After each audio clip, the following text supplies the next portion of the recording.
dalam ibadah kita. Saya mempersilahkan kepada teman-teman semua untuk mengambil saat teduh sejenak. Saat teduh dimulai.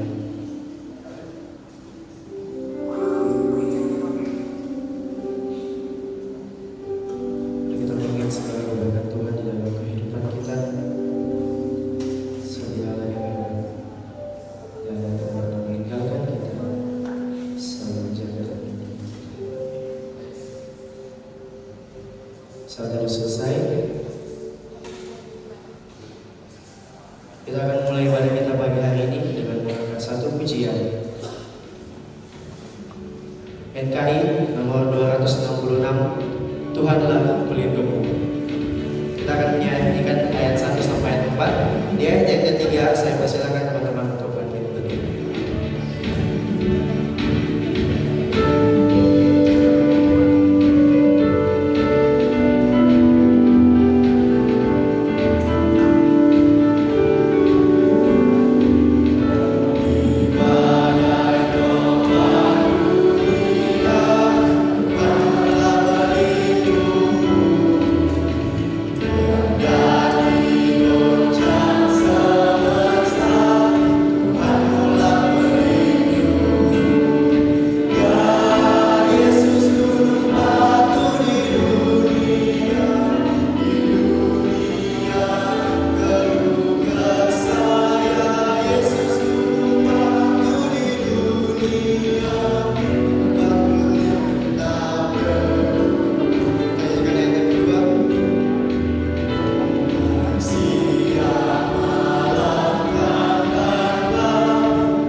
Dan biar badai menyerang, Tuhan mula pelindungmu. Pernaunganmu tetap tentram, Tuhan mula pelindungmu. Ya Yesus gunung batu di dunia keluh kesah. Ya Yesus gunung batu di dunia, pelindung yang tetap teguh. Kita nyanyikan ayat yang keempat.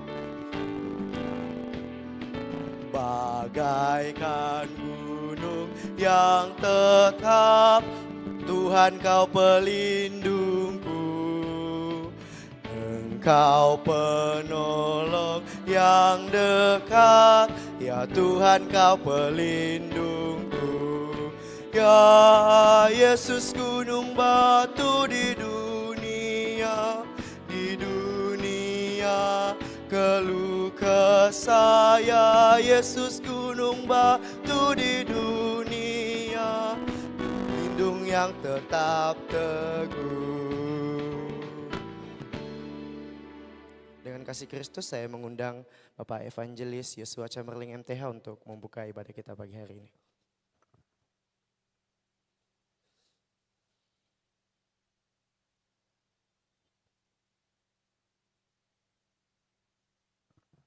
Mari kita berdoa. Bapa kami yang baik, kami sungguh bersyukur Tuhan untuk pagi hari yang indah ini di mana Tuhan boleh menyertai kami, boleh membangunkan kami dengan penuh kesegaran, dan kami siap untuk mengikuti kegiatan orientasi di hari yang kedua ini. Kami berdoa di dalam nama Tuhan Yesus, kiranya Tuhan yang menyertai setiap kami, sehingga di ibadah pagi pada hari ini kami boleh diberkati Tuhan, dan kami boleh mendapatkan lawatan Tuhan melalui kebenaran firman Tuhan yang sebentar akan kami dengarkan. Dan kiranya Tuhan yang menuntun setiap kami, sehingga melalui setiap kegiatan yang kami lakukan di tempat ini, boleh semakin menempa kami, sehingga kami boleh mengikuti panggilan Tuhan dan tetap setia sampai akhir hidup kami, terus melayani Tuhan dimanapun kami ditempatkan. Kami berdoa di dalam nama Tuhan Yesus, kiranya Tuhan menyertai ibadah ini mulai dari awal, pertengahan hingga pada akhirnya, biarlah semuanya untuk kemuliaan bagi nama Tuhan saja. Hanya di dalam nama Tuhan Yesus Kristus yang adalah Tuhan dan Juru Selamat kami yang hidup, kami berdoa ucap syukur kepadamu. Amin. Amin. Masih dalam sikap berdiri, kita mau mengganti pujian kita mengangkat satu pujian, Kami Terima. Mari kita akan menyanyikan pujian ini dengan bertepuk tangan.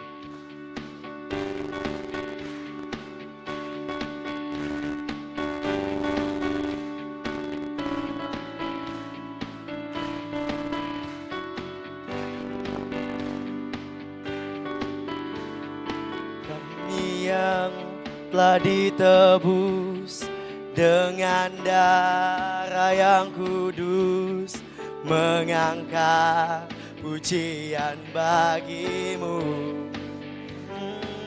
Oh, kami bait kudusmu sebagai bukti karyamu, nyatakan Kau besar dan kita nyanyikan pujian ini dari awal. Kami yang telah ditebus, kami yang telah ditebus dengan darah yang kudus, mengangkat pujian bagimu. Kami baitmu, kami bait kudusmu sebagai bukti karyamu, nyatakan Kau besar dan hidup. Berlari sampai tujuan, dapatkan mata kekal. Kami terima kuasa-Mu Tuhan, kami terima kemenangan yang Engkau sediakan untuk kami bawa di setiap langkah. Dimanapun kami berdiri, kemanapun kami kan pergi, di situ pasti mujizat-Mu terjadi. Tanyakan pujiannya dari awal.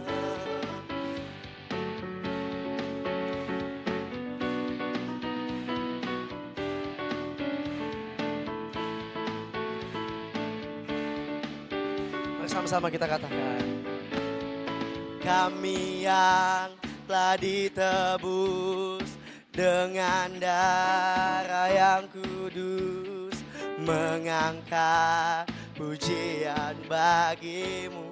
Kami bait-Mu, kami bait kudus-Mu sebagai bukti karyamu, nyatakan Kau besar dan hidup. Berlari sampai tujuan,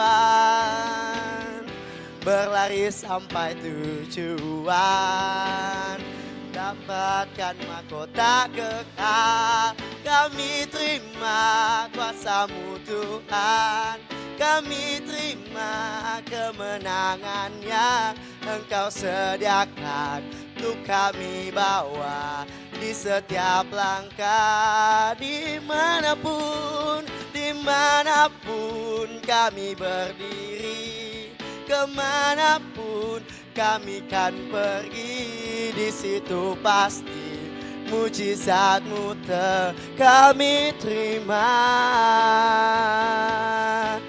Kami terima kuasa-Mu Tuhan, kami terima kemenangan yang Engkau sediakan untuk kami bawa di setiap langkah. Dimanapun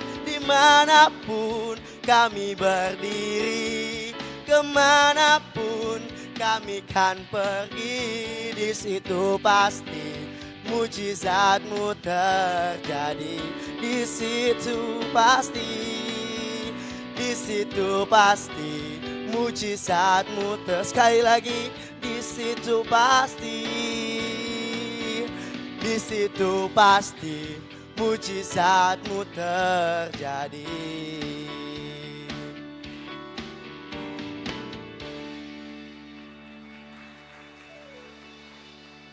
Kembali saya persilakan teman-teman untuk duduk kembali.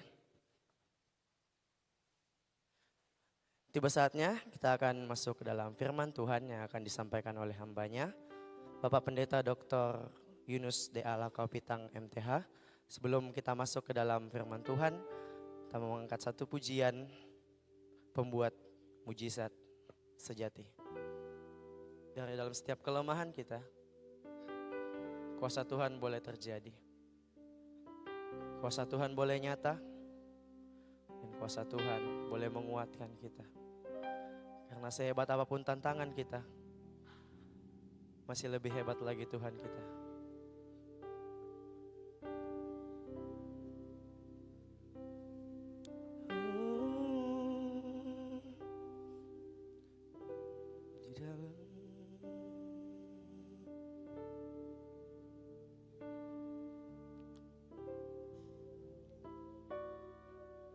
Di dalam kelemahanku sempurna kuasa-Mu. Hebatnya tantanganku, lebih hebat Tuhanku. Ku berserah kepadamu yang membelah laut, yang teduhkan badai, yang mustahil pun terjadi. Karena kuasa-Mu yang pegang hidupku, yang buka jalan bagiku. Kau pembuat mujizat sejati.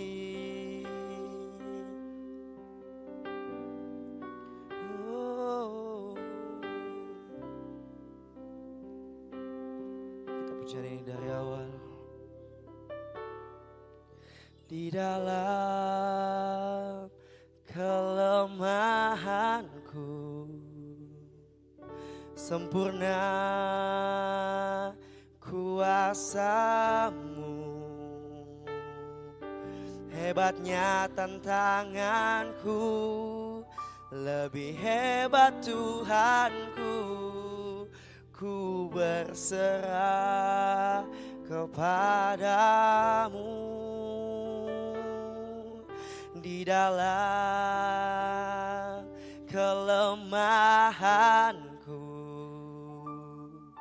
sempurna kuasa-Mu. Hebatnya tantanganku, lebih hebat Tuhanku. Ku berserah kepadamu yang membelah laut, yang teduhkan badai, yang mustahil pun terjadi. Karena kuasa-Mu yang pegang hidupku, yang buka jalan bagiku. Kau pembuat mujizat sejati, yang membelah laut, yang teduhkan badai, yang mustahil pun terjadi. Karena kuasa-Mu yang pegang hidupku, yang buka jalan bagiku. Kau pembuat mujizat sejati. Kau pembuat mujizat sejati. Kau pembuat mujizat sejati. Pada hambanya saya persilakan.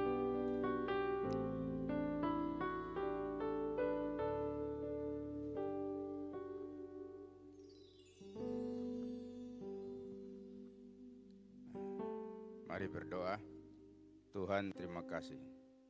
Dalam segala kelemahan kami melihat kepada Tuhan yang besar, yang dapat memampukan kami melewati berbagai tantangan kesulitan. Kami bersyukur pagi ini kembali bersama dengan saudara-saudara mahasiswa yang baru di tahun 2025 ini.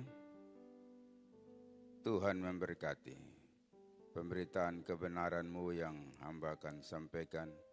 Kebenaran ini kiranya meneguhkan hamba maupun semua saudara-saudara supaya kami bertumbuh bersama ke arah Kristus. Tuhan dimuliakan. Dalam nama Yesus hamba minta pertolongan Tuhan. Amin.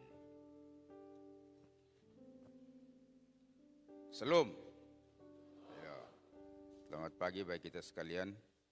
Mari membuka kebenaran firman Tuhan dari tema kita ya. 1 Timotius pasal 6 ayat yang ke-11.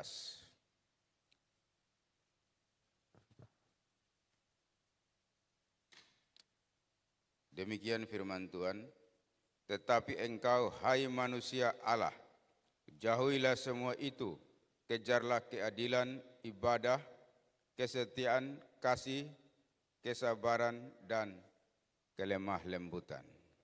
Demikian firman Allah untuk kita. Saudara, spiritualitas Kristen, ya, kehidupan rohani kita itu digambarkan seperti rumah. Seperti rumah. Saudara lihat itu asrama putri yang sedang dibangun ya. Sekarang sedang dibuat untuk lantai ketiga ya. Awalnya dibuat lantai pertama dasar. Dibersihkan dulu itu semak belukar di situ. Dibuat tiang pancang ke dalam untuk menemukan tanah keras. Setelah itu dia cor, dari situ dicor lagi kolom ke atas. Jadi pengerjaan fondasi lebih lama ya. Dan baru dibuat tiang-tiang selanjutnya. Jadi dasar bangunan itu yang penting dibuat ya. Dan dasar bangunan secara rohani, kalau saudara melihat di 1 Korintus pasal 3, Paulus bilang, aku seorang ahli bangunan, arsitek. Aku seorang ahli bangunan, aku telah meletakkan dasar, dan orang lain membangun terus di atasnya. Dan dasarnya adalah Kristus saja. 1 Korintus 3 ayat yang ke-10 ya. Dasar yang telah diletakkan adalah Yesus Kristus. Ya. Jadi saudara, dasar iman kita hanya Yesus. Tapi Yesus yang mana? Ada banyak ya, ada juga orang nama Yesus. Yesus yang mana sebagai dasar iman saudara? 1 Korintus 15 ayat 19. Seorang membaca dulu. Ya, dari sini, sebelah tangan kiri saya, kanan di sini. Ya. Berdiri, ini, yang cewek sebelah kiri. Yang kacamata, nama siapa kamu nak? Ya. Saya sudah lupa. 1 Korintus 15 ayat 19.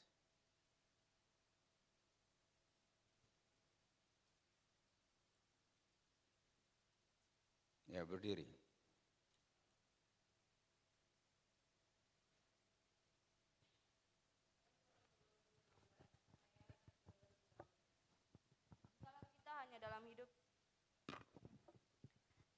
Jikalau kita hanya dalam hidup ini saja menaruh pengharapan pada Kristus, maka kita adalah orang-orang yang paling malang dari segala manusia.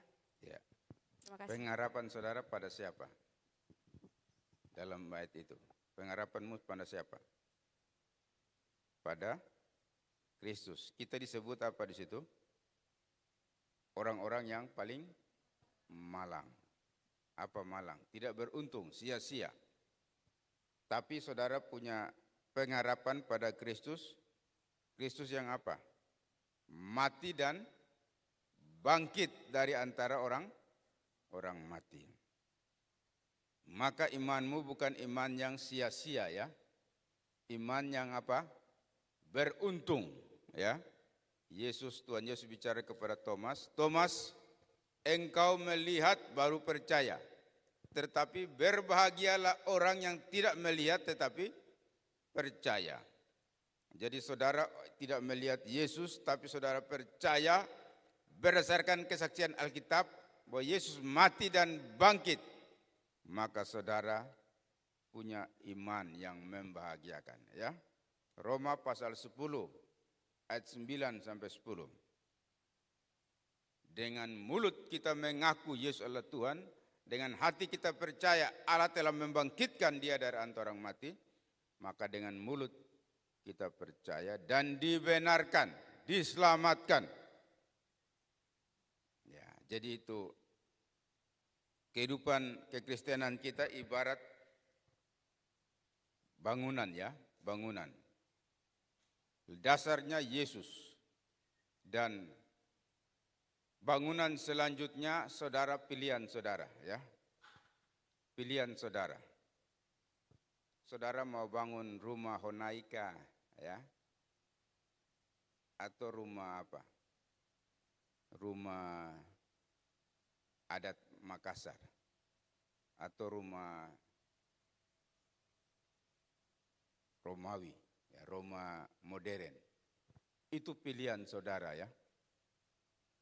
Jadi di kampus ini selanjutnya adalah pilihan saudara. Jadi bangunan itu adalah proses.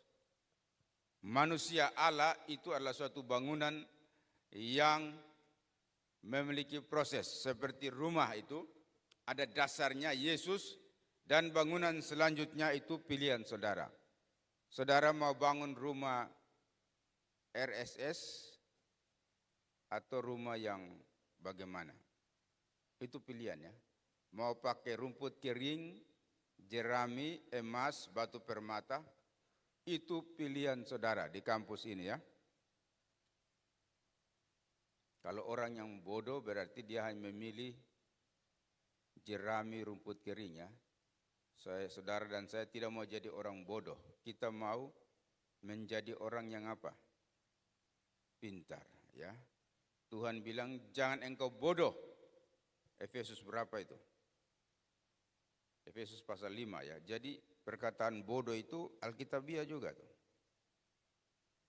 Kadangkala kita bodoh. Efesus pasal yang ke-5 ayat yang ke-18.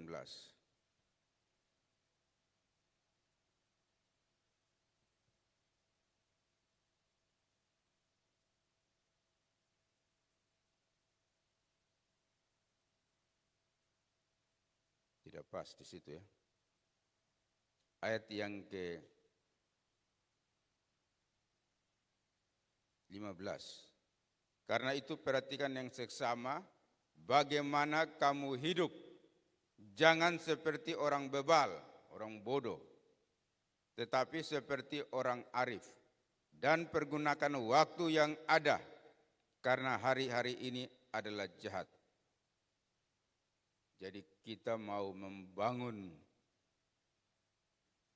rumah rohani kita, manusia Allah ini, kita diminta apa? Arif, berhikmat, minta hikmat Tuhan.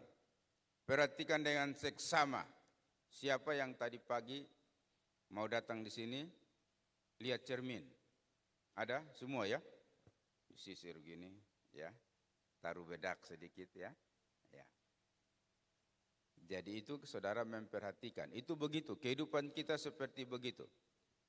Kehidupan rohani kita sedang membangun diri kita ini. Kita harus perhatikan dengan seksama. Jangan jadi orang bebal, bodoh ya. Jadi setiap pagi lihat di cermin, jangan jadi orang bodoh. bicara sama dirimu ya. Tapi jadi orang arif. Jadi orang arif. Jangan jadi orang bodoh. Pergunakan waktu yang ada, kesempatan. Waktu ini ibarat kesempatan yang datang dan cepat hilang. Kita harus tangkap kesempatan itu untuk terus membangun diri, ya. Oke, ada slide-slide yang saya coba buat, silakan coba ditampilkan. Ya, ini siapa yang dari Papua ini? Pulau Emas. Dari Papua mana? Sumatera tidak ada ya. Sulawesi, itu pulau-pulau emas ya. Kemarin ada mahasiswa yang nama marga, saya lupa marganya, tapi dari Ambon. Saya pikir ini jangan sampai ini pulau emas juga. Karena di Alkitab bilang emas dari Gofir, ya. Emas dari Gofir. Ada marga yang kemarin, marga Gofir. Saya bilang, jangan sampai kamu ini daerahmu ada emas banyak ini. Ya, daerah Gofir itu mungkin Papua ya, Sumatera, Pulau Emas. Ya, jadi bagaimana emas dibentuk itu ya? Itu ada penambangan emas. Freeport ya, saudara yang dari Pegunungan Tengah, ada Freeport itu, gunung yang dibelah sampai dalam sekali untuk cari emas. Tapi bukan langsung jadi ya, emas itu diproses, dibakar lagi, setelah itu ditempa seperti cincin, akhirnya yang saudara pakai anting-anting, pakai cincin, itu semua proses ya. Proses menjadi sesuatu yang mulia, yang berharga, itu ada harga yang dibayar ya. Yesus juga memanggil murid-murid, itu satu proses juga. Markus pasal 1 ayat 17. Mari ikutlah aku dan kamu akan kujadikan menjadi penjala manusia. Jadi dari penjala ikan menjadi penjala manusia. Proses menjadi. Butuh waktu berapa tahun? 3,5 tahun ya. Yesus kemana? Mereka pergi. Ya, jadi saudara di sini juga, saudara sedang dalam proses ya. Proses dibangun rumah rohani kita. Dasar kita adalah siapa? Kristus ya. Dan pembangunan selanjutnya adalah pilihan saudara. Saudara mau pilih bahan-bahan yang kualitas emas atau kualitas rendah. Itu pilihanmu ya. Saudara harus berkata pada dirimu sendiri, saya mau bangun kehidupan rohani saya dengan kualitas emas. Ya. Berkata pada diri, jangan omong sekarang ya. Pada dirimu sekarang ya. Saya mau bangun diri saya dengan kualitas emas. Setiap kali saudara lihat pada cermin, saudara bicara pada dirimu sendiri. Saya mau bangun kehidupan rohani saya dengan kualitas emas, ya. Bukan rumput kering, tapi kualitas emas. Yaitu berarti saudara harus siap di apa? Siap dibentuk oleh Tuhan ya, dan itu sakit ya. Siap dipotong. Seperti Yohanes 15 itu, pokok anggur supaya dia berbuah lebat, harus siap di apa? Dipotong, dibersihkan. Kehidupan rohani kita juga kuat, kita siap ditempa itu seperti emas itu yang murni, dipisahkan dari unsur nikel dan segala macam timah, harus dibakar sampai jadi emas yang murni ya. Sehingga harganya mahal. Itu banyak orang tidak mau ikut proses itu ya. Nah, itu nanti kita lihat lagi, saudara akan lihat di kampus ini. Ya. Kerja bakti pagi. ada doa-doa di kapel, kita harus ikut. Nah, itu tidak enak ya. Kita banyak suka tidur. Ya. Tapi sudah bel harus bangun. Jadi melatih diri kita ya. Yang biasa juga di rumah suka makan yang enak-enak ya. Sekarang saudara harus perutmu dilatih. Makan sesuai dengan makanan di dapur ya. Harus latih perutmu ya. Yang biasa makan makanan lembek-lembek, sekarang harus belajar makan keras, ya, makan jagung juga. Ya, Bapak ini juga begitu. Kalau makan nasi, pergi cari jagung di pasar, masak jagung, makan. Ya. Jadi latih juga perut ini. Saudara di Kalimantan juga, saya pernah ke Kalimantan Barat. Dikasih makan daging ular, saya tidak pernah makan. Tapi akhirnya makan juga. Nah, jadi melatih, ya, melatih. Saudara di kampus ini kadang-kala temanmu juga tangkap apa nih, biawak. Nah, bikin sate biawak, rica. Jadi itu juga bagian kita melatih ya, melatih diri. Ada anak saya dulu, saya di Timur. Dia PKL ke Kalimantan Barat. Teman pendeta ini dia bilang, kakak pendeta, ini mahasiswa yang datang saya akan kasih mereka makan daging setan. Saya bilang, kasih makan daging setan apa lagi ini? Supaya mereka ini kuat usir setan. Ya, baguslah. Jadi ini mereka dari kapal turun, dia sudah tangkap ular. Dia goreng yang enak. Anak-anak timur ini kan tidak pernah makan barang begitu. Jadi dia disuguhi, mereka makan dengan lahap. Sebentar dia tanya, bagaimana? Enak? Enak Bapak. Tadi itu daging ular. Yang satu tidak tahan, dia ke belakang, dia muntah.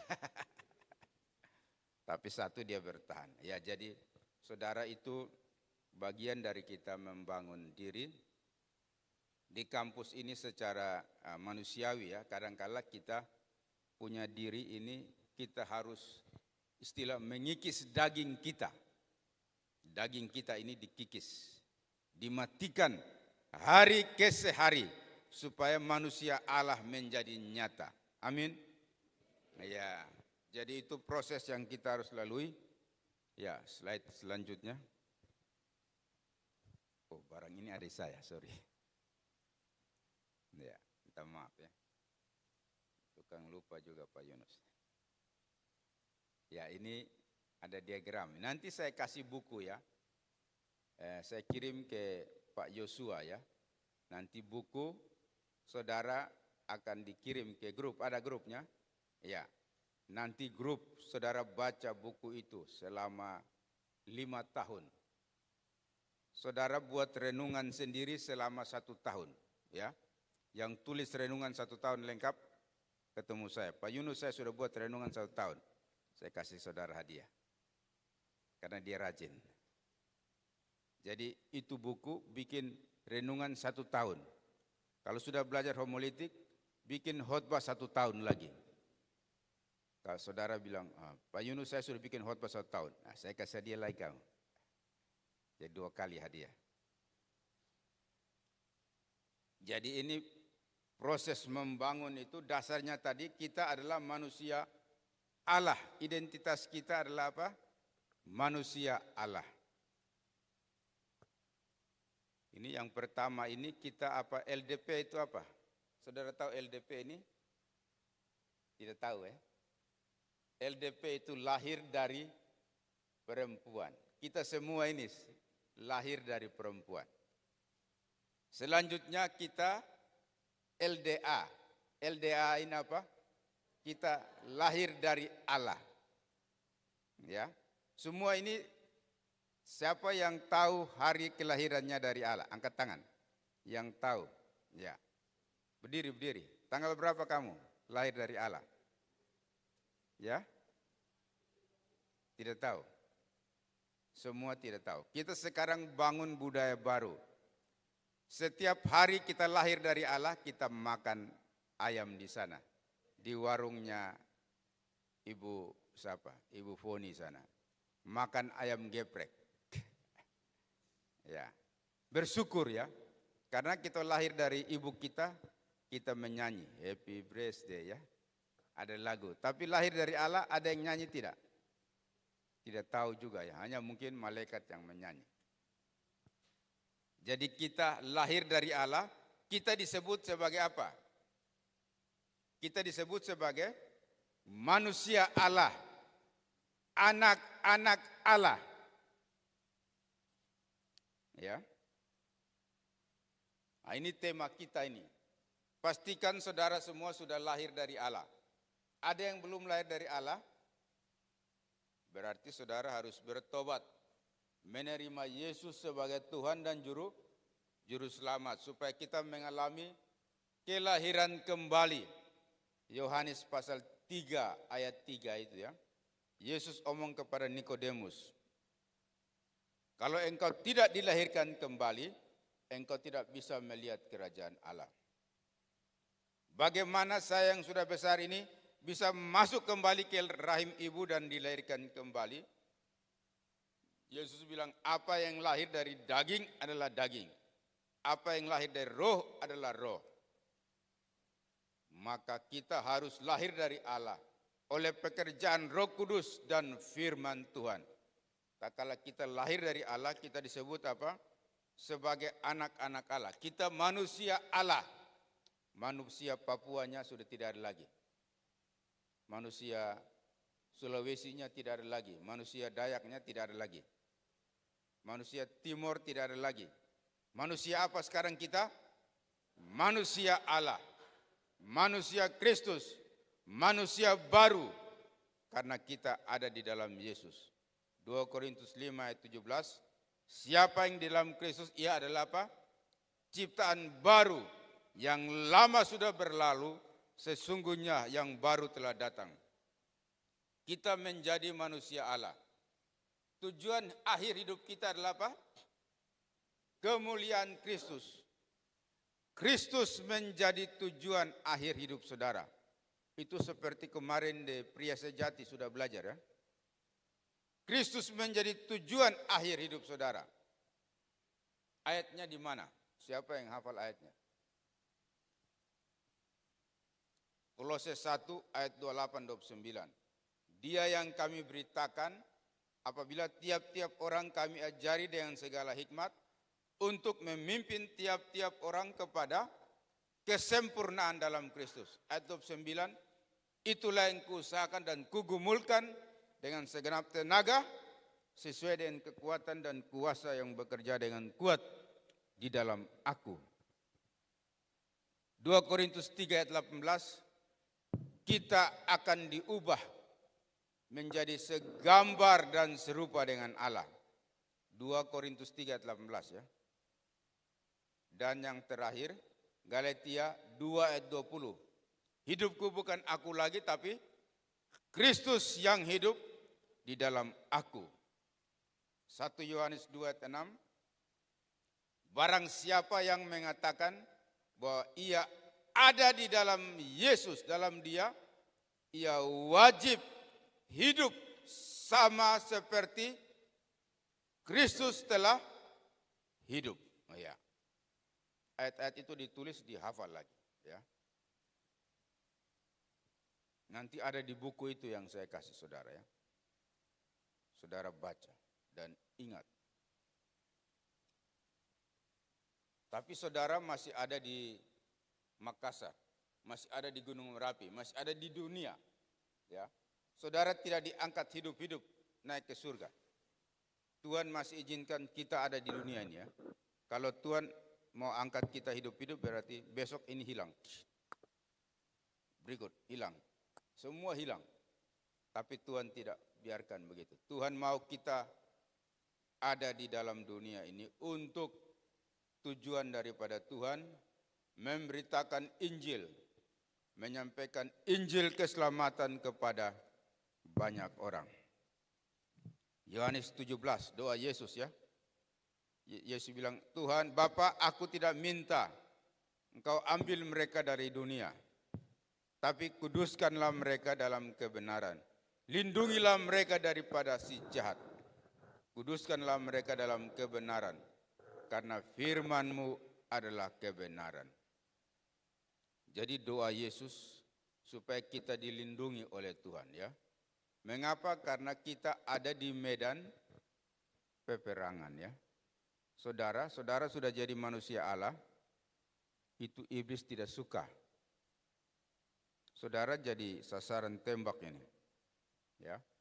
Bukan saudara saya juga ini. Maka kita harus mengenakan apa? Efesus pasal 6 ayat 10 sampai 20 mengenakan apa? Seluruh perlengkapan senjata Allah. Mulai dari kepala. Ini kepala ada apa di sini? Ketopong keselamatan, harus yakin selamat. Di tangan kanan ada apa? Perisai iman. Ini pedang roh firman Allah. Berbaju apa? Berbaju sirakan keadilan. Berikat pinggang kebenaran. Kaki berkasutkan kerelaan memberitakan Injil damai sejahtera. Siap jalan sudah ya. Yang dari aspra lihat di kaca di cermin itu sudah ada lengkap tidak? Yakin selamat tidak? Ada perisai imanmu tidak? Ada firman Allah atau tidak? Ada kebenaran, keadilan, baru jalan ya. Jangan keluar dari asrama atau kamarmu tanpa lengkap. Nanti kamu jadi sasaran tembaknya iblis. Sebentar ada yang perut sakit mungkin. Karena tidak ada perisai iman. Ya. Nah, itu sepertinya lelucon tapi bisa terjadi ya. Ini setan banyak di kampus ini ya. Ini bukan kasih takut-takut saudara ya. Tapi ini kita di dalam medan perang. Jadi mata rohanimu tidak dibuka ya. Kalau Tuhan buka matamu, banyak setan ini. Tapi Tuhan juga buka matamu, lihat, banyak malaikat-malaikat ada di kampus ini juga ya. Jadi Tuhan lindungi kita. Tapi kita juga harus memperlengkapi diri kita dengan kelengkapan senjata Allah. Kita ada dalam dunia yang penuh dengan berbagai tantangan. 1 Yohanes 2 ayat 15-17. Semua yang dari dunia itu, keinginan daging, keinginan mata, keangkuhan hidup, semua dari dunia ini. Dunia ini sedang lenyap dengan segala keinginannya. Tapi orang yang melakukan kehendak Allah akan hidup selama-lamanya.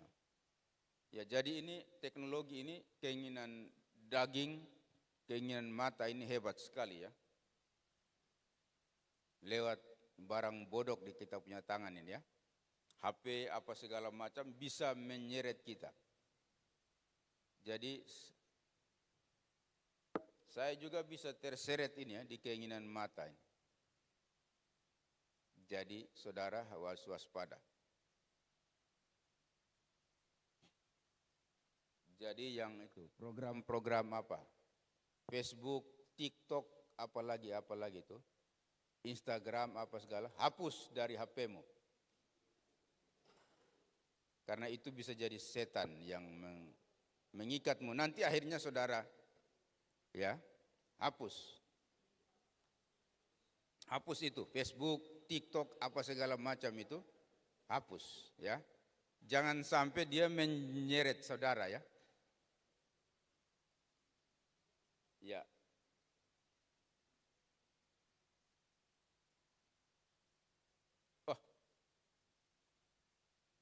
Sorry, saya salah tendes.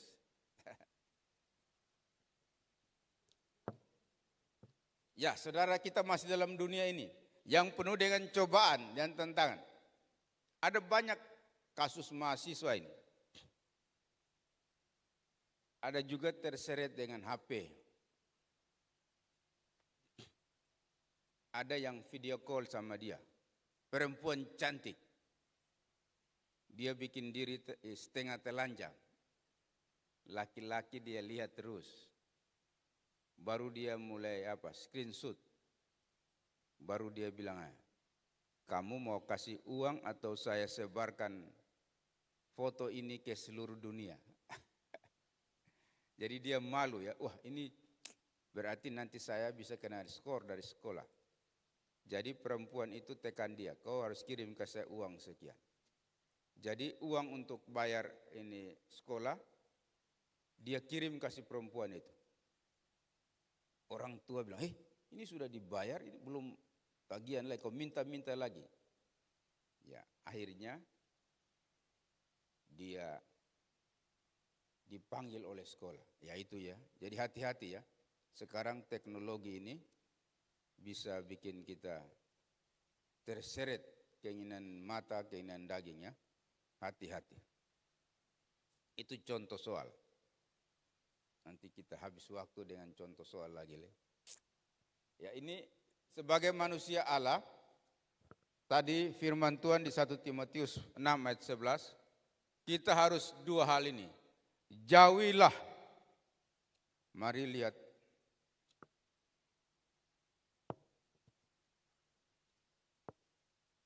Satu Timotius 6 ayat 1, 6 ayat 11 ya. Tetapi engkau, hai manusia Allah, jauhilah semua itu. Semua itu apa? Semua itu apa? Berarti saudara harus baca di atasnya. Mulai dari pasal 6 ayat 2b. Itu apa ya? Alkitab bilang, jauhilah orang yang berlagak tahu, padahal tidak tahu apa-apa. Penyakitnya mencari-cari soal, bersilat kata, yang menyebabkan dengki, cedera, fitnah, curiga, percekcokan.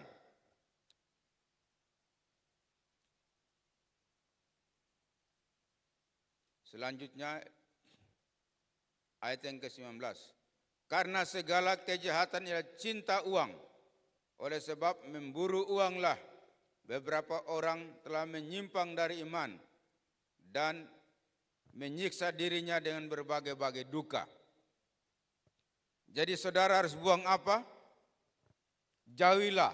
Jadi jauhilah ini, kata jauhilah ini kalau bahasa Yunaninya itu satu kata present aktif. Ya, kata kerja yang aktif. Hari lepas hari kita harus jauhi. Jauhi ini bisa berarti melarikan diri. Menghindar ya. Melarikan diri sesuatu yang menjijikan. Terutama kebiasaan buruk. Jadi kita harus lari dari hal-hal yang tidak baik. Saudara lebih kenal dirimu sendiri ya. Kelemahan saya apa ya? Saudara harus menghindar dari hal itu. Jangan tidur di dalam kebiasaan itu. Harus lari keluar seperti Yusuf tak kala digoda oleh Potifar, dia lari. Kita harus lari begitu. Lari ya dari hal-hal yang tidak baik. Dari cinta uang. Bapak sudah kirim uang untuk ini, saudara harus bersyukur dengan apa yang orang tua kirim ya. Jangan teman satu karena dia punya berkat lebih, dia beli HP yang paling bagus, saudara juga mulai ikut-ikut. Yang rambut terputar, dia mau pergi bikin rambut lurus. Yang rambut lurus, dia pergi bikin rambut terputar. Hati-hati ya. Ya. Jangan jadi korban apa? Iklan ya. Jadilah dirimu sendiri ya. Jadi cinta uang ini bicara tentang kesenangan. Kesenangan duniawi. Di Efesus, di tempatnya Timotius ini ada yang disebut kuil Dewi Artemis. Di situ orang pergi ibadah, bisa ada 1000 perempuan melacur diri di situ. Seks bebas, silakan. Nah, ini kesenangan ya. Paulus sampaikan kepada Timotius supaya dia lari, menjauhkan diri dari hal-hal yang menjadi tawaran daripada kota Efesus. Nah, kota Makassar ini banyak, ini kota makan ini. Kota Makassar dikenal sebagai kota makan. Banyak sekali warung. Ini Gunung Merapi ini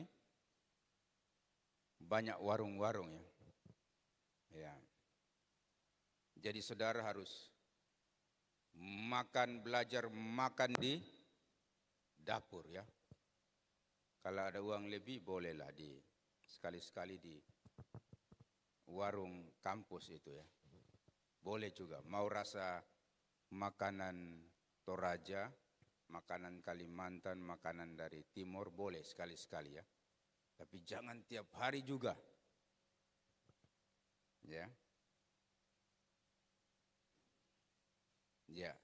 Jadi buang itu, jauhi kebiasaan-kebiasaan buruk kita. Yang berikut, yang kedua apa? Kejarlah. Ini, kejarlah. Ayat firman Tuhan itu bilang apa? Yang pertama,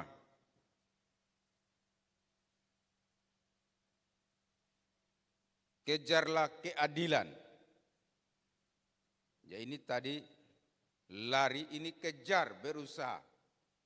Cepat mengejar. Supaya kita memperoleh ya. Ini seperti orang berlomba lari. Di kampus ini ada lapangan ya. Saudara yang biasa main bola apa itu, seperti begitu. Kehidupan rohanimu begitu. Harus berlomba dengan tekun. Dalam apa? Kejarlah apa itu tadi? Keadilan ya. Keadilan. Saudara harus berlaku adil.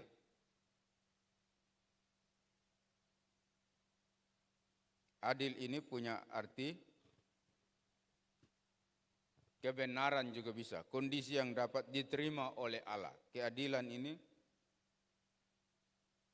satu keadaan yang dimana Allah senang. Ini juga bicara tentang integritas. Keadilan juga punya pengertian integritas, kebajikan, kemurnian hidup, kebenaran, ketepatan berpikir, dan bertindak. Saudara harus berlaku adil. Saya juga, dosen juga.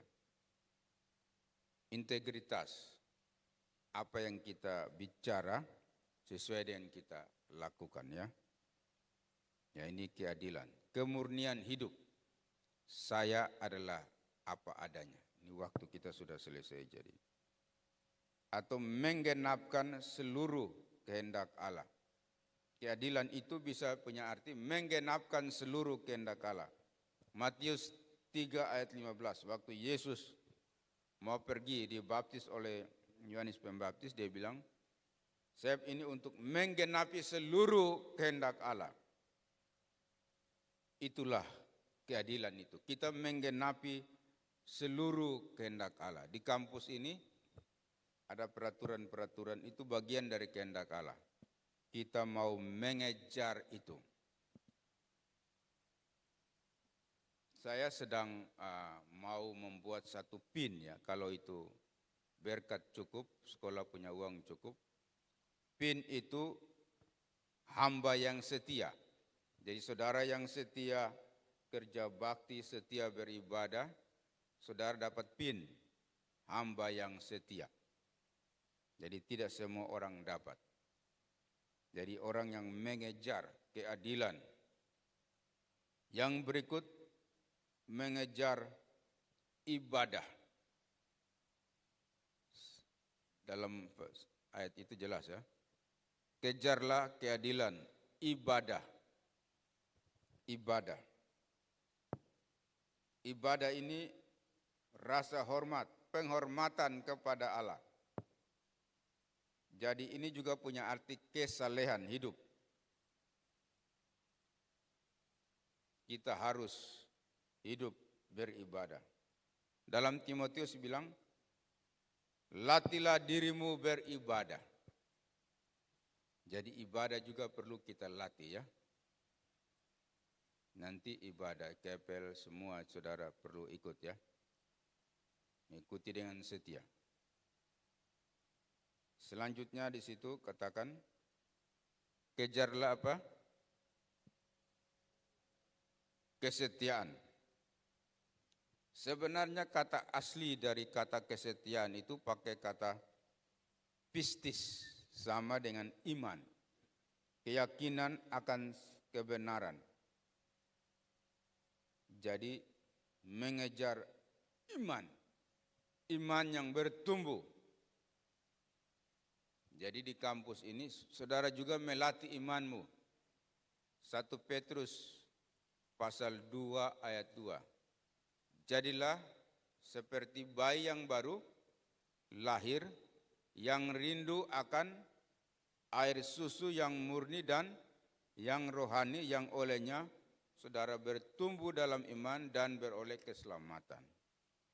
Jadi iman tumbuh dari kebenaran, mendengar dan mendengar akan firman Allah. Roma pasal 10 ayat 17 ya. Jadi iman, membaca firman Tuhan, berhubungan dengan Allah. Kita yakin akan Allah, Kristus dalam hidup kita, hari lepas hari. Nah, iman harus bertumbuh terus di kampus ini. Jangan jadi iman anak kecil, tapi kita punya iman yang dewasa dalam Kristus. Kita harus mengupayakan. Kita diselamatkan hanya oleh karena iman, hanya oleh anugerah. Tapi kalau saudara mau membangun manusia Allah, iman harus dibangun. 2 Petrus 1 ayat 5 sampai 10. Iman tambah K, tulis ya, iman tambah K tambah 2P ke K. Iman tambah K tambah 2P ke K. Karena itu kamu dengan sungguh-sungguh harus menambah kepada imanmu apa? Kebajikan. Kepada kebajikan 2P. Pengetahuan. Kepada pengetahuan penguasaan diri.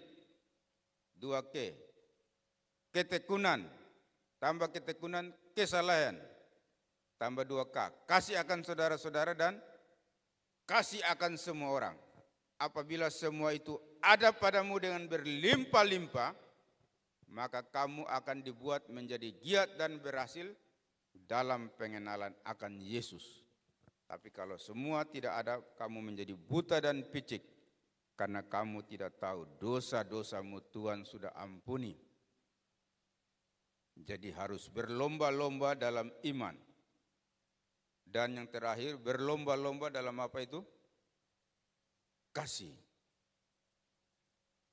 Kesetiaan, kasih, kesabaran, dan kelemah lembutan. Nah, ini waktu kita sudah selesai jadi. Saya harus hentikan ya. Tapi saudara harus membangun 3, kejar itu. Nah, ini tadi ayatnya terakhir ya. Jadi saudara, manusia Allah, jauhilah dan kejarlah. Jadi terakhir, manusia Allah, kami siap membangun ya. Kami siap membangun. Oke, kita akhiri dengan doa. Nanti materi ini saya kirim ke grup. Pak Yosua akan kirim ke saudara dan e-book ya. Nanti saudara baca selama saudara kuliah. Dan saudara buat renungan 1 tahun. Nanti khotbah juga 1 tahun. Oke, berdiri. Silakan berdiri, kita berdoa. Saudara mau ambil komitmen, Tuhan saya mau menjadi manusia Allah yang terus dibangun. Tuhan kalau ada dalam diri di saya yang saya perlu jauhi, Tuhan tolong saya. Tolong saya supaya saya kejar yang tadi itu ya. hal-hal yang baik itu, saudara mau komitmen, saudara berdoa, kita berdoa kepada Tuhan. Tuhan yang kenal hamba dan juga mahasiswa-mahasiswa baru ini, ada dalam diri kami yang perlu kami buang, jauhi. Tuhan, ampuni kalau kami salah selama ini. Kami bermain-main dengan dosa, dengan kebiasaan-kebiasaan yang menduka citakan Roh-Mu yang kudus. Hari ini kami mau minta Tuhan angkat dalam hidup kami. Dan kami mau mengejar hal-hal yang baik, yang menjadi kehendak Allah. Supaya manusia Kristus kami menjadi manusia yang sempurna oleh karena pertolongan Roh-Mu yang kudus. Tuhan, proses ini bukan satu hari, tapi sepanjang hidup kami. Saudara-saudara ini akan datang di sini, mungkin 4 tahun mereka harus selesai, tapi proses ini mereka akan jalani seumur hidup mereka. Relakan hati kami, hidup kami untuk terus dibentuk oleh Tuhan. Sehingga manusia Kristus, manusia Allah ini makin nyata. Orang lain melihat kami, mereka melihat Kristus yang ada. Tuhan, tolong saudara-saudari ini terus membentuk hidup mereka menjadi alat yang mulia di tangan-Mu. Dalam Yesus Tuhan hamba berdoa. Haleluya. Amin. Ya, silakan duduk. Ini MC sudah datang. Harus yang baru ya, yang naik lagi. Tapi saya mau kasih yel-yel dulu sedikit ya. Saudara bilang apa? Manusia Allah, kami siap dibangun. Atau kami siap membangun ya.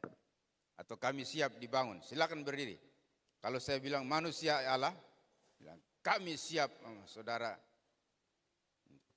bilang kami siap. Ya.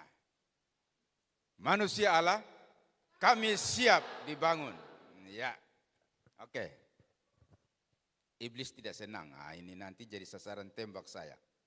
Jadi saudara harus berkata dengan iman. Silakan duduk kembali.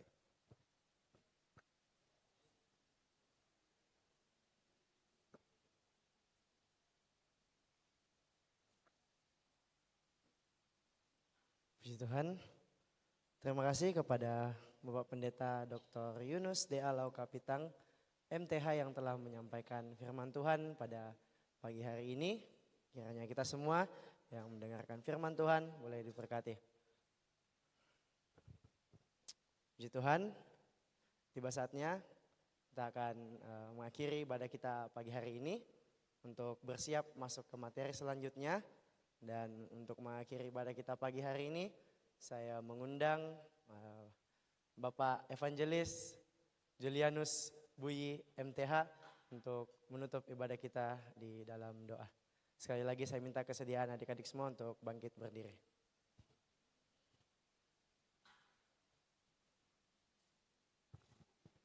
Mari kita berdoa. Bapa di sorga, kami sangat bersyukur karena Tuhan boleh menuntun sepanjang ibadah yang telah kami lakukan pada pagi hari ini. Saat ini kami akan melanjutkan kegiatan orientasi selanjutnya. Kami menyerahkan waktu-waktu ke depan ke dalam tangan Tuhan. Biarlah di setiap sesi yang ada, kami boleh disadarkan bahwa kami adalah manusia Allah. Dan Tuhan boleh membangun kami di dalam semua waktu dan semua sesi yang ada. Berkati para pemateri, berkati juga mahasiswa baru yang mengikuti seluruh rangkaian acara. Kiranya kekuatan daripada Tuhan, kiranya hikmat dan bijaksana daripada Tuhan menjadi bagian daripada kehidupan kami semua. Dalam nama Tuhan Yesus kami berdoa. Amin. Terima kasih, silakan duduk. Untuk kegiatan kita selanjutnya, yaitu materi yang akan disampaikan oleh Bu Pendeta Dr. Tri Supartini MTH. Saya persilahkan kepada panitia untuk melanjutkan materi kegiatan kita pada hari ini. Sekian daripada saya, shalom.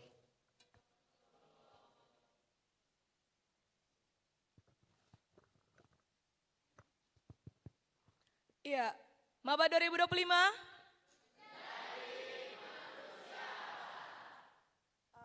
Kita akan mendengarkan materi kita pada pagi hari ini, yaitu mengenai perguruan tinggi di era digital. dan Revolusi Industri yang akan disampaikan oleh Ibu Pendeta Dr. Tri Supartini MTH selaku Wakil Ketua 1 dan juga moderator yaitu Bapak Nyoman Lisias FJU MTH sebagai Ketua Lembaga Penjaminan Mutu. Kepada kedua hambanya dipersilakan.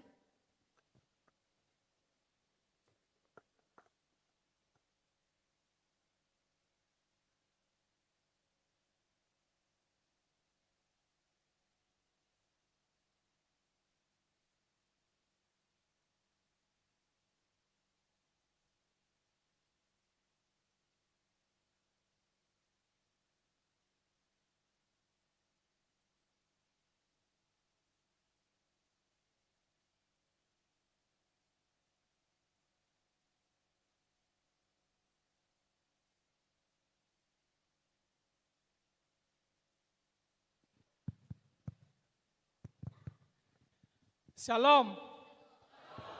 Maba 2025. Maba 2025. Oke. Masih semangat untuk hari kedua? Kok cuma di sini yang keras ya? Yang di sini kok tidak ada suaranya? Yang sebelah sini masih semangat untuk hari kedua? Oke. Saudara-saudara, pada sesi materi kita yang pertama, hari ini kita akan berbicara tentang perguruan tinggi di era digital dan revolusi industri 4.0 dan 5.0. Nah, saudara mungkin sudah pernah dengar, tapi apa yang menjadi tantangan khususnya bagi kita mahasiswa teologi di era revolusi industri ini ya. Saudara mungkin mengikuti di media sosial bahwa hari ini beberapa gereja di Eropa itu ibadahnya sudah tidak pakai pendeta lagi. Sudah pakai namanya artificial intelligence atau AI. Jadi orang datang ibadah sendiri, dia tidak lihat lagi orang, tidak ada lagi mahasiswa teologi. Nah, terus nanti masa depan kita ke depannya seperti apa? Dalam teknologi misalnya, saudara juga sudah bisa lihat bahwa sekarang banyak pekerjaan manusia itu sudah diambil alih oleh robot. 2 minggu lalu saya membaca berita Tiongkok sudah berhasil melaksanakan operasi kanker jarak jauh. Jadi dokternya di mana, pasien yang dioperasi di mana, dan dilakukan oleh robot. Keberhasilan operasinya itu 98%, sangat presisi. Nah, nanti saudara tahun 2025 saudara masuk di sini, kalau saudara lulus tepat waktu 3 tahun lagi 2028. Ya, saudara akan menjadi sarjana. Tapi bagaimana dengan tantangan saudara di tengah-tengah era digital yang semakin berkembang? Hari ini pembicara kita, narasumber kita, Ibu Dr. Tri Supartini akan menyampaikan materi tentang ini. Mari kita sambut Ibu Dr. Tri Supartini. Kita berikan tepukan yang meriah. Mari.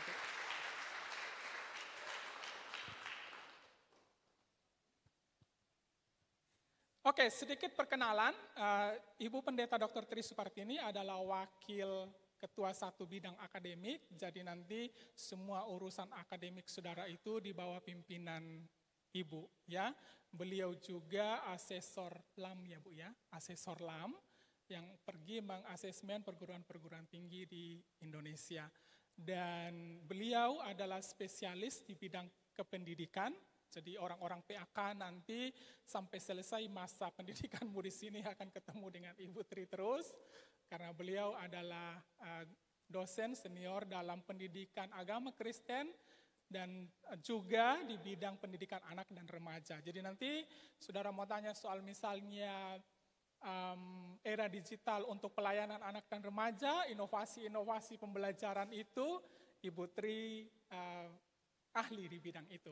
Oke, tanpa saya berlama-lama, saya berikan kesempatan kepada Ibu. Silakan menyampaikan tentang materi kita, perguruan tinggi di era digital dan revolusi industri 4.0 dan 5.0. Terima kasih Pak Nyoman. Semangat pagi semuanya. begitu jiloyonya. Semangat pagi, pagi, pagi, pagi. Ya, semangat pagi. Pagi, pagi, pagi. Maba 2025. Mengerti itu artinya menjadi manusia Allah?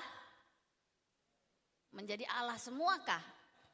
Tidak ya, tapi ciptaan Allah yang sesuai gambarnya. Oke, kita tidak bahas itu. Pagi ini topik yang diberikan untuk saya adalah bagaimana perguruan tinggi di era digital dan di era revolusi industri 4.0 dan 5.0. Itu ya. Supaya kita mau kenal dulu seperti apa dan bagaimana perguruan tinggi dalam hal ini secara implikatif perguruan tinggi sekolah teologi, perguruan tinggi STT yang ada di mana saudara masuki yaitu STFT, Sekolah Tinggi Filsafat Teologi Jafrai, bagaimana menjadi mahasiswa teologi di era digital dan di tantangan revolusi industri. Kita tidak bicara 4.0 lagi sebenarnya. Ya 4.0 masih dibicarakan tapi sekarang kita sedang berpindah ke 5.0 ya 5.0 lagi. Jadi sudah hampir ditinggalkan 4.0 itu. Nah bayangkanlah saudara mau tinggalkan 4.0 saja masih bingung-bingung dengan 4.0 apalagi masuk di 5.0. Oke, apakah itu semua? Mari kita akan bahas satu persatu. Saya langsung saja ya karena tadi sudah diperkenalkan dan nanti kita akan kenalan lagi. Kalau saudara di sini 4 tahun, 5 tahun, 6 tahun, 7 tahun saudara akan terus ketemu setiap hari lah dengan saya. Kalau Tuhan izinkan kita sama-sama ya. Oke.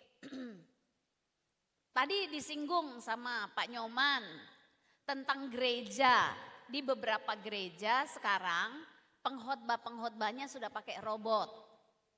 Ya. Artinya apa itu? Bahwa teknologi sudah begitu canggih. Sekarang tinggal manusia yang menonton itu, melihat itu pengkhotbahnya itu seorang robot. Terus kalau pengkhotbahnya jadi seorang robot sekarang bisa berkhotbah, bahkan mungkin khotbahnya seorang robot lebih bagus daripada kita. Terus untuk apa kita masuk sekolah teologi ya? Kan begitu jadinya ya. Kita jadi, terus kita nanti bagaimana? Terus kita nanti mau jadi robot semua? Nggak bisa, kita nggak bisa jadi robot. Tapi robot bisa dicipta, ya kan? Bisa dicipta seperti kita. Jadi pertanyaannya terus kita nanti tugasnya apa? Nah ini yang harus kita pikir bersama-sama. Ini yang harus saudara-saudara sebagai generasi, mungkin ada sebagian yang sudah masuk di Alpha ya. Generasi Alpha mungkin atau peralihan antara Gen Z ke Alpha. Maka ini menjadi tantangan besar yang juga berat untuk kita. Besar dan berat ya. Apa yang bisa kita katakan di sini bahwa kita sendiri sudah, siapa yang sering pakai chat GPT sini? Siapa di sini yang sudah sering menggunakan GPT, chat GPT? Angkat tangan tinggi-tinggi, tidak apa-apa, itu bagus kok. Pakai chat GPT. Nah, lihat 70% saya lihat yang angkat tangan ya, kurang lebihnya 70% sudah menggunakan chat GPT. Siapa yang belum tahu apakah itu chat GPT? Yang belum tahu apa itu chat GPT? Yang belum tahu. 1, 2, 3, oke. Ada sekitar 10% yang belum tahu apa itu chat GPT. Harapnya saudara selama kuliah nanti di sini sambil proses belajar bersama teman-teman, satu dengan yang lain masing-masing belajarlah. Nanti bisa tanya-tanya sama teman, tanya sama dosen, apa itu chat GPT ya, dan bagaimana menggunakan itu chat GPT. Karena kita semua akan masuk ke sana, kita semua sedang diarahkan ke sana. Ya, kita akan diarahkan ke sana artinya kita diperhadapkan dengan masalah-masalah itu. Jadi jangan tidak tahu, saudara setidaknya harus juga tahu apa itu chat GPT, bagaimana itu chat GPT bekerja, dan untuk apa itu ChatGPT buat saya, gitu ya. Jadi harus tahu, yang belum tahu nanti bisa tanya sama teman-teman karena ada 70% hampir kurang lebih sudah menggunakannya. Oke. Nah, kita lihat apakah masih ada tempat bagi kita? Apakah masih ada tempat bagi kita mahasiswa teologi kalau kita tamat dari sini nanti? Apakah kalau sudah digantikan robot, memang masih di sekitar Eropa, Amerika sudah menggunakan robot untuk berkhotbah? Nah, pertanyaannya, apakah itu hanya di Amerika dan di Eropa, tidak di Indonesia? Belum tentu. Bisa jadi beberapa tahun ke depan sudah juga akan sampai ke Asia, sudah juga akan sampai ke Indonesia. Mungkin nanti saudara sendiri yang akan menciptakan lagi malahan itu ya, kita juga tidak tahu. Tapi ini penting bagaimana sebuah perguruan tinggi teologi, dalam hal ini kita sebagai mahasiswa teologi menghadapi era digital ini. Oke, next. Ini tujuan kita mau belajar pada pagi ini supaya kita semua mengenal bagaimana itu perubahan yang terjadi. Yang kedua, supaya kita bisa melihat apa tantangannya. Dan kalau dengan tantangan harusnya kita merasa mampu untuk melihat peluang. Begitu ya, apa tantangan dan peluang yang bisa kita kerjakan sebagai mahasiswa teologi. Ya, yang berikutnya bagaimana kita hidup di tengah-tengah perubahan ini agar amanat agung Yesus Kristus itu tetap berjalan melalui saudara. Generasi ini ya, generasi muda. Ini tujuan yang akan kita bahas. Dan berikut perkembangan, apa yang terjadi dengan perkembangan di revolusi industri dan dampaknya. Saudara bisa melihat bersama bahwa adanya 4.0 dan 5.0 itu karena dimulai ada 1.0 dulu. Bukan tiba-tiba sekarang 4.0. Terus 3, 2, 1 di mana? Ini dia. Ada perjalanan sejarahnya ya. Ada sejarahnya 1.0 mulai dari 1.0, 2.0 sampai sekarang kita sudah masuk di 5.0. Ini sejarahnya. Sejarahnya bahwa dimulainya revolusi industri kurang lebih abad ke-18 ketika ditemukan mesin ya, ketika ditemukan mesin uap dan semua peralatan pakai mesin. Kalau sebelumnya, sebelum abad 18 contohnya, orang menggarap ladangnya atau sawahnya itu pakai manusia, mencangkul semua. Di luar negeri menanam gandum pakai manusia, cangkul. Tetapi begitu ditemukan mesin, alat yang bisa menolong, manusia itu sudah berkurang karena diganti dengan alat, yaitu mesin uap untuk kereta api ditemukan pada zaman itu.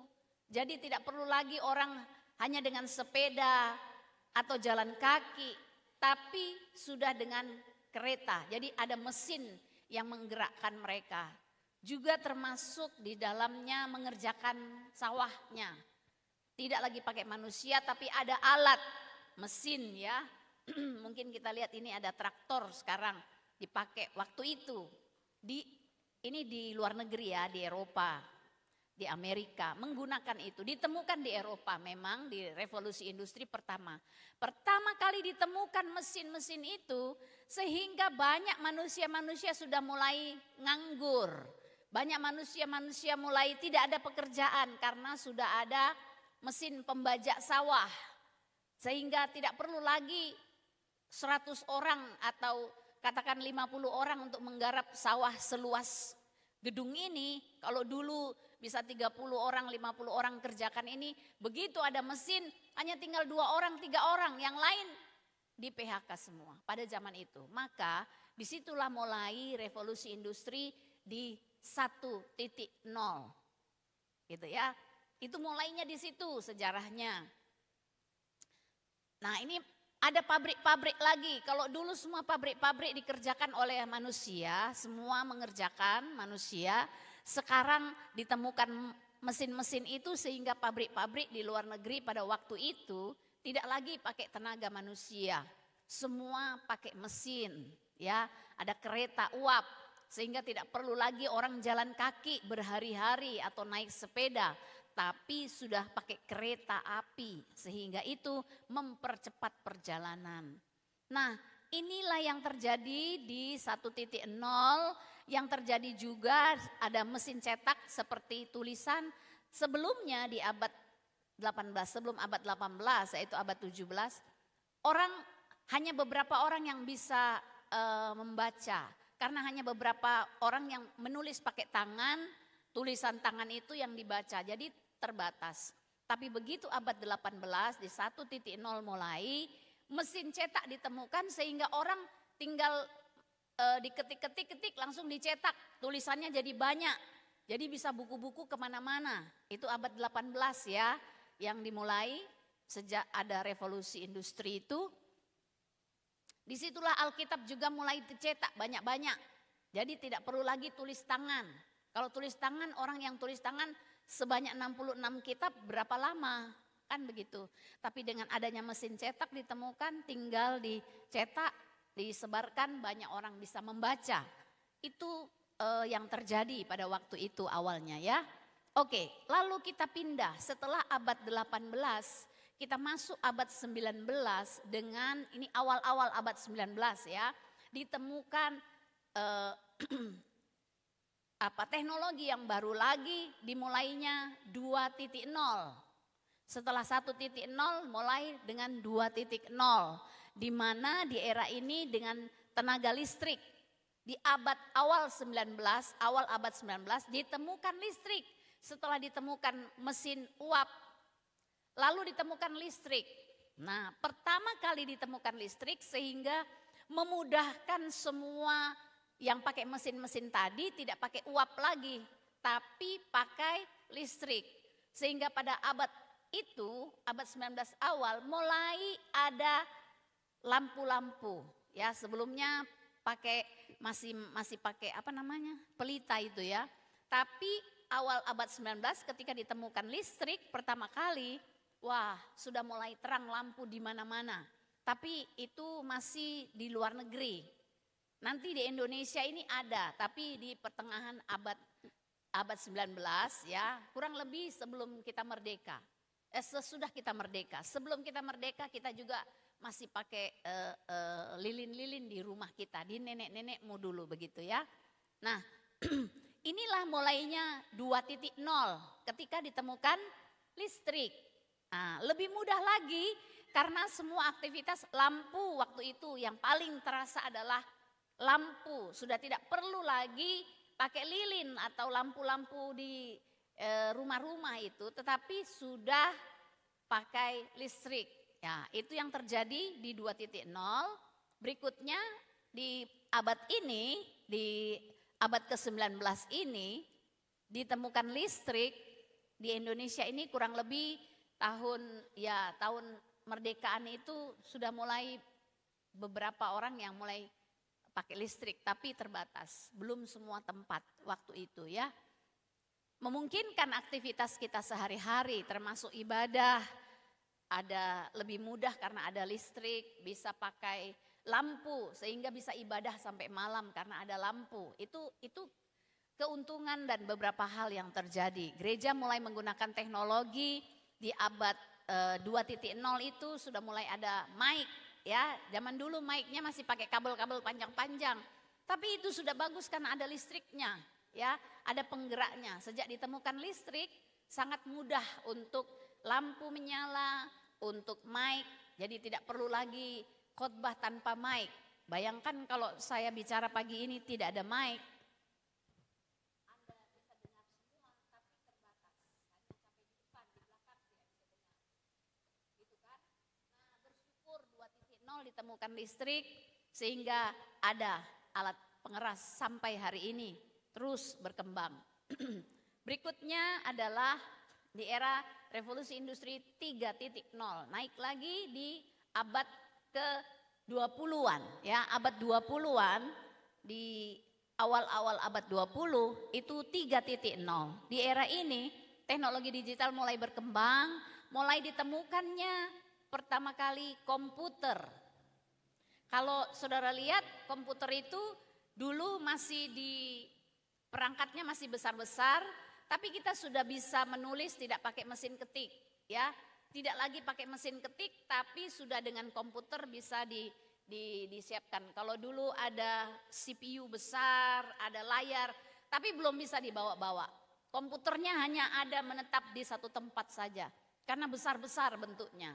Tetapi itu sudah ada, itu sudah menolong banyak orang. Itu perkembangan yang terjadi secara teknologi, melalui listrik, banyak yang bisa dikerjakan.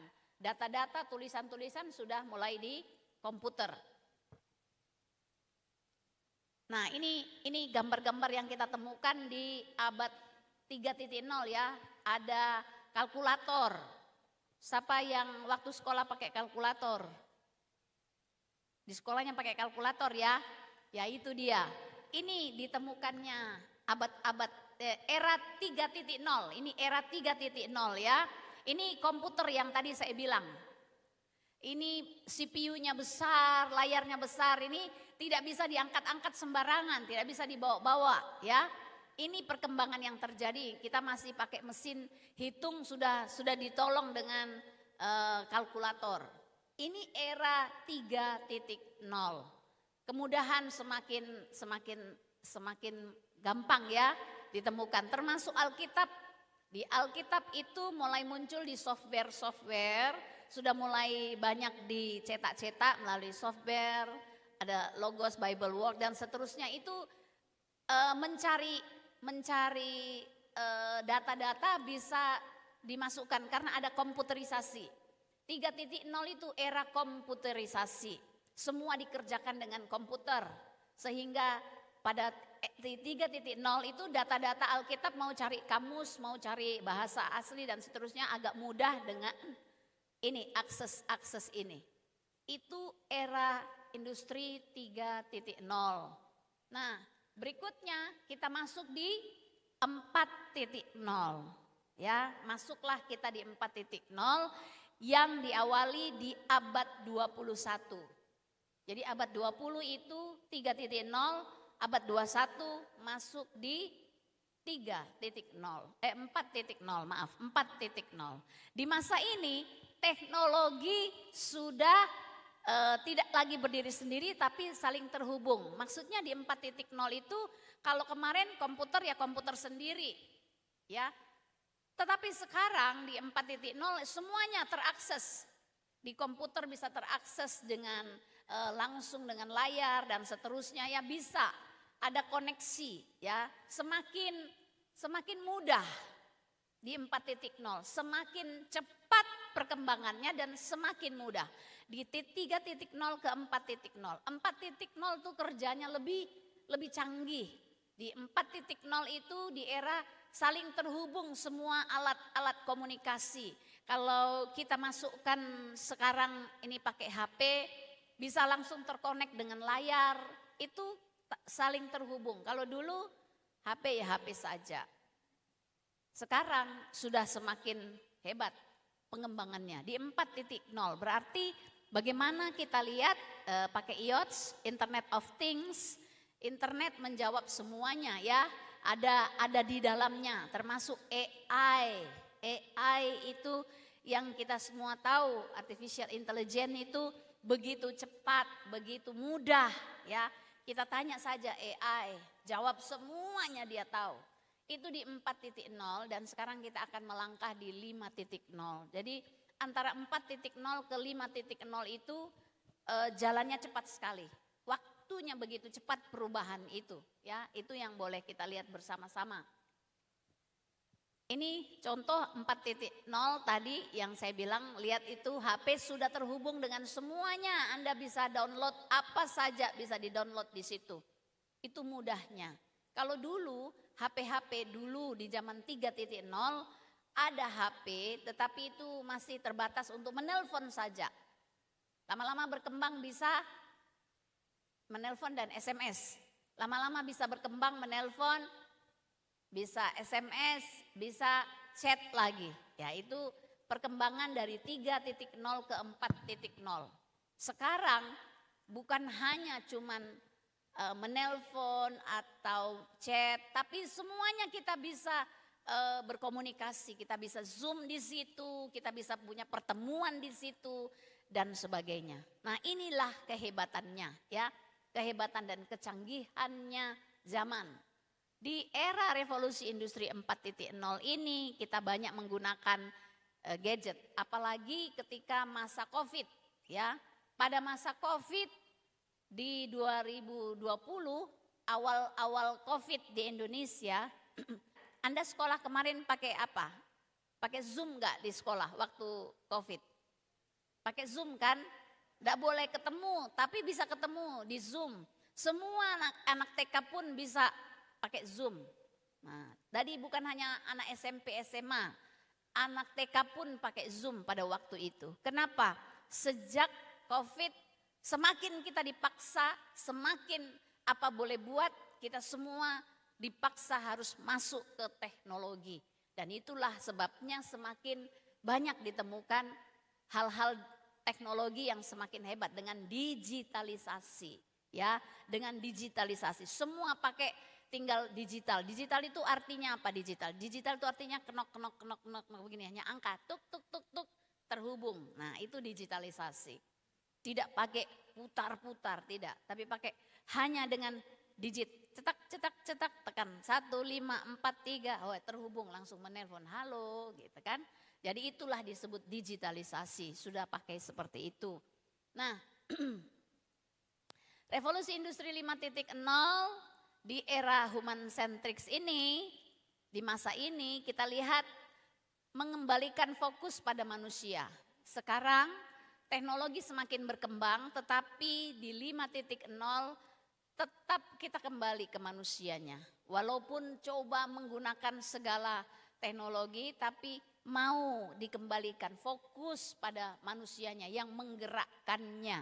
Ya, jadi memang ini menjadi tantangan sekaligus bahan yang perlu kita renungkan bersama-sama. Ya.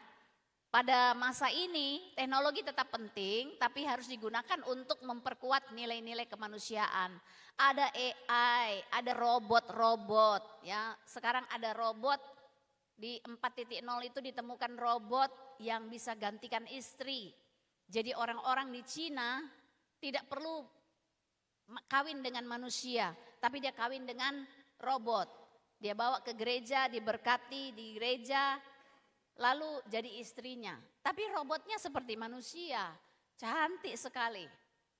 Dan dia bisa kalau pulang dia sampaikan selamat siang, mau makan apa. Wah, robot lebih baik hatinya dibanding istri barangkali, begitu katanya. Sehingga ada banyak orang yang bawa-bawa itu robotnya kalau mau tugas kemana-mana. Dia tinggal kasih kempes saja itu robotnya, dimasukkan di dalam tas dia bawa. Sampai di sana dia kembangkan lagi, dia buka lagi, dia rakit lagi, kembali lagi berfungsi sebagaimana mestinya. Bayangkan untuk menemani masak, untuk mencuci, robot bisa operasikan semuanya. Betul-betul seperti manusia. Itu yang terjadi di beberapa orang di luar negeri, sudah banyak yang mau kawin, bukan mau, sudah kawin dengan robot. Saking canggihnya itu ya. Oke, tetapi di era 5.0 itu AI dan robot tetap dikembangkan dengan pertanyaan etis yang lebih kuat. Apakah ini baik bagi manusia? Anda kalau disuruh kawin sama robot mau enggak? Enggak, kenapa enggak mau? Lebih baik itu robot, biar kamu mau marah-marah dia enggak bisa apa-apa kan gitu. Kenapa enggak mau kawin sama robot? Bedanya di mana robot dengan manusia? Tidak ada apa? Tidak ada perasaannya. Bagaimana? Iya, tidak ada emosinya, tidak ada perasaannya. Dia lurus-lurus seperti setelannya. Selamat pagi, makan apa? Itu rutin ya. Apakah kamu sedih? Ya, dia teman cerita. Tapi tidak bisa merasakan dan tiba-tiba berubah. Karena emosi itu berbeda ya, emosi itu tidak sama semua orang dan emosi itu bisa berubah-ubah. pada manusia. Itu yang belum bisa ditemukan. Otak manusia bisa dicipta, maksudnya bisa dibentuk, dijadikan robot, bisa. Otak kita di setel itulah jadi komputer itu semua. Dia bisa jawab, AI itu menjawab pikiran. Apa yang kamu perlu, saya mau tanya ini, mau ini, dia bisa jawabkan. Tapi bagaimana perasaanmu yang sedang galau, yang sedang sedih, yang tiba-tiba senang sekali. AI tidak bisa merasakan apa yang kamu rasakan. Itu bedanya. Ya, nah, itulah dia. Diperlukan AI terapi karena mau dikembalikan. Menggunakan AI, menggunakan teknologi.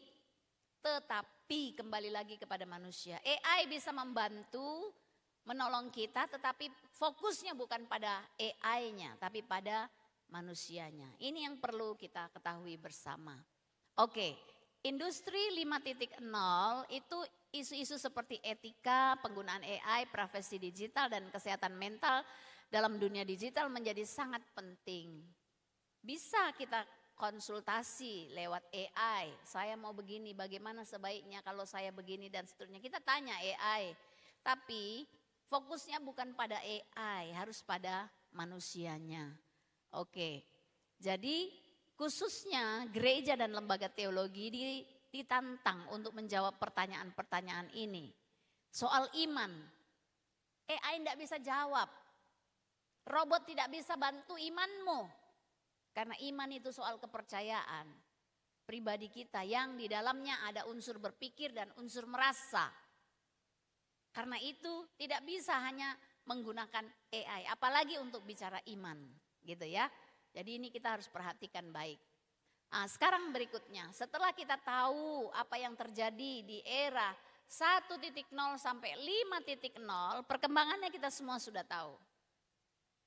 Kapan ada 1.0, 2.0 dan seterusnya. Sudah ya, inilah yang membuat zaman terus, era revolusi itu terus berkembang dengan pesat, dengan cepat sekali. Nah kita, saya dan saudara, kalau kita masih berpikir dengan era 3.0, masih berarti kita ketinggalan. Kalau di dalam pikiranmu hanya bisa menulis, kalau engkau kuliah hanya menulis pakai tangan, engkau ketinggalan jauh. Itu era berapa itu kalau tulis tangan saja? Era berapa itu? Masih era 1.0. Ya belum, masih mesin uap itu kalau menulis pakai tangan. Catatan kuliah pakai tangan. Sekarang sudah waktunya harus ada ini tantangan juga ya, peluang Anda harus bisa maju, berpikir dan bersaing untuk itu.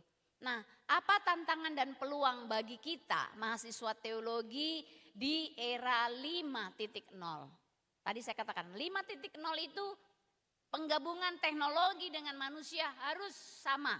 Tidak ada yang lebih diberatkan. Maksudnya teknologi penting, tapi manusianya juga harus penting. Nah, sekarang apa yang menjadi tantangan dan peluang bagi kita? Lihat di sini bahwa overload informasi ini tantangan. Dengan adanya era 5.0, revolusi industri 5.0, maka ada overload informasi. Melalui teknologi HP benda kecil ini atau laptop yang Anda pegang, kita bisa dapat semua informasi apa saja. Informasi sampah, informasi pengetahuan, informasi hiburan, informasi apa saja yang benar dan salah semua kita dapat. Nah, dampaknya apa? Yang menjadi awasan buat kita karena terlalu banyak informasi, kita ini mudah dibodoh-bodohi. Saya mau bilang dibodoh-bodohi. Artinya yang salah pun kita telan bulat-bulat. Atau terlalu banyak informasi kita jadi bingung, confused kita, ya kan? Dan itu overload informasi, terlalu penuh. Jadi bagaimana? Terus bagaimana? Begini katanya begini, semua kita terima. Nah akhirnya kita terdistraksi. Kita menjadi bias dengan digital itu. Kita jadi terkontaminasi dengan hal-hal yang salah. dan yang benar. Kita tidak bisa lagi membedakan, terdistraksi dengan digital. Kita hidup dalam banjir konten, artikel. Adakah di sini yang rajin mengkonten? Siapa yang punya viewers sudah lebih 200? Viewernya lebih 200? Ada? Siapa follower atau viewersnya sudah lebih dari 30? 30, oke. Konten yang kamu buat apa? Konten yang kamu buat apa? Hah? Oh, story, oke. Konten story, ya bisa saja. Nah, ada banyak kesempatan untuk kita. Tetapi lihat di sini, kita dihidup dengan banjir konten-konten. Tahu konten-konten ya? Semua yang disajikan apapun kontennya, mau cerita lucu, mau video-video lucu, mau hanya sebuah quotes-quotes saja, dikontenin semua. Biar lagi masak di dapur di konten, lagi jalan naik motor di konten, lagi duduk merenung di sawah di konten, semuanya selalu konten. Nah, itulah ciri-ciri orang yang banjir informasi ya, terlalu banjir konten-konten. Kita yang mengkonten atau kita lihat orang-orang dengan konten sehingga kita rajin scroll. Mungkin kalau diukur jempol kita ini lebih gemuk sekarang, jempol kita karena rajin scroll gitu ya. Jempol kita yang rajin olahraga, itu dia. Terus menerus membuat podcast, menarik perhatian. Mahasiswa teologi bisa kehilangan fokus, terlalu banyak mengkonten atau melihat, men-scroll semua konten-konten, kita bisa menjadi kehilangan fokus. Ini tantangan dan awasan kita di era 5.0 itu, ya. Tergoda terus untuk terhubung. Berikut, kecenderungan berpikir instan dan dangkal. Karena terlalu banjir informasi, kita kadang-kadang berpikir sudah tidak, ini yang bohong, yang hoaks dengan yang benar itu kita sulit membedakan. Karena terlalu banyak informasi. Sehingga kita kadang-kadang berpikirnya instan. Ah sudahlah enggak apa-apa, pikir cepat saja. Ya berpikir cepat. Saya dapat like banyak, saya dapat uang masuk di pundi-pundi, masuk di rekening dan seterusnya. Itu membuat kita pikirannya kita dangkal. Mau berita itu benar, berita itu salah, kita terima mentah-mentah. Kita sudah sulit memilah. Nah itu dia ya, membuat pembentukan teologis dan rohani kita jadi kurang kuat. Seharusnya kita sebagai mahasiswa itu adalah berpikir kritis. Ya, kemampuan mahasiswa adalah harusnya berpikir kritis. Tapi gara-gara terlalu banyak terdistraksi dengan digitalisasi, kita menjadi tidak bisa lagi berpikir kritis seperti apa. Oke, berikutnya tantangan dan awasan buat kita adalah apa? Ketergantungan pada AI dan teknologi tanpa pemahaman kritis itu tadi. Kita sudah tidak bisa memikir ini benar atau salah. Pokoknya kalau ada berita-berita langsung, kok dengar katanya ada begini. Itu kita tidak pilah-pilah, kita langsung sebarkan lagi yang kita dengar, kita forward, kita kirim lagi kemana-mana, kita berbagi lagi dan akhirnya kita menjadi penyumbang informasi yang salah. Oke, ini juga bisa kehilangan daya pikir mandiri dan mengabaikan proses belajar yang sesungguhnya. Karena kita terlalu mudah percaya, kita terlalu mudah mengikuti semua teknologi informasi yang kita dapat. Yang berikutnya menjadi kehilangan relasi nyata dan komunitas rohani. Ada banyak orang juga yang karena lebih sering berteman dengan benda ini, dia sudah tidak butuh orang lain. Kalau sudah duduk sendiri atau duduk di mana saja, mau di jalan, di pinggir jalan, di kamar, di rumah, di mana saja. Kalau kita sudah berhadapan dengan benda ini, kita sudah tidak pusing dengan orang. Ada yang begitu ya? Gara-gara matanya melihat ke sini saja, kita tidak tahu itu ada teman kita lagi sakit. Ada teman kita lagi pingsan, kita tidak peduli. Kepekaan kita terhadap komunitas sudah mulai berkurang. Bahkan ada orang yang karena teknologi, dia tidak perlu lagi gereja. Dia tidak perlu datang ke gereja. Dia cukup nonton saja di benda kecil ini, dia sudah beribadah katanya. Dia hanya perlu nonton, dia sudah ibadah katanya. Jadi tidak perlu lagi datang ke gereja. Ini dampak atau awasan kepada kita. Yang penting saya baca di Alkitab di HP, tidak usah saya ke gereja. Nah, akan ke situ larinya. Bayangkan kalau semua kita sekarang ini, kalau saya tidak bicara dan HP Anda tidak diambil, pasti Anda akan sibuk dengan ini, bukan? Kira-kira Anda pasti akan sibuk semua lihat ke bawah. Seperti berdoa padahal sedang sedang mengkonten dirimu juga barangkali. Semuanya kita akan tergoda di sana. Tantangan yang berikutnya adalah kebingungan identitas dan tujuan hidup. Di tengah informasi 5.0 ini, revolusi ini, banyaknya pilihan dan narasi tentang sukses, mahasiswa teologi bisa bertanya, apakah saya benar-benar terpanggil? Apa peran saya di masa depan? Ini tantangan spiritual. Apakah saya benar-benar terpanggil dan seterusnya? Membuat Anda bertanya-tanya, tanya-tanyanya bisa di tujuan hidup Anda itu, menjadi tujuan hidupmu itu, Anda jadi nggak jelas. Gara-gara teknologi, Anda juga bisa tidak jelas. Karena pengaruh-pengaruh informasi, Anda jadi ragu untuk mau mengikuti panggilan Tuhan. Bisa, fokus kita sudah mulai berubah. Karena lebih tergoda mungkin ada informasi dari teknologi, oh jadi ini bisa pergi penginjilan atau bisa pergi buat ini dapat uang dan seterusnya. Anda jadi pikir, enggak usahlah jadi hamba Tuhan, lebih baik saya bisnis saja, bisnis online. Anda mulai berubah visinya, ya itu bisa jadi karena ini. Tantangan yang berikutnya, sikap yang perlu diwaspadai adalah pragmatis, sikap pragmatis dan kehilangan panggilan.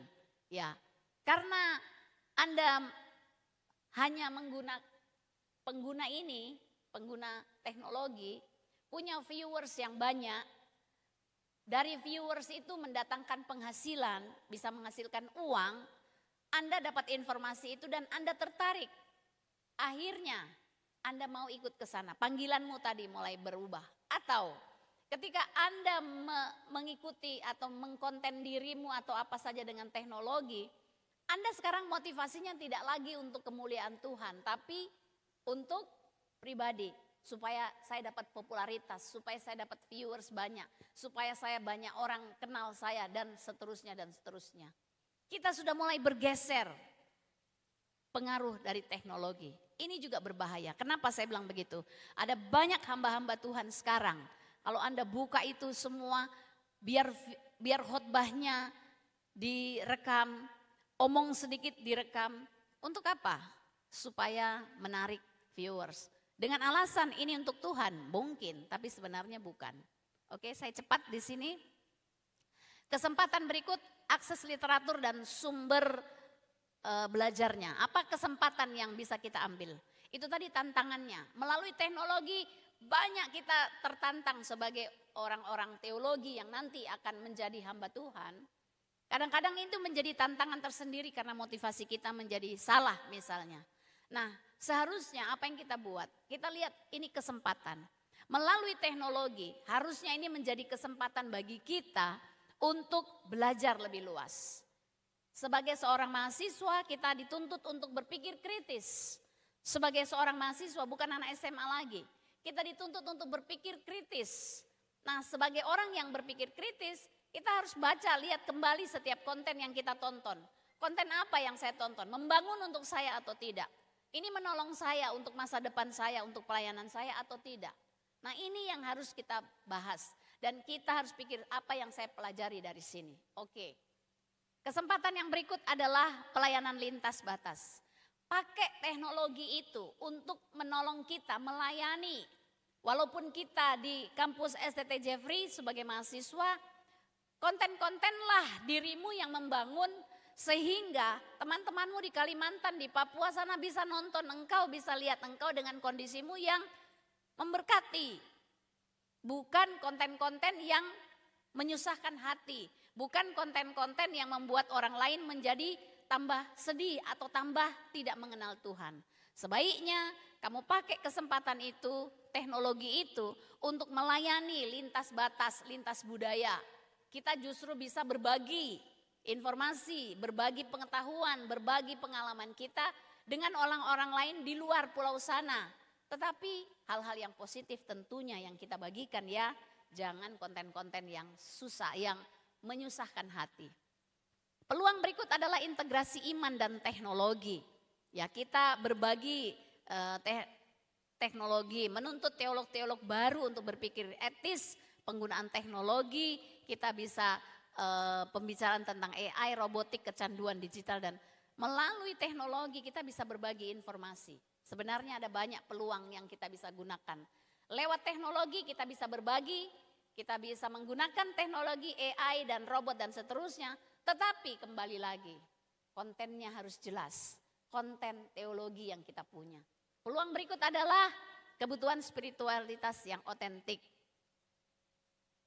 Kenapa kita perlu membagikan konten atau menggunakan teknologi itu dengan baik? Isinya, kontennya harus yang baik.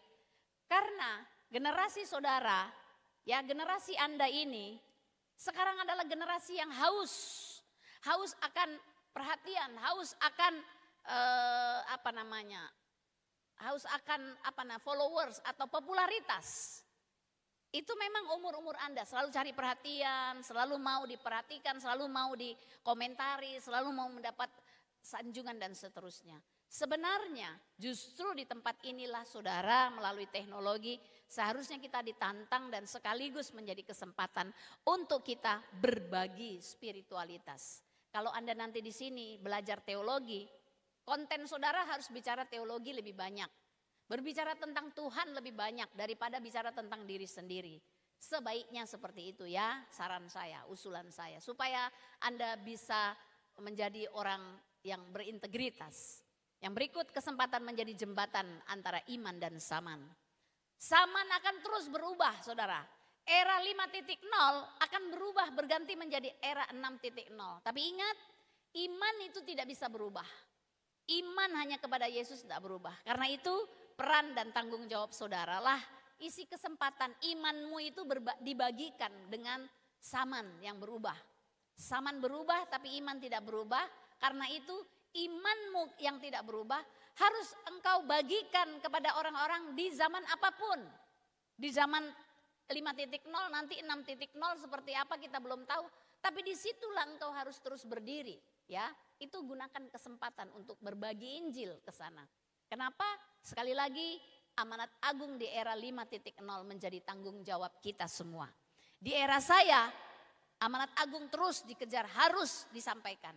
Di era saudara juga amanat agung tetap juga harus disampaikan. Jangan berhenti di era saudara. Ya, terus kumandangkan itu. Apa isi amanat agung? Oke, di tengah fokus arus digitalisasi dan perkembangan, amanat agung tetap menjadi tugas kita. Ini dia. Mari baca sama-sama. 1, 2, 3.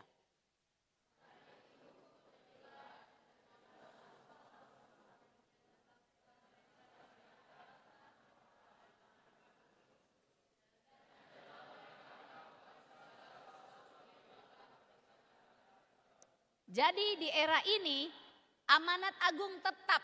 Di era 5.0 amanat agung tetap selama-lamanya sampai Tuhan datang. Itu dituntut sama kita. Itu diminta Tuhan dari kita.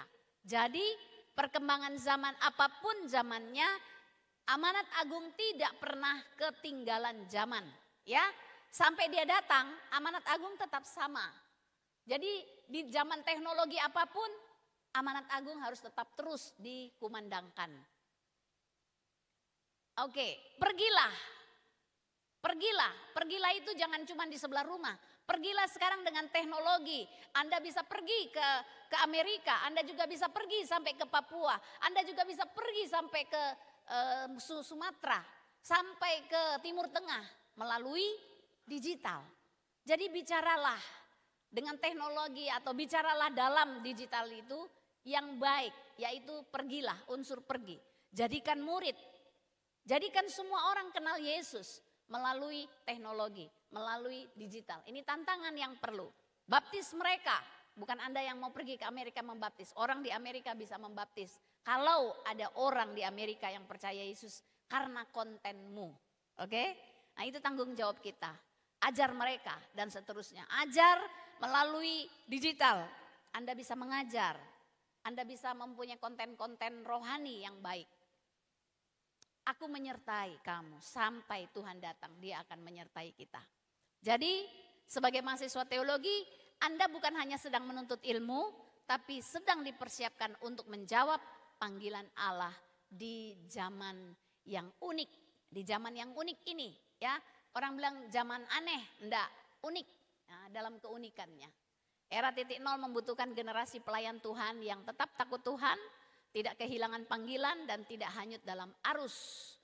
Jangan kita menjadi hilang karena teknologi, justru kita harus tampil beda di era teknologi. Sekian dari saya kembalikan kepada moderator.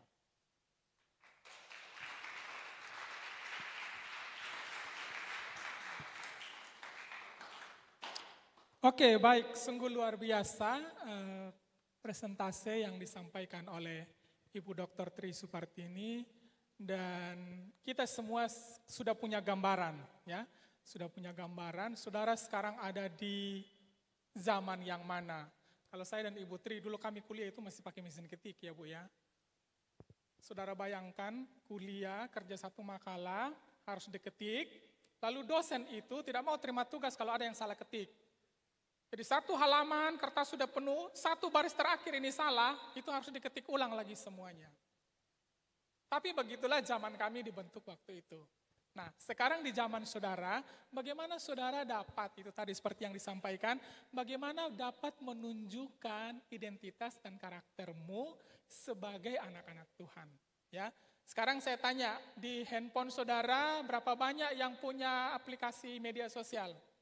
TikTok, Instagram, Facebook, ada berapa aplikasi yang punya satu? Yang punya satu aja. Hanya punya satu, medsos. Yang punya dua. Jangan begini, lebih tinggi angkatnya. Punya dua. Yang punya tiga. Tiga aplikasi. Bu, anak-anak tabu pemain media sosial semua ini. Berapa kali saudara buka media sosial itu? Ayo. Satu kali satu hari, ada yang satu kali, dua kali, tiga kali, empat kali, lebih 10 kali, lebih 20 kali. Nah, saudara, tadi kita sudah belajar bersama-sama, ya. Kita memang tidak dapat menghindari overload informasi ini, ya. Saudara rela tidak makan, tapi saudara tidak rela kalau tidak pegang handphone satu hari, toh? Ayo, mengaku memang kok. Nah, jadi nanti kalau di asrama bilang jam 10 harus simpan handphone, saudara harus simpan. Bukan untuk membatasi saudara untuk tidak menggunakannya, tapi melatih saudara supaya itu tadi, saudara tetap punya pertumbuhan rohani, tetap punya konektif iman yang otentik.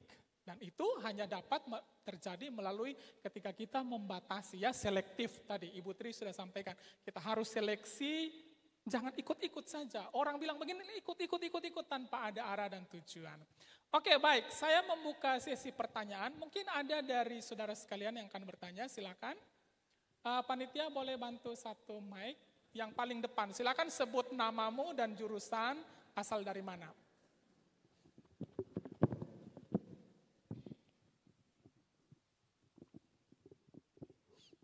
Cek. Baik, terima kasih atas kesempatan yang telah diberikan. Mungkin teman-teman udah pada bosan lihat saya dari kemarin juga ada sering bertanya. Ini perkenalkan, nama saya Tirza Itma Claudia Syaibau. Puji Tuhan saya ngambil jurusan musik di STFT Jeffrey di sini. Jadi begini, di era sekarang itu kan mahasiswa banyak menggunakan, bukan mahasiswa, bahkan dari SMA, anak-anak SMA itu banyak yang menggunakan teknologi seperti GPT bisa membuat mahasiswa bisa kehilangan fokus dan waktu untuk merenungkan firman Tuhan karena tergoda untuk terus terhubung sehingga teknologi membentuk kita untuk menyukai jawaban cepat. Jadi pertanyaan saya dalam dunia akademik yang didorong data dan teknologi, bagaimana peran kita sebagai pembentuk jiwa mahasiswa tetap relevan di tengah dunia yang canggih ini. Bisa dijelaskan dampak baik masalah yang jika ada masalah yang dihadapi bagi kampus, jika ada terdapat kayak anak mahasiswa yang menggunakan alat teknologi seperti ini. Baik, itu saja, terima kasih. Oke, terima kasih pertanyaannya, silakan duduk. Jadi ini bagaimana dapat menggunakan AI, menggunakan teknologi secara berintegritas, Bu, ya. Karena mereka dari SMP, SMA, sekarang anak-anak itu kalau dikasih tugas juga, mereka pakai AI saja, tinggal kasih prompt dan itu. Nah, ini bagaimana ini? Kira-kira apa tips dan trik dari Ibu, khususnya untuk sekarang yang semester 1, karena nanti akan ada tugas-tugas makalah banyak-banyak. Nah, jangan sampai dosen-dosen ini dikacangi sama mereka. Cuma tinggal bikin di AI, dia tidak perlu repot-repot, dia kopas, dia pindah. Nah, kira-kira menurut Ibu bagaimana untuk mereka, bagaimana dapat memanfaatkan teknologi AI secara berintegritas, secara bertanggung jawab, dan tadi ada satu kata yang penting, secara kritis. Silakan, Bu. Baik, terima kasih. Saya tidak jelas tadi namanya ya, lalu panjang tadi namanya. Ya, bagaimana caranya? Kita tidak boleh, ini saya langsung ya, untuk menggunakan AI kita tidak boleh kopas. Apa yang kita dapat dari AI, apa bunyinya begini-begini langsung kita ambil, kita masukkan ke tugas kita. Disitulah peran kita mengolah, meng-cross check kembali, ya apa betul katanya. Kita harus cross check kembali karena tidak semua jawaban AI itu benar, saudara. Tidak semua. Jadi di cross check kembali kalau ada teori dari buku-buku, di cross check benar katanya, oh benar. Lalu kita tidak boleh ambil, lalu kita bold, lalu kita kopas, kita ambil masukkan itu ke makalah atau ke tugas kita. Disitulah peran kita mengolah dengan berpikir kritis tadi, Anda mulai membuat parafrase dari situ. Ya diparafrasekan, apa itu diparafrase? Diparafrase itu dibuat dengan kalimat sendiri. Dari apa yang saudara dapat itu, saudara baca, oh ini maksudnya begini. Anda buat kesimpulan dalam bentuk parafrase dengan kalimat baru yang kalimat Anda. Kita boleh ambil sumber-sumber intinya saja, poin-poin penting misalnya. Setelah di cross check dengan buku ini, oh oke, ada. Saya selalu bertanya sama AI, ini dari mana referensinya kalau saya? Dari mana sumber bukunya? Oh dari sini-sini, saya coba cek. Oh iya cocok, kalau cocok saya akan pakai. Tapi kalau tidak, saya tidak mau langsung ambil begitu saja. Karena itu akan menyusahkan diri kita dianggap plagiat. Ya, bahaya kalau kita plagiat buat tugas, banyak ditolak tugas kita kalau plagiat. Karena kita menyontek dan itu mencuri namanya. Mungkin begitu saya bisa jawab. Baik, terima kasih Bu. Ya, jadi itu tadi tips yang diberi ya, saudara harus memiliki analisis kritis. Dan kalau teman-teman mau coba, AI itu sekali-sekali coba saudara debat. Jadi dilawan, dia pasti akan, oh iya mungkin dan akan berubah. Nah, tadi jelas jawaban dari Ibu kepada kita untuk kita harus menganalisis kembali, memeriksa kembali, betulkah yang dia bilang ini? Dan saya mau kasih tahu, beberapa dosen saudara di sini memakai AI detektor untuk memeriksa tugasmu. Jadi jangan senang dulu ya, oh saya bikin tugas ini cepat nih pakai AI. Nanti kalau kena AI detektor, seperti tadi yang Ibu Tri sampaikan, saudara kena namanya plagiarisme. Apa itu plagiarisme? Plagiarisme itu mengambil pendapat tanpa saudara menganalisis, tanpa saudara memparafrasekan. Dalam bahasa gaul saudara bilang, tinggal dikopas saja ya. Jadi jangan kopas AI, tapi pakailah AI untuk memantik pemikiran-pemikiran saudara, untuk mencari ide-ide. Oke, pertanyaan kedua, silakan yang di belakang dulu tadi yang angkat tangan, baru nanti yang ke depan. Silakan.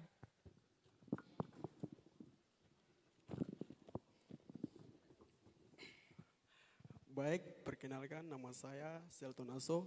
Saya dari Gugus 4 usia.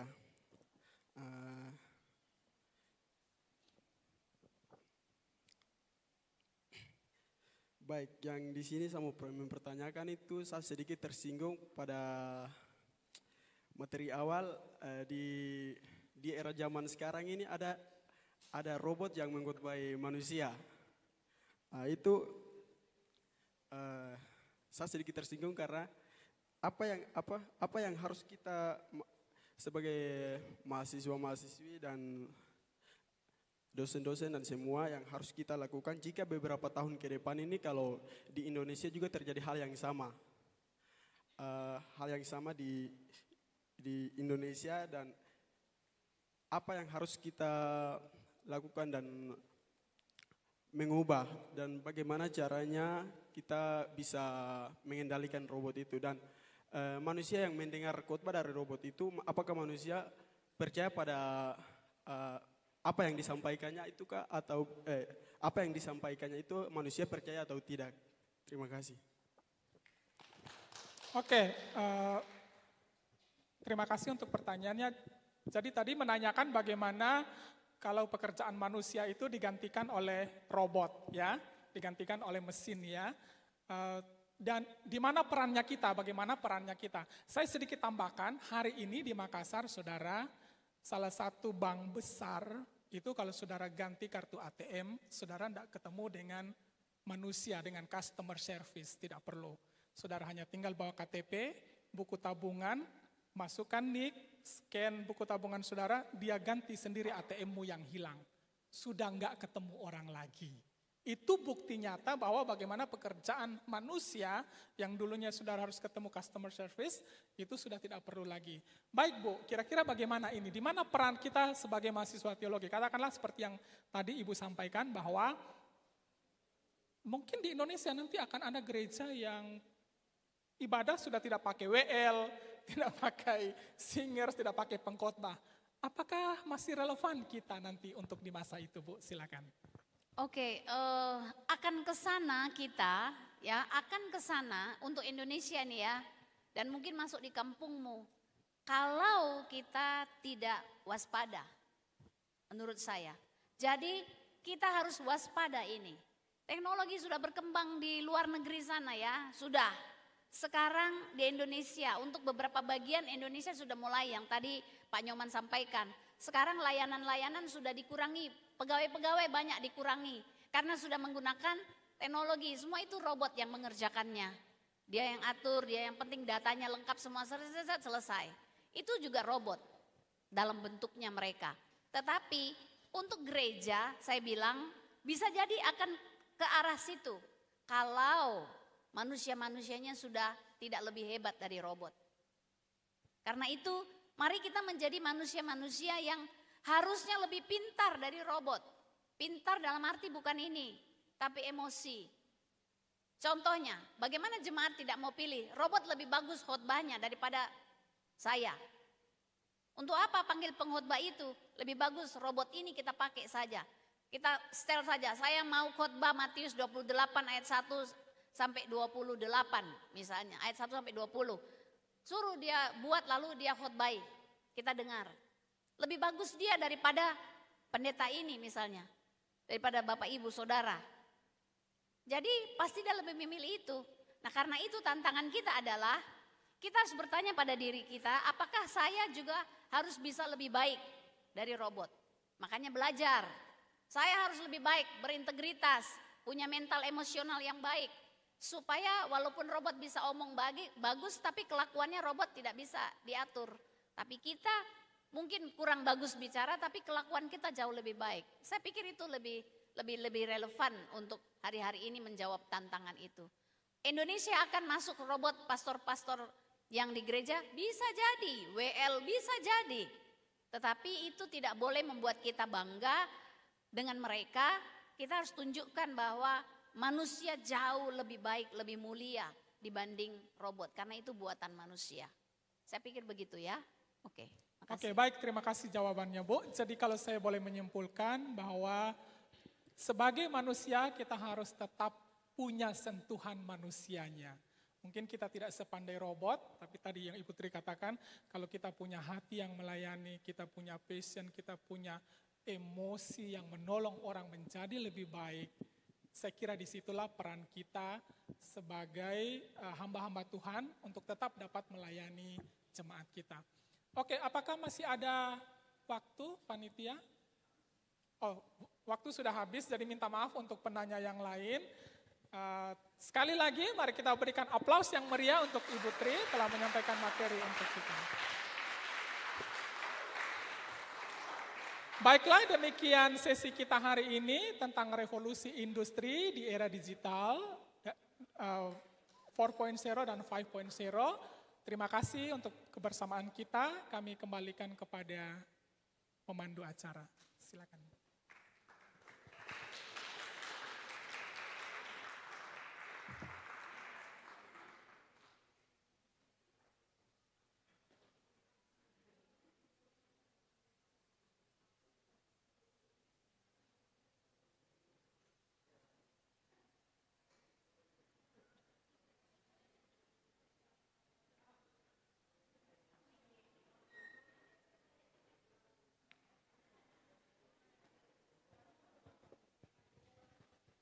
Cek. Bisa, tolong. Man of God.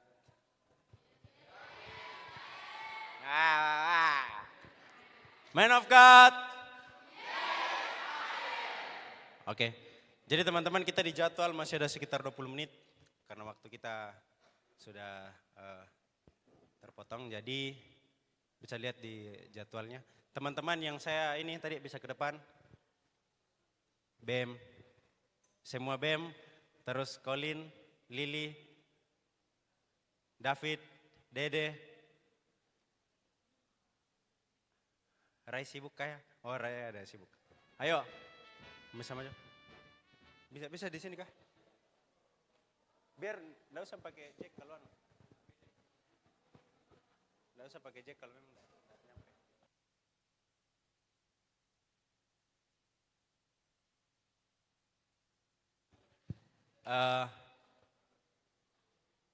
Mengenal sedikit tentang Mars dan Him STFT Jafrai. Jadi teman-teman, kita tidak akan latihan sampai kita bisa karena waktu kita sisa 20 menit. Nanti teman-teman akan dengar di ibadah kapel nanti, tapi kita hanya memperkenalkan kepada teman-teman. Setidaknya gambarannya teman-teman tahu. Jadi nanti mereka akan nyanyi.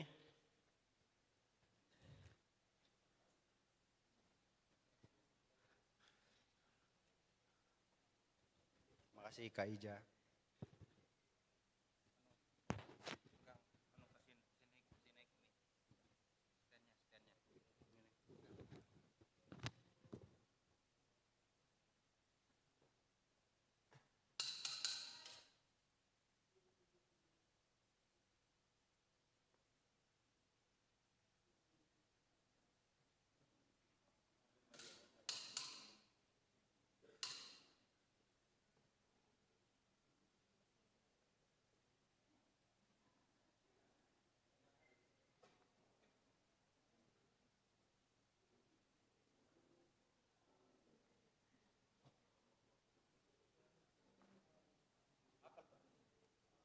Bisa ditampilkan ada filenya enggak ya?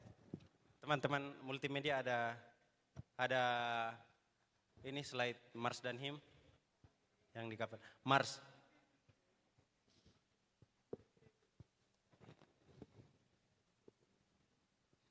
Boleh berdiri Bapak Ibu yang terhormat. Jadi ada yang tahu lagu Mars itu dia pembawaannya seperti bagaimana? Hah? Kayak Mars Perindo itu, mayolah seluruh rakyat Indonesia. Jadi ini dinyanyikan dengan semangat. Biasanya nyanyi lagu Mars toh. Ya, jadi nanti teman-teman akan bernyanyi, semoga mereka ingat, tapi pasti ingat lah ya.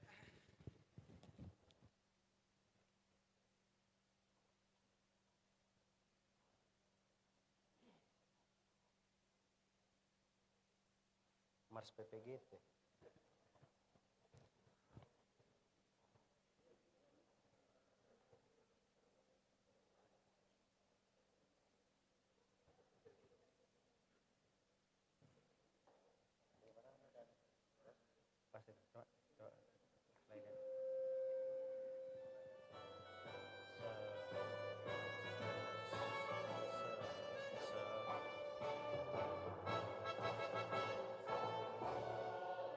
Sabar. Siapa ya? Kasih buka suaranya.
Sekol.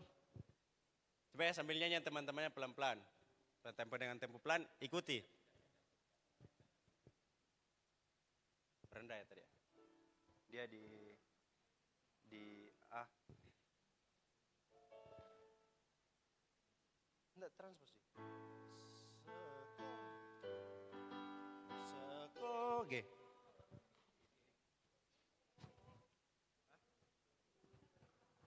Ayo rendah tadi.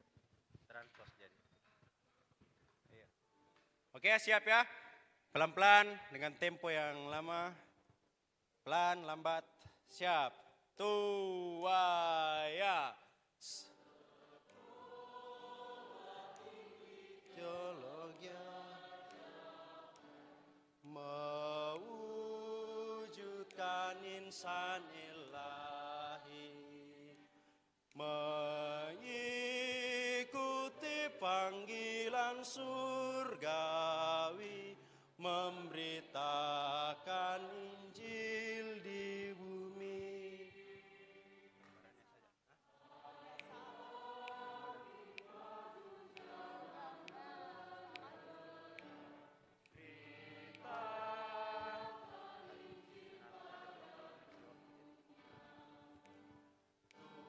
Tuhan akan memimpinlah maju.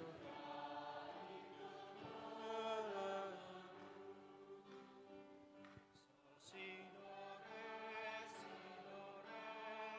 sol do si do re mi sol si do re sol do si do re mi sol fa la do fa mi re do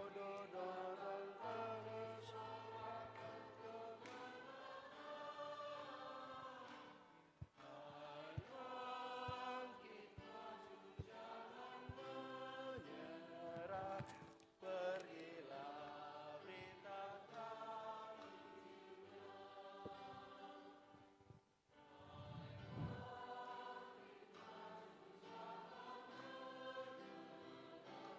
pergilah beritakan.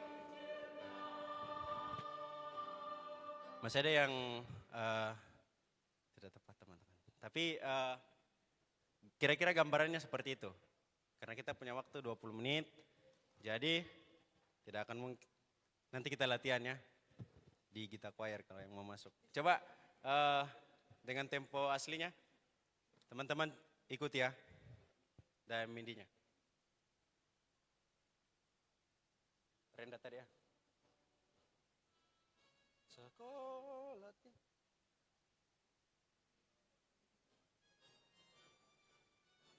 memberitakan Injil di bumi malam.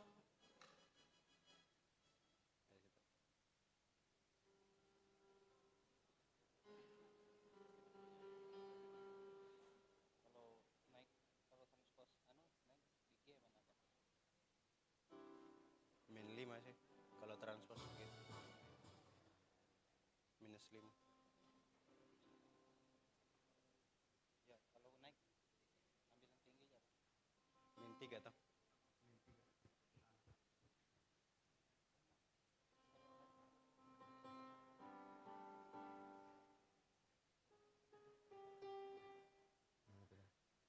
Ya, ikuti ya.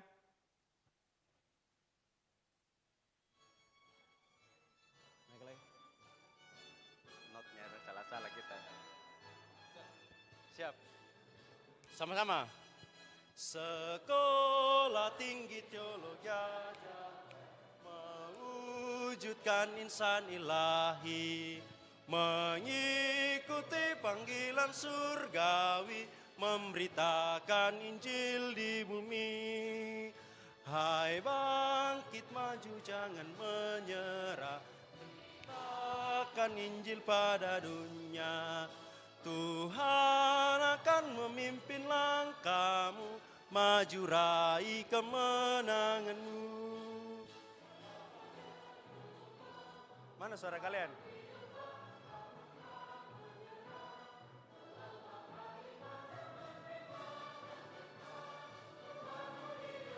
kibarkan panji sorakan kemenangan. Hai bangkit maju jangan menyerah, pergilah beritakan Injilnya. Hai bangkit maju jangan menyerah, pergilah beritakan Injilnya.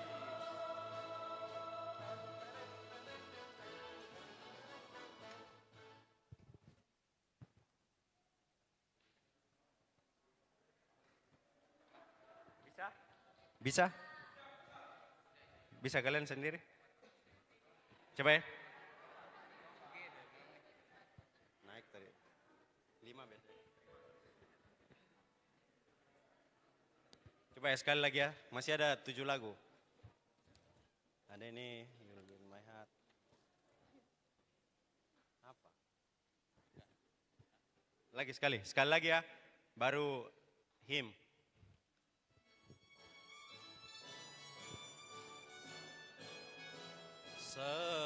Sol, do, i, sol, mi. Sekolah tinggi teologianya.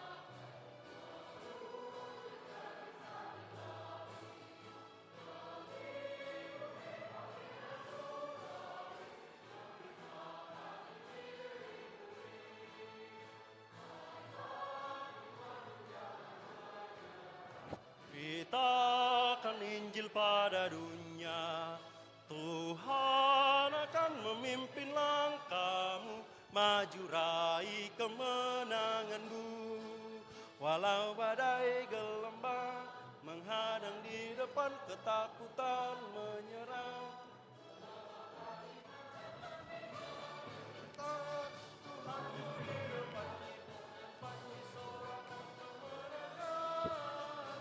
Hai bangkit maju jangan menyerah, pergilah beritakan Injilnya lagi. Pergilah beritakan Injilnya.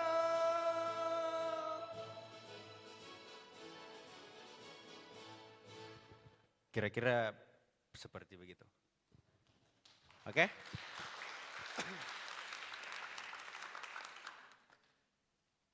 Mana? Sekarang hymn. Ada je melodinya. Dengan nada dasar D.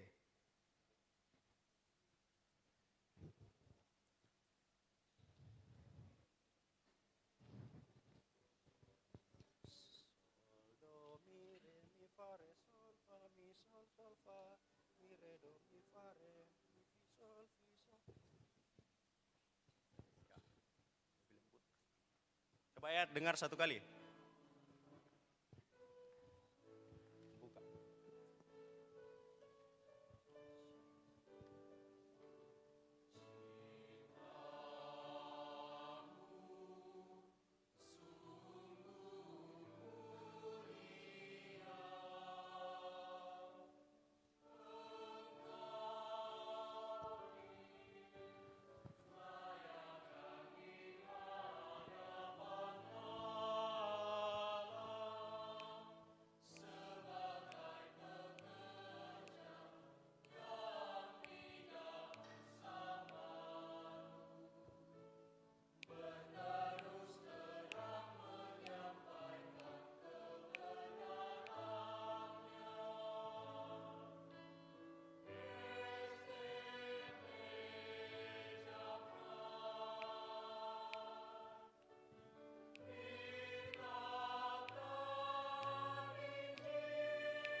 Coba kalian sendiri. Oke, ya. Sol, do, mi, citramu. Jangan takut kasih keluar suaranya supaya kita bisa dengar yang salah di mana supaya kita perbaiki. Ya, oke? Setuju ya? Pokoknya nyanyi saja. Nanti akan dipandu sama kakak di depan, coba ya. Sama-sama.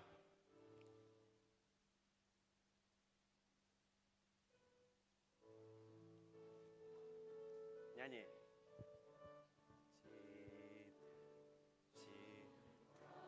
Kamu sungguh mulia. Tempo. Engkau dilayakan di hadapan Allah sebagai pekerja yang tidak usah malu. Nyanyi. Berterus terang menyampaikan kebenaran. Naik. STT Jafrai, beritakan Injil, junjung kasih. Sampai jam berapa?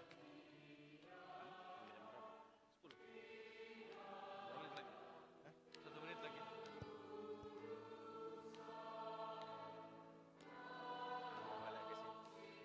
Dan tindakan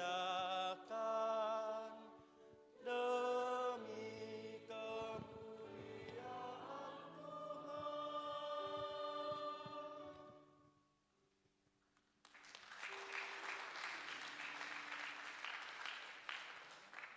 Oke, bisa?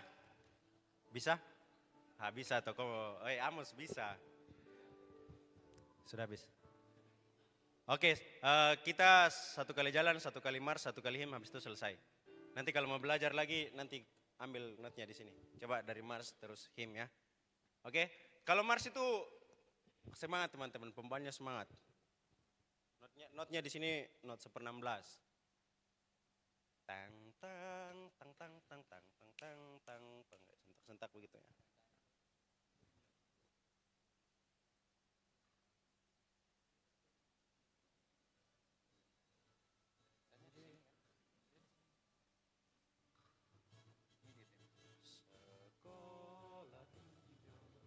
Yang tadi itu pas aja sih, yang tadi itu. Kasih turun lah berarti. Berapa transus berapa tadi? Ya.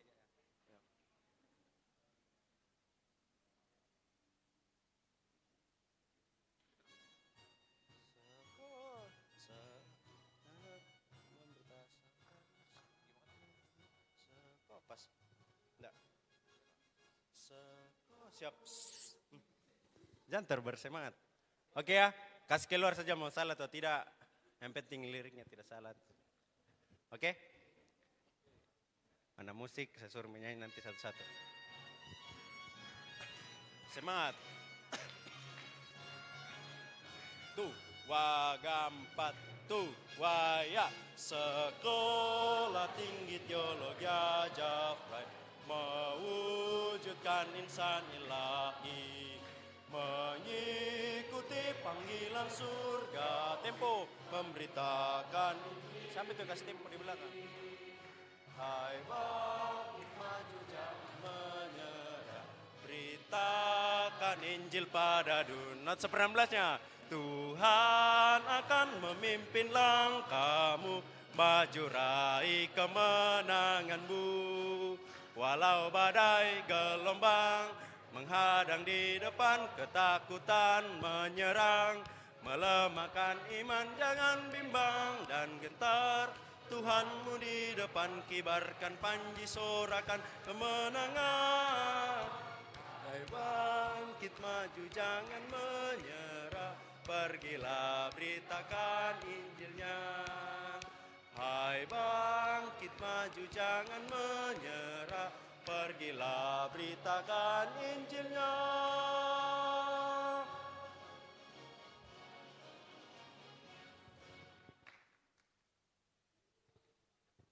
Satu lagi baru tepuk tangan, sabar. Saya tidak dengar suaramu. hadapan Allah sebagai pekerja yang tidak usah berterus terang menyampaikan kebenaran. STT Jafrai, beritakan Injil,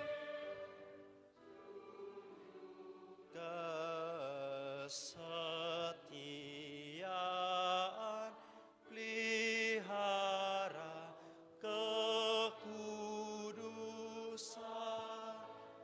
dalam sikap dan tindakan demi kemuliaan Tuhan. Oke, tepuk tangan. Begitulah. Silakan duduk. Tapi nanti teman-teman kita ada waktu belajar. Nanti setiap hari Jumat ini akan dinyanyikan. Ada penyampaian dari kantor. Minta tolong mahasiswa baru suruh ke bagian keuangan. Yang pertama, Apianus Lawiya, Rizal Rifaldinantu, Liram, Etirsa Ipma Claudia, Samuel Jelira, dipanggil kok Samuel, Tesalonika Loho, ya. Oke, jadi teman-teman waktu kita sekarang istirahat, snack, turun di bawah ya Samuel ya, turun di bawah. Oke, jadi turun di bawah, kita kembali jam 10 menit ya Kak, sekitar 15 menit, ya. Intinya sebelum sesi dimulai kalian harus ada di sini. Oke? Boleh, silakan turun. Yang nama-nama itu ke kantor ya. Ditunggu.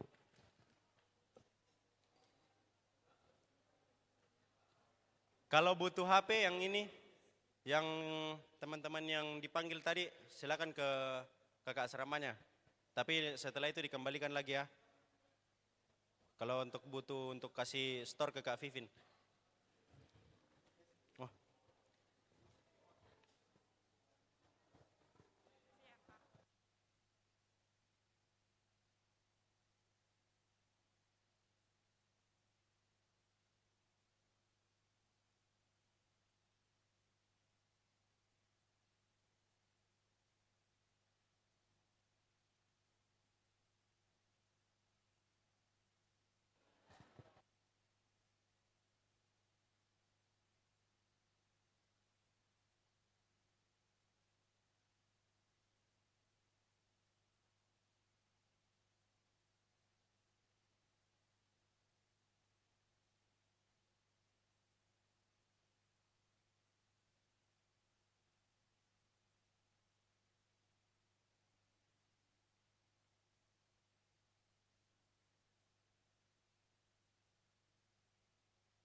selamanya. Sekarang ku ada, sama-sama katakan. Oh Yesusku, ku cinta kau selamanya. Kita angkat pujian dari awal, cek. Dalam, hah? 10 menit. Oh, sorry. Lagi sub.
tak pernah kau lepaskan dari kasih. Nanti. Kamu moderatornya. Terima kasih sudah mengundang saya untuk datang ke sini untuk membahas Work Holiday.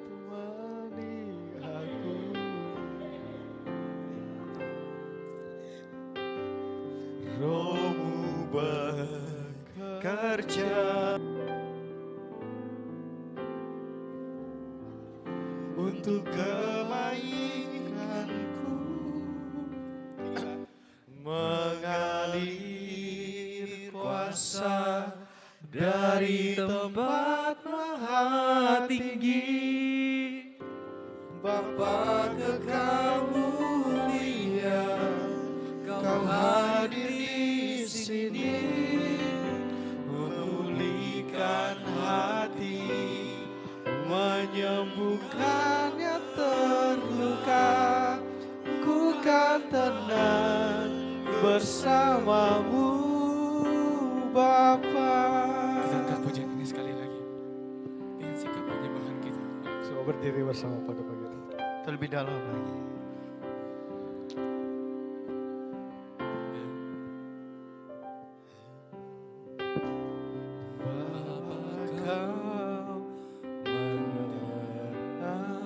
Tolong liriknya.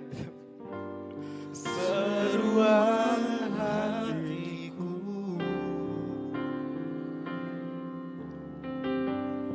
tak pernah kau lepaskan dari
sedikit.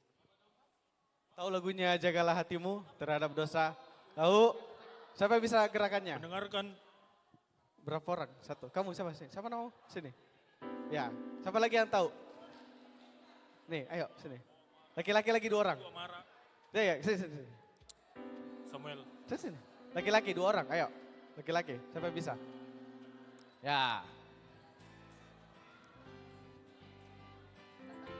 Cari temanmu 1, kamu panggil.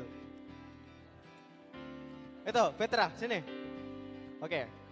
Jagalah hatimu terhadap dosa. Ya, semua berdiri dong. Ya, berdiri.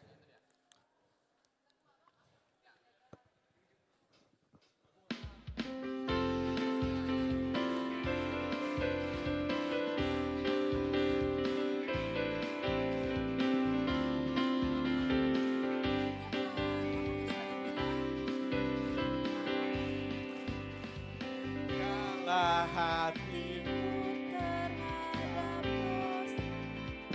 dosa. Takutlah akan Tuhan senantiasa. Jagalah hatimu terhadap dosa.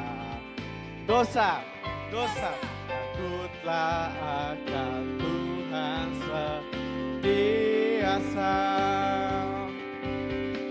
Masa depan sungguh ada dan harapanku takkan hilang. Dia pegang tanganku agar kau terus maju.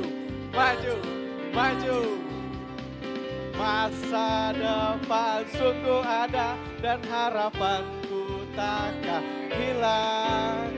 Biar hidupmu buat Yesus tersenyum. Sekali lagi. Jagalah hatimu terhadap dosa.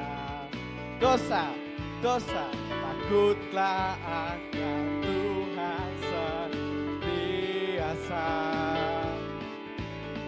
Jagalah hatimu terhadap dosa. Takutlah akan Tuhan senantiasa.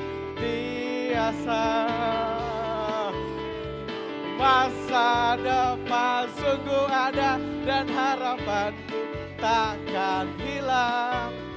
Dia pegang tanganku agar kau terus maju. Masa depan sungguh ada dan harapanku takkan hilang. Biar hidupmu buat Yesus tersenyum. Masa depan sungguh ada dan harapanku takkan hilang. Dia pegang tanganmu. Maju. Masa depan sungguh ada dan harapanmu takkan hilang. Biar hidupmu buat Yesus tersenyum. Biar hidupmu buat Yesus tersenyum. Oke, terima kasih. Beri tepuk tangan semua. Silahkan duduk kembali. Terima kasih, Dek-adik.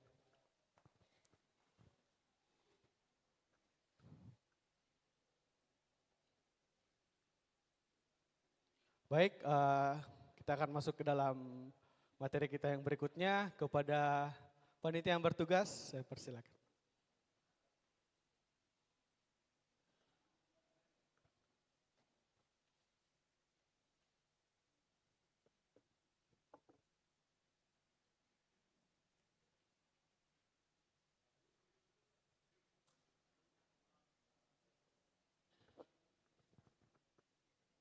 Ya, Maba 2025.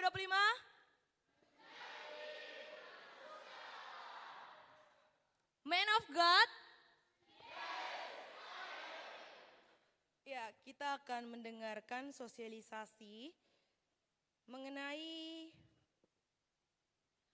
tata tertib berasrama dan akan disampaikan oleh Ibu Nona Karlena Suplik, STH, selaku Ibu Asrama kita. Kepada Ibu dipersilakan.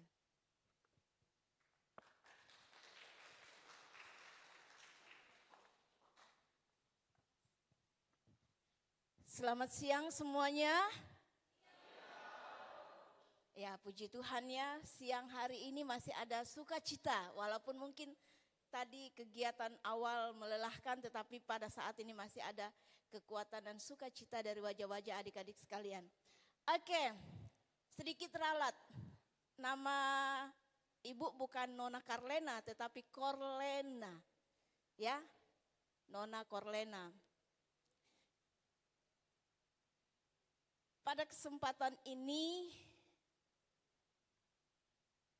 kami sangat berterima kasih kepada panitia penerimaan maba yang sudah memberi kami kesempatan untuk menjelaskan tata tertib di asrama. Oke, selama Ibu menjelaskan, Ibu harap semuanya untuk stay dengan telinganya ya, jangan stay dengan mulutnya. Ketika kami menjelaskan, jika ada yang bersuara itu artinya mau menggantikan kami di tempat ini menjelaskan. Oke, dan itu akan spontan kami memberi kesempatan untuk ke depan. Jadi duduk manis, hari ini jadi anak sekolah minggu dulu ya, supaya waktu kita nggak habis. Pasang telinga baik-baik supaya kalian tahu aturan ya, aturan-aturan yang berlaku di asrama putra maupun asrama putri.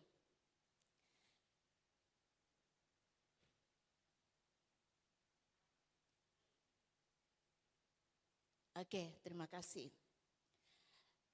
Segala sesuatu yang berurusan dengan asrama itu akan berurusan dengan kami sebagai ibu asrama dan bapak asrama. Saya bukan bapak asrama, tapi ibu asrama mewakili ya dari asrama. Semuanya itu, apapun itu tentang asrama, itu akan kembali kepada bapak dan ibu asrama atau penanggung jawab asrama. Jadi pada siang hari ini kita akan melihat atau kita sendiri mendengar tentang apa saja aturan-aturan dalam asrama. Oke, aturan dalam asrama, Ibu rasa tidak jauh berbeda dengan aturan kita di rumah. Aturan bapak atau ibumu di rumah. Ya. Tetapi kalau mau lebih jelas, apakah betul-betul semuanya persis atau tidak? Karena biasanya aturan di asrama ini memang ada yang sama dengan aturan kita di rumah. Tetapi ada juga yang sedikit berbeda. Ya. Jadi karena ada sedikit yang berbeda, mungkin sedikit atau banyak, tetapi kita tetap membutuhkan telinga kita untuk mendengar dengan baik, ya. Oke. Peraturan asrama tentang fasilitas, tanggung jawab kita terhadap fasilitas yang ada di dalam asrama.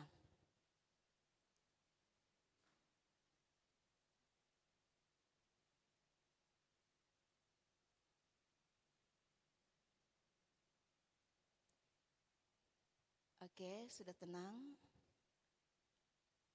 Jadi tanggung jawab kita sebagai penghuni asrama, pertama, kita harus bersikap ini adalah milik kami. Kenapa seperti itu? Kalau kita merasa itu milik kita, maka ada rasa tanggung jawab untuk menjaga dengan baik. Ya. Jadi fasilitas yang ada di asrama, setiap mahasiswa bertanggung jawab terhadap kebersihan kamar tidur, WC dan kamar mandi. Itu paling utama. Kenapa? Ketika kita tinggal di tempat yang bersih, yang nyaman, itu akan mempengaruhi kesehatan kita juga. Jadi sangat-sangat penting bagi setiap anggota asrama untuk menjaga kebersihan kamar terutama ya. Kemudian toilet. Kemudian apa lagi? Kamar mandi. Kebetulan kamar mandi dengan toilet itu satu bersamaan. Jadi itu harus dijaga benar-benar bersih. Oke, untuk kamar khususnya. Tolong spray tempat tidurmu paling lama dicuci ya. Paling tidak 3 hari paling lama, 3 hari. Sudah harus dicuci atau diganti. Kenapa? Kalau kita tidur kan keringat. Bayangkan keringatmu menumpuk di spray itu selama kalau mungkin gak dicuci seminggu, 2 minggu, 3 minggu, sebulan. Bisa bayangkan aromanya seperti apa? Bisa ya. Luar biasa itu aromanya sangat-sangat mengganggu kenyamanan kita di dalam. Tidak masalah kalau kita sendiri di dalam ruangan tersebut ya, tetapi kalau ada teman-teman yang lain, itu akan menjadi masalah untuk yang lainnya. Oke? Kalau misalnya di tempat asal kita atau di rumah, kita tidak biasa berganti spray dalam 3 hari sekali, di sini wajib diganti. Mengerti? Karena ada yang mengeluh, Mami, ada kutu di tempat tidur. Loh, kutu itu biasanya suka di tempat yang kotor. Berarti ada masalah dengan kebersihan tempat tidurmu. Oke, yang berikutnya adalah toilet.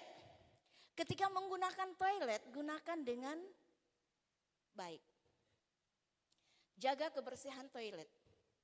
Setelah menggunakan toilet, cek baik-baik. Kamu sudah siap tinggalkan toilet itu dalam keadaan bersih atau masih ada yang harus dibereskan, ya. Kalian percaya atau tidak, ada yang masih ketika meninggalkan toilet kotorannya belum di-flush. Jadi kali ini tolong jangan ada yang terjadi seperti itu. Oke. Kemudian kamar mandi. Kamar mandi bukan tempat sampah. Ya. Kalau mandi yang menggunakan mungkin sampo saset, tolong kertasnya itu jangan dibuang di kloset atau di lantai kamar mandi. Ya. Buang pada tempatnya. Itu di mana? Di tong sampah, ya. Kemudian khusus yang wanita, tahu itu. Ya, kebutuhanmu jangan dibuang setelah dibuang di kloset. Itu bukan tempat buang sampah, ya. Tetap buang di sampah dengan cara yang benar. Caranya nanti akan dijelaskan ketika pertemuan asrama putri, ya, akan dijelaskan bagaimana caranya supaya tetap jaga kebersihan di toilet khususnya wanita. Kemudian kamar mandi karena ini digunakan oleh beberapa orang, oleh banyak orang, lebih dari 1 atau 2 atau 3, maka wajib dibersihkan, disikat lantainya, ya. Bagaimana caranya? Biasanya ada jadwal untuk membersihkan kamar mandi. Jadi pagi dibersihkan, sore juga harus dibersihkan. Supaya sisa-sisa busa sabunmu itu tidak tinggal di lantai. Ya. Kemudian kalau setelah mandi, bagi yang setelah mandi, siramlah lantai itu supaya tidak ada busa yang tertinggal di lantai lagi. Itu licin. Jadi tolong untuk memperhatikan hal ini. Dan menjaga kebersihan kamar mandi dan WC, dilarang untuk merendam pakaian berjam-jam di dalam kamar kamar mandi. Ya. Kalau memang mau mencuci, cucilah sampai selesai, tuntaskan. Kalau memang waktumu nggak cukup untuk menyelesaikan sampai menjemur, jangan lakukan perendaman dulu. Oke? Yang berikutnya, mahasiswa tidak diperkenankan tidur di kamar yang lain. Baik itu pada malam hari atau siang hari, kecuali atas izin Bapak atau Ibu asrama. Nah, hal ini juga akan berlaku selama liburan ya. Bukan hanya berlaku selama kuliah, tetapi selama liburan tidak boleh tidur di kamar orang lain atau numpang tidur di tempat tidur orang lain. Kenapa? Karena kalian semua harus tetap menjaga kebersihan masing-masing. Oke, siap? Siap ya, lakukan itu, diperhatikan baik-baik. Jangan asal numpang. Karena kita ada aturan untuk dalam asrama. Kemudian yang berikutnya, mahasiswa tidak diperkenankan untuk menulis tembok. Adik-adik, kertas banyak. Jadi tembok tidak perlu kalian penuhi dengan tulisan atau mungkin hal-hal yang lainnya yang bisa mengotori tembok. Jadi jaga kebersihan tembok, jangan dicoret, jangan cukup kreativitasnya di atas kertas saja. Ya. Memaku atau menempelkan gambar di dalam kamar atau di dalam ruangan lain di seluruh kampus. Jadi ini perlu kita perhatikan baik-baik, bukan hanya di dalam asrama atau kamar, bukan lihat saja, tetapi di kampus ini, ya. Jangan coret-coret tembok supaya indah dilihat, ya. Yang berikutnya, dilarang membunyikan lagu atau rekaman yang dapat mengganggu orang lain. Ya, kalau kita mau menikmati, kita tahu bagaimana cara meredamkan suara itu. Menggunakan apa? Iya, ya, supaya orang sebelah kita ini tidak mengganggu. Itu harus kita perhatikan. Jadi hobi kita jangan menjadi batu sandungan bagi orang lain. Mendengar lagu itu baik, itu hal yang sangat positif, ya. Tetapi jangan sampai mengganggu kenyamanan teman-teman yang lainnya. Mahasiswa dilarang untuk pindah kamar, ya. Pindah kamar tanpa izin kepala asrama. Contohnya, tadinya dia di lantai 3, tiba-tiba dia sudah pindah kamarnya ke lantai 1 tanpa konfirmasi kepada kepala asrama, ketua asrama, atau ibu asrama, bapak asrama. Jadi jangan seenaknya, di lantai bawah itu kan ada yang kosong. Nggak apa-apa kalau saya ke bawah, saya capek di atas. Ya. Nah, bagaimana caranya kalau memang ada keadaan yang tidak memungkinkan anak-anak sekalian untuk berada di lantai 3, mungkin karena sakit atau habis operasi, tolong lapor dulu ke ketua asrama. Nanti ketua asrama lapor ke kami sebagai ibu asrama, maka kami akan pertimbangkan untuk dipindahkan ke lantai 1 atau ke kamar yang lainnya. Ya. Kemudian memindahkan inventaris asrama tanpa izin dari kepala asrama. Nah, ini yang sering terjadi. Ya. Entah karena saking rajinnya kah, dia kreatif kah orangnya, sehingga yang diatur, yang diletak, yang sudah ditata, dikasih pindah sesuka hatinya. Jadi tolong, kalau itu inventaris bersama, dijaga dan dirawat, ya, jangan dikasih pindah ke tempat yang lain. Apalagi kalau dikasih pindah tidak dilihat oleh orang lain, itu namanya apa? Apa namanya? Kamu pindahkan sesuatu, tetapi kamu sendiri yang menggunakannya tanpa orang lain tahu. Orang juga tidak tahu siapa yang lakukan itu. Kalau ditanya diam, nggak mengaku. Nah, ini tidak baik, ya. Ketika kita menjadi seorang hamba Tuhan, harus ada kejujuran. Oke. Yang berikutnya membawa teman ke kamar tidur, ya. Jadi jangankan ke kamar tidur, tadi kan bertamu atau ke kamar lain aja nggak boleh. Jadi tidak diizinkan untuk mengajak temanmu yang bukan sekamar atau seasrama dengan kalian tidur di tempat tidurmu. Ya. Tahun lalu itu ada yang diajak temannya. Tapi dia nggak mau temannya ini tidur di tempat tidurnya. Dia lebih rela tempat tidur orang lain ditempati. Kalau hal ini terjadi kali ini berarti ada konsekuensi lebih besar untuk orang ini. Ya, tolong itu diperhatikan. Jangan mengajak teman dekat sekalipun, jangankan teman keluarga, batas untuk mengunjungi itu hanya di depan pintu. Kalau aspra, jangan melewati kalau kebutuhannya mungkin membantu atau mungkin ke rumah dosen, boleh ya ke arah sana. Tetapi kalau mengunjungi aspri itu dilarang, tidak boleh. Kecuali mungkin bantu mereka angkat galon, silakan. Tetapi itu harus dilapor ke ketua asrama dulu. Oke, next. Mahasiswa diwajibkan mengganti inventaris asrama yang dirusaknya.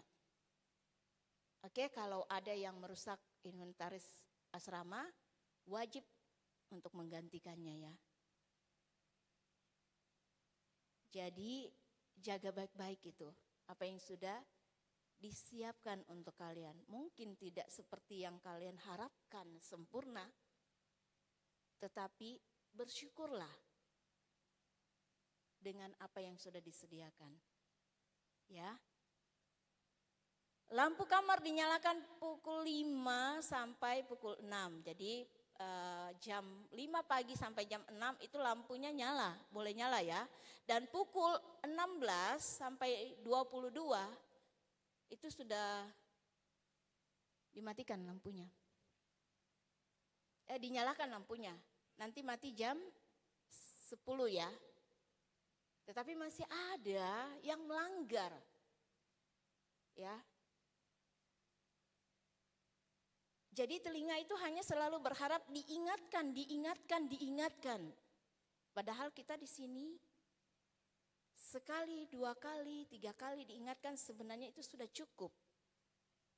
Yang berikutnya nggak perlu diingatkan lagi. Tetapi ini berulang kali terjadi. Jadi bukan adik-adik ya. Jadi tolong jangan diulangi tahun ini. Tahun lalu itu masih banyak yang diingatkan. Matikan lampu. Tapi kali ini mungkin lebih ketat kali ya. Kalau lewat 1 menit maka kamarmu tercatat. Untuk apa? Supaya kita belajar mengatur pemakaian listrik. Kedua, ketika kita tidur, tidak ada cahaya lampu, itu lebih bagus untuk kesehatan kita. Ya. Jadi mulai sekarang latihlah diri untuk mengontrol keegoisan kita. Saya nggak bisa tidur kalau tidak ada lampu. Saya nggak bisa begini kalau tidak ada ini. Anak-anak sekalian, inilah saatnya kita. Ketika kita membawa diri kita ke sini, itu artinya kita siap untuk mengikuti proses pembentukan karakter. Ya. Berikutnya masuk asrama paling lambat pukul 22. Oke, bukan baru masuk ya. Harusnya jam 9.25 kalian sudah ingat ini sudah mau waktunya harus masuk asrama. Paling tidak setengah 10 anggota asrama itu boleh dikatakan 99% sudah ada dalam asrama. Dan jam 10 asrama sudah ditutup. Tetapi masih ada. Apakah masih ada yang melanggar? Masih banyak. Jam 10 kurang 15 masih ada yang bilang, Kak izin ya terlambat masuk, kerjakan tugas kelompok. Besok lagi hal yang sama. Dan yang melakukannya ini bukan orang yang berbeda, orang yang sama. Jadi anak-anakku sekalian perhatikan waktumu untuk masuk di asrama. Ya. Kemudian yang berikutnya, jika akan masuk asrama terlambat maka mahasiswa perlu diminta izin terlebih dahulu kepada ketua asrama. Oke, untuk semester ini izin terlambat masuk bukan pada saat kalian sudah ada di tempat. Misalnya sebentar malam kalian ada kerja kelompok. Targetkan waktumu ada di tempat itu, di tempat kerja kelompok itu, oke, saya ada jam 9 sampai 9.45. Saya harus sudah balik ke asrama. Kalau misalnya itu sampai jam 10, ya mungkin kayaknya nggak bisa. Jam 10 paling lambat saya ini.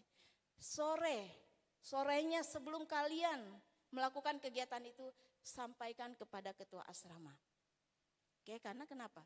Biasanya ketika kalian minta izin, ada di tempat saat jam 9.30, jam 9.25 itu, biasanya ketua asrama ada yang sudah tidur.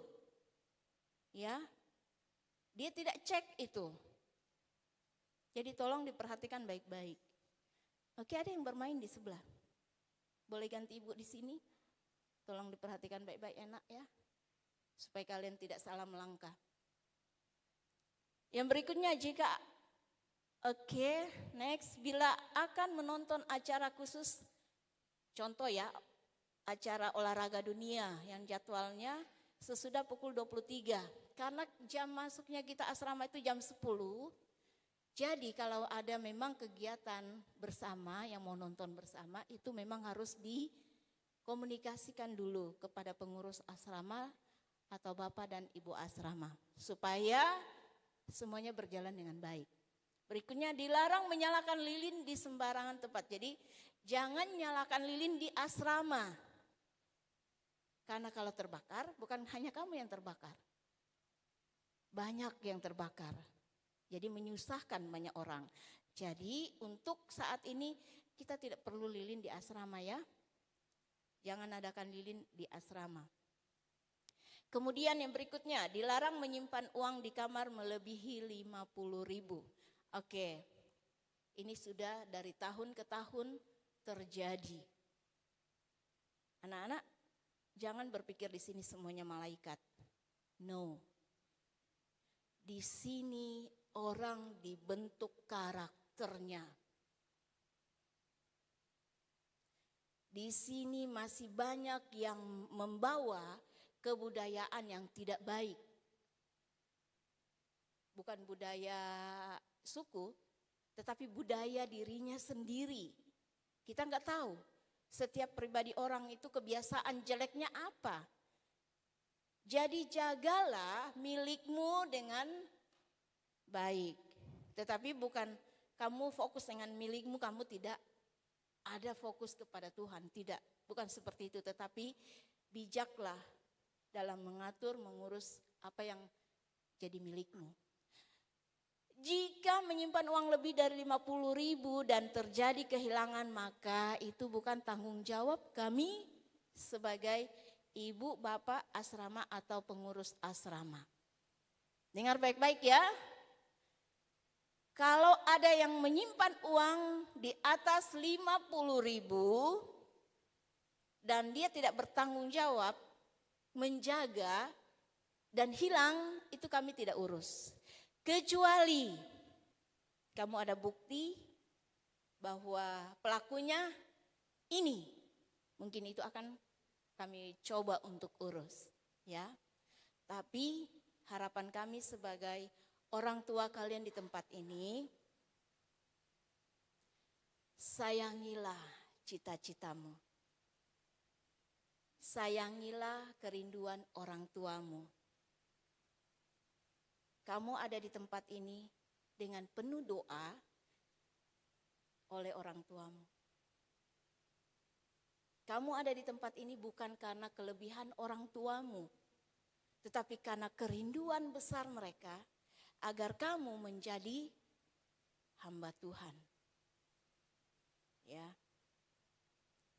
Jadi jagalah hatimu, jaga matamu, jaga telingamu.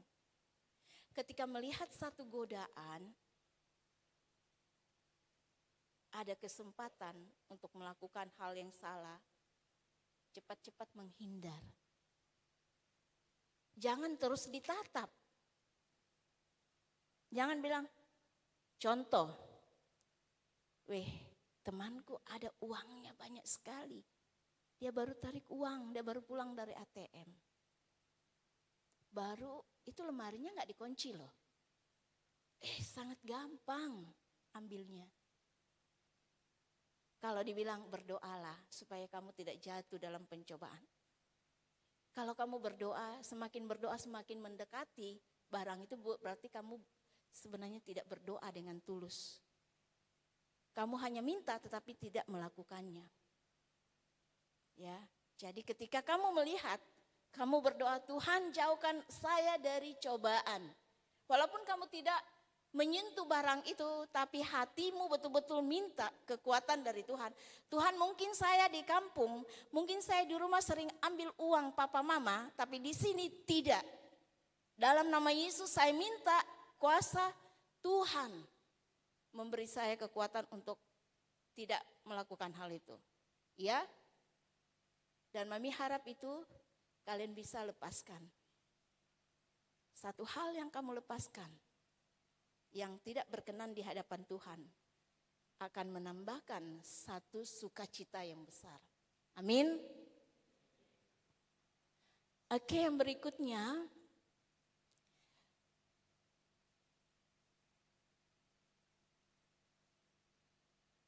seluruh sarana dan prasarana yang disediakan oleh sekolah di dalam kampus adalah milik bersama yang harus dipelihara. Jadi ini tadi sudah dijelaskan, jadi kita pelihara sama-sama ya. Caranya, contoh, ini kampus luas, ya luas, cukup luas. Jadi kita memelihara kebersihan kampus, memelihara kampus bukan hanya di asrama, di dalam kamar saja, tetapi keseluruhan kampus. Ya, kalau anak-anak sekalian berada di halaman, lihat ada sampah berserakan, jangan malu untuk angkat dan buang di sampah. Ya, kemarin ada yang Mami lihat itu ada sampah, bukannya diangkat dijadikan bola. Kadang Mami pikir, oh oke, mungkin dia tenang-tenang sampai di tong sampah. Ternyata enggak, sampai di depan gedung A, kemudian ada temannya ketemu, sudah dia tinggalkan sampahnya. Oh bukan. Jadi kalau kalian lihat sampah, angkat, buang di tempat sampah. Yang kedua, kalau ada temanmu yang mulai mencoret-coret, mulai kreatif ya, bukan kreatif, membuat sesuatu, merusak gedung atau bangku atau meja, ditegur. Ya, itu caranya. Cara yang sederhana tetapi itu sudah menunjukkan bahwa kamu memelihara kampusmu sendiri. Oke? Oke, mungkin saya minta bantuan dari Pak Andrew ya untuk melanjutkan supaya tidak saya sendiri saja yang berbicara, karena saya juga rindu Bapak untuk menjelaskan next-nya. Terima kasih.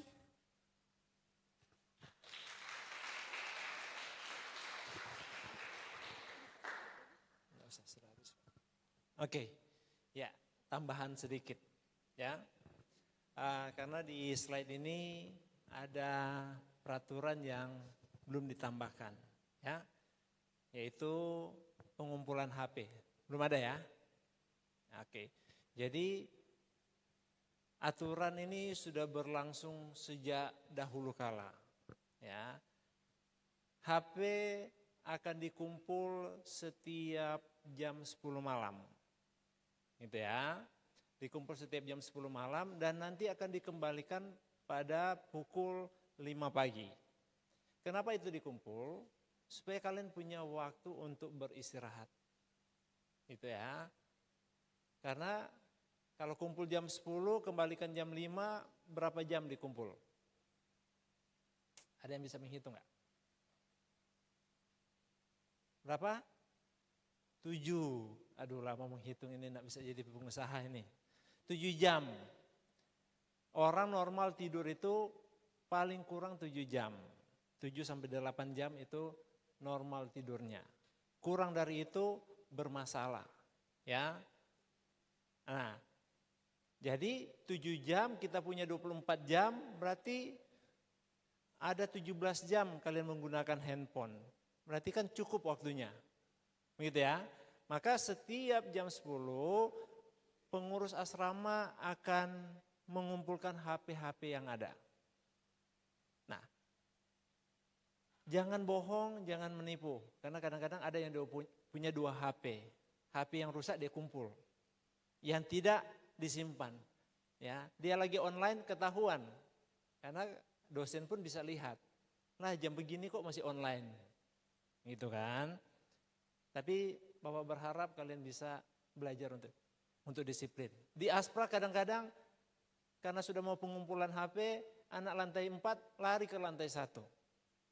Ya. Nah, aturan yang Bapak buat dulu, kalau di anak lantai 4 lari ke lantai 1 pas pengumpulan HP, pengurus lantai 1 bisa menyita juga HP itu. Gitu ya. Tapi di sini tujuannya apa? Tujuannya supaya kita belajar disiplin, kedua belajar untuk supaya punya waktu untuk istirahat. Ya. Selanjutnya, kalau di Aspri sih mungkin enggak, tapi Aspra biasanya terjadi ya, putar musik keras-keras. Nah, tadi sudah sempat dibilang apa?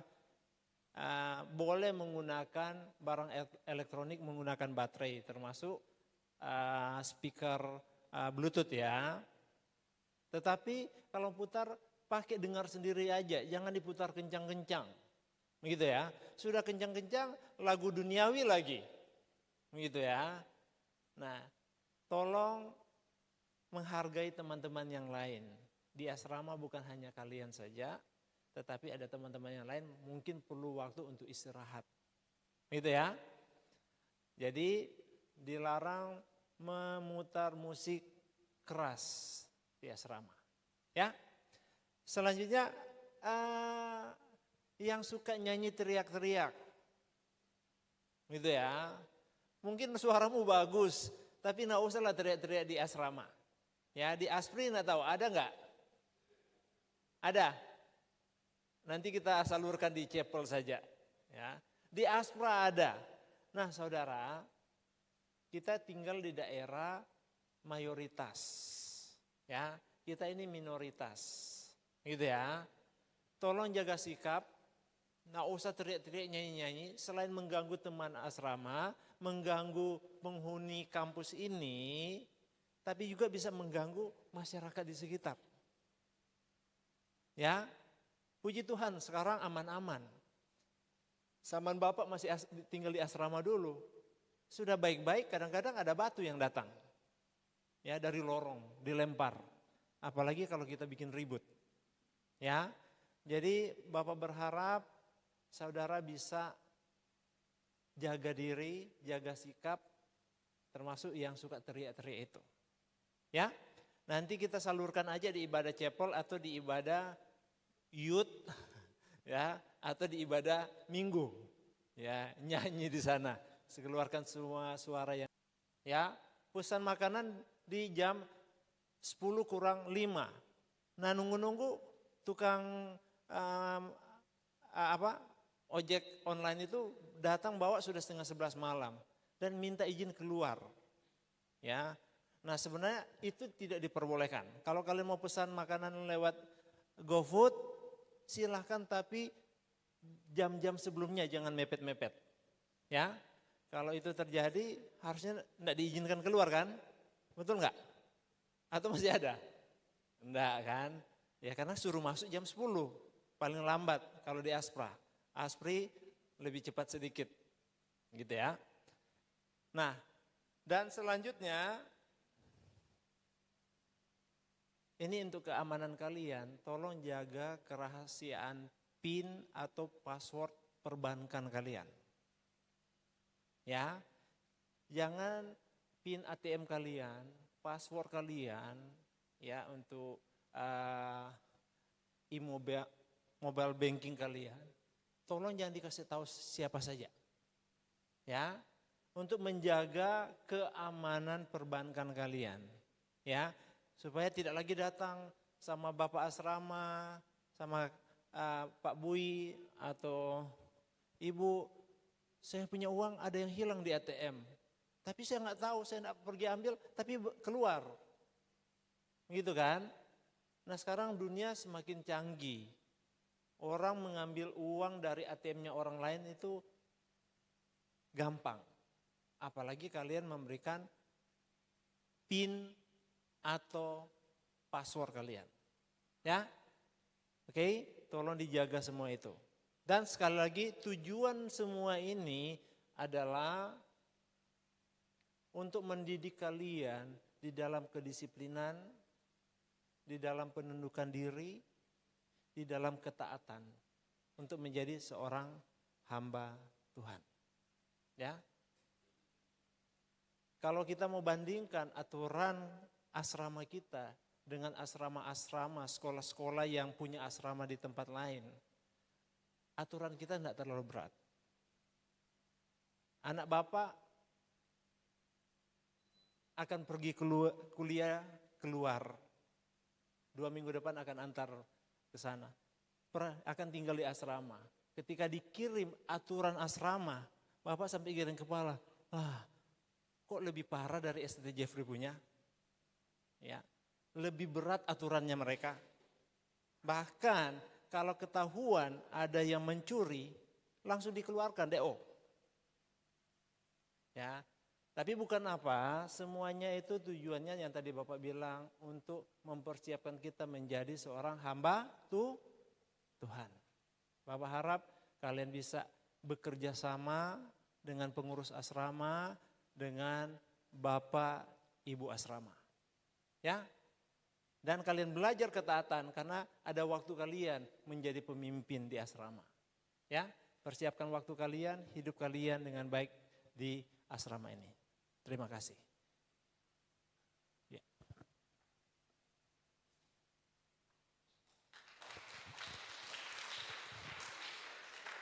Ya, terima kasih Pak Andrew. Tambahan, karena tadi tidak sempat dijelaskan, tidak boleh memasang sambungan kabel pendek ya, atau mungkin untuk kepentingan apapun tidak diperbolehkan, termasuk HP dan sebagainya itu sudah disediakan tempatnya. Ya, kalau mau cas HP sudah disediakan. Jangan ditambah-tambah lagi, tambah-tambah urusan. Jadi gunakan yang sudah disediakan oleh kampus. Kemudian tidak boleh menggunakan, saya sebelah mana ya? Sebelah sini aja. Dilarang menggunakan listrik untuk penggunaan kipas angin tambahan, hair dryer, catokan rambut, dan barang-barang memang yang tidak terdaftar yang disediakan oleh sekolah tolong jangan digunakan. Biasanya yang paling banyak disita ini adalah hair dryer sama catok. Kipas angin itu yang paling banyak disita. Jadi kalau itu akan kami sita selama 1 semester. Jika itu terjadi kedua kali, tidak ada lagi ketiga kali ya. Yang ketiganya itu bukan disita lagi namanya. Oke, akan disumbang. Jadi kalau tidak mau disumbang jangan diulangi berulang kali.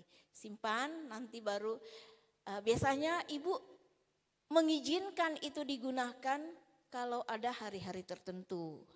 Mungkin hari-hari sekolah itu lewat ketua asrama umum dan itu akan diizinkan menggunakannya. Biasanya untuk mewakili sekolah, isi kegiatan yang dilakukan itu akan diizinkan. Tetapi tolong untuk tidak menggunakannya semaunya kalian, ya.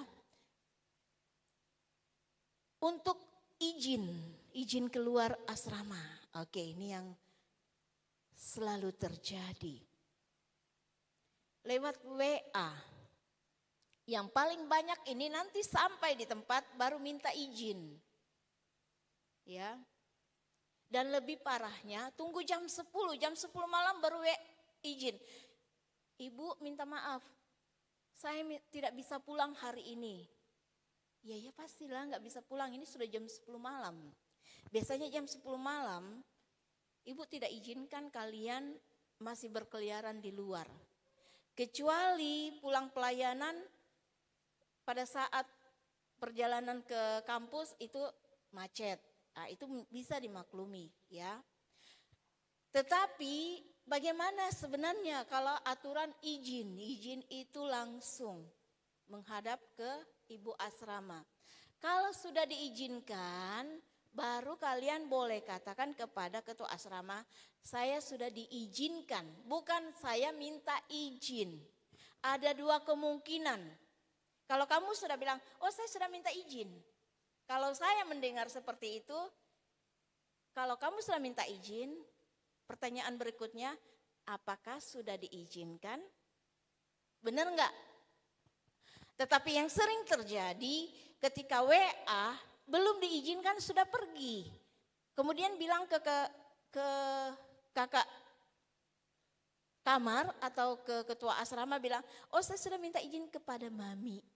Padahal belum dapat izin ya.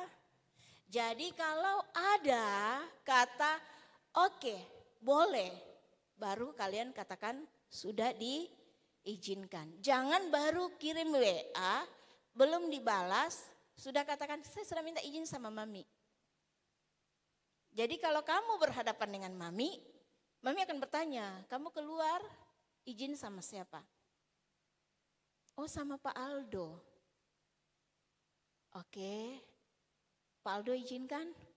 Tidak mami. Saya WA tapi bapak belum balas. Kira-kira itu sudah diizinkan atau tidak? Tidak, belum. Jadi kali ini pastikan dulu kamu sudah dapat izin atau tidak. Ya. Karena ini akal-akalan kakak tingkat dulu ya. Jadi jangan diulangi lagi tahun ini. Kalau minta izin, tunggu dulu izin dari kata oke, boleh. Itu artinya saya sudah minta izin. Ya. Jadi jangan buat alasan lagi saya sudah WA, itu tidak akan dimaklumi. Kedua, mami tidak akan izinkan kalian minta izin melalui WA. Ya. Kalau misalnya kalian ke rumah, kami tidak ada, itu langsung ke ketua asrama umum. Bicara nanti ketua asrama umum yang akan menyampaikan kepada kami. Jadi jangan alasan lagi, tadi saya ke rumah tapi mami tidak ada. Jadi saya pergilah. Jadi itu aturan untuk izin. Oke, mengerti? Mengerti ya? Kedua, yang berikutnya masalah makan. Mungkin ini memang bukan urusan kami sebagai pengurus asrama, tetapi masalah makan kalian sudah ada makan pagi, siang, dan malam. Ya, khususnya untuk semua anak-anak sekalian, kalau sudah ada jadwal makan begitu, ikutilah aturan jam makan. Supaya tidak ada lagi yang sakit. Ketika sakit ditanya, sudah makan pagi enggak? Belum mami, tadi terlambat bangun. Di sini kalian belajar untuk membangun karaktermu, membangun pribadimu dengan benar. Ketika kamu, pola hidupmu akan menentukan kesehatanmu. Ya, oke. Kak Yosua masih ada waktu? Ada 15 menit. Mungkin ada yang mau bertanya. Kami kasih kesempatan untuk bertanya. 1-2 orang. Mungkin nanti bisa dibantu oleh Pak Andrew untuk menjawab ya. Ada yang mau bertanya? Ayo jangan malu-malu. Coba cek masih sempurna enggak wajahku. Kalau masih sempurna jangan malu bertanya. Nanti kamu sesat di jalan. Bukan sesat di jalan di sini ya. Sesat di asrama khususnya aturannya. Oke? Aspra, ada yang mau bertanya?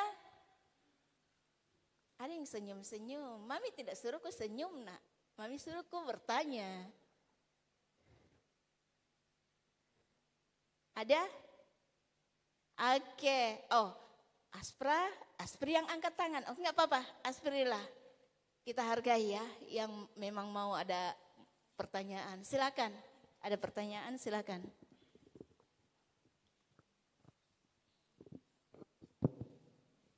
Oke, shalom, selamat siang semuanya. Perkenalkan, nama saya Danti.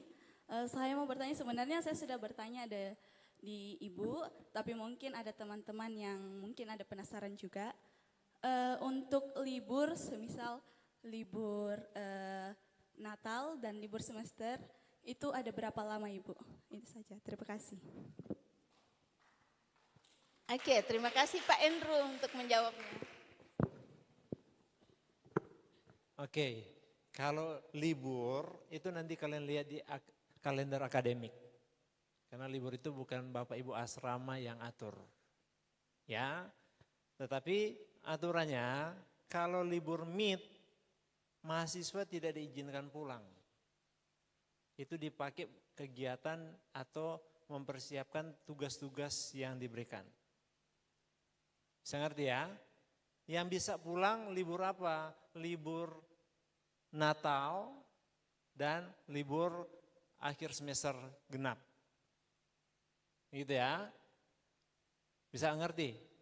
Jadi kalau libur mid itu 1 minggu itu sebenarnya dipakai untuk ada kegiatan-kegiatan di kampus dan juga menyelesaikan tugas-tugas kalian yang diberikan oleh dosen.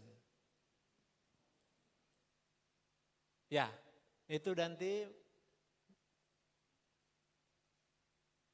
sudah dengar jawabannya? Bisa ngerti? Oke, nanti lihat di kalender akademik ya. Nanti setelah kalian selesai registrasi. Ada lagi?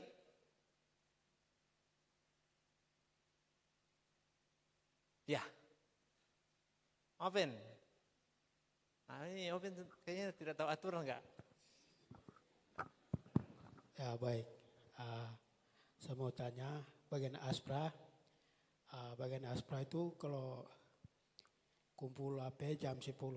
Tetapi bagaimana kalau kayak seperti Ibu tadi bilang AP-nya ada 2, AP yang tidak Bapak baik. yang bilang bukan Ibu.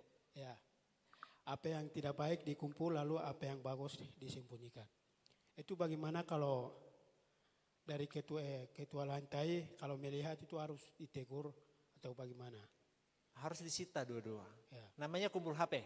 Karena selama ini saya lihat kebanyakan yang begitu. Oke. Dan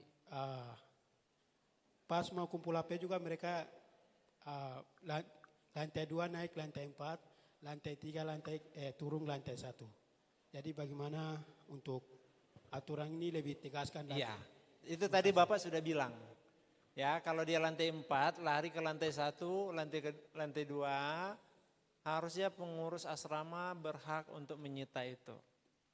Ya, atau usir dia balik ke lantainya. Ya, jadi nanti itu akan koordinasi dengan Pak Bui dan juga beserta pengurus asrama yang baru ya. Nah, itu nanti akan, dan mungkin ada tambahan-tambahan aturan yang akan ditambahkan oleh Pak Bui, gitu ya. Jadi begitu Ben, harusnya begitu. Yang tidak mau itu berdosa. Oke, itu saja. Ada lagi? Oke, terima kasih. Ada lagi? Nah, silakan. Tolong kasih mic-nya, ya. Mic yang rasa apa itu? Strawberry atau coklat? Shalom. Shalom. Terima kasih atas kesempatan yang diberikan. Saya mau tanya mengenai HP. Itu dikumpul apakah dia dari semester 1 sampai semester 6 atau ada sampai semester berapa HP dikumpul kalau tiap malam? Oke. Terima kasih. HP-nya dikumpul sampai kau bosan di asrama. Jadi selama ada di asrama, HP itu akan dikumpul. Seperti itu, ya. Ayo, boleh. Kalau khusus Aspri yang tipu-tipu tadi, yang rusak dikumpul, yang bagus ini disimpan, kalau ini didapat, HP yang bagus akan disita selama 2 minggu. Aspri ya, jadi jangan kaget. Kenapa? Supaya merasakan aturan itu mendidik, ya bukan. Perlu Ibu jelaskan, kenapa harus kumpul HP? Tadi Bapak sempat suruh kalian hitung berapa jam kalian kumpul HP, benar nggak? Benar. Tetapi ada yang sudah hilang dari budaya kita sebagai orang Indonesia. Bukan hanya itu. Kita diciptakan untuk siapa? Diri sendiri, untuk orang lain. Kita butuh untuk bersosialisasi dengan orang lain. Ketika kita bersosialisasi dengan orang lain, harus ada tatap muka, ya. Kenapa? Karena itu lebih menghargai. Kita menghargai orang yang bicara dengan kita. Jadi, ketika ada pengumpulan HP, itu sangat membantu kalian untuk mengenal siapa orang yang satu asrama dengan saya, siapa keluarga saya. Oke, kedua, mengurangi kerusakan matamu, mengurangi kerusakan otak, kecerdasan itu sangat mempengaruhi. Semakin kurang kamu menggunakan HP, maka akan semakin membuat 1 poin plus untuk kita. Untuk kesehatan, kecerdasan, dan bersosialisasi dengan orang lain.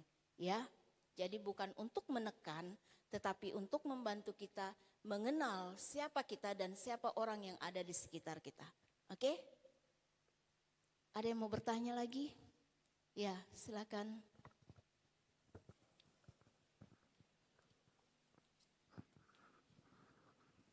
Baik, perkenalkan nama saya Selton Aso, saya dari gugus 4 atas nama Usia. Di sini yang saya mau tanyakan ini fasilitas-fasilitas yang ada di asrama. Contohnya macam sapu, apa yang ada yang bagian sapu-sapu yang sapu lantai apa segala macam yang ada di Aspra itu, Aspri itu tuh kalau macam rusak begitu nanti ditanggung dari bagian dari sekolah atau kita yang dari mahasiswa yang tanggung begitu. Maksudnya kalau rusak kita mau gantinya begitu. Ya, terima kasih. Oke, terima kasih. Nanti untuk peralatan bersih-bersih di asrama ada jatah setiap semester ya dari kantor, dari kampus ya. Tapi kalau sudah rusak sebelum waktunya ya sudah kalian harus pikirkan. Ya, tapi setiap tahun itu ada ya akan diberikan sapu, alat pel, sampai sabun pun, sabun cuci dan pembersih lantai itu nanti ada dari kampus ya. Tapi kalau sudah dikasih sapunya baru kok kasih patah, kok ganti memang. Iya, gitu ya. Oke, nanti ada waktu pengurus asrama akan cek apa yang perlu di asrama dan itu nanti akan dimasukkan ke kantor supaya kantor menyiapkan apa yang dibutuhkan di asrama. Ya, tapi kalau sudah ada sabunnya, ada sapunya, ada alat pelnya, tolong dipakai, jangan dikasih biar. Ya, oke, 1 lagi kalau ada. Oh sudah 2 lagi, 3 lagi. Ibu-ibu dulu. Ini kan mau jadi ibu-ibu kan? Kalau cewek-cewek mau jadi bapak-bapak ya pusing kita nanti.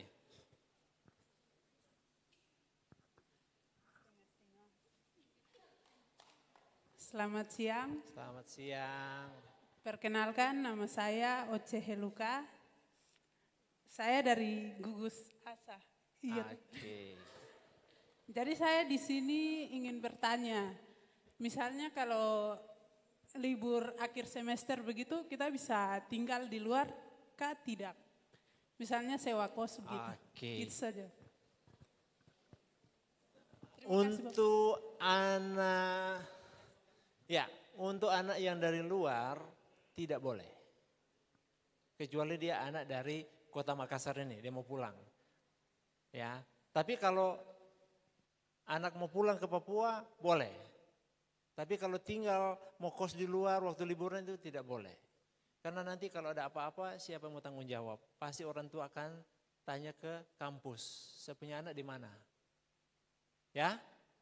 Ya daripada kau keluar uang lagi bayar, sudah bayar di asrama, gitu ya. Jadi tidak boleh. Bahkan mau nginap di kos kakak-kakak tingkat atau teman, tidak boleh. Ya? Kecuali dia punya om, tante ada di kota Makassar ini.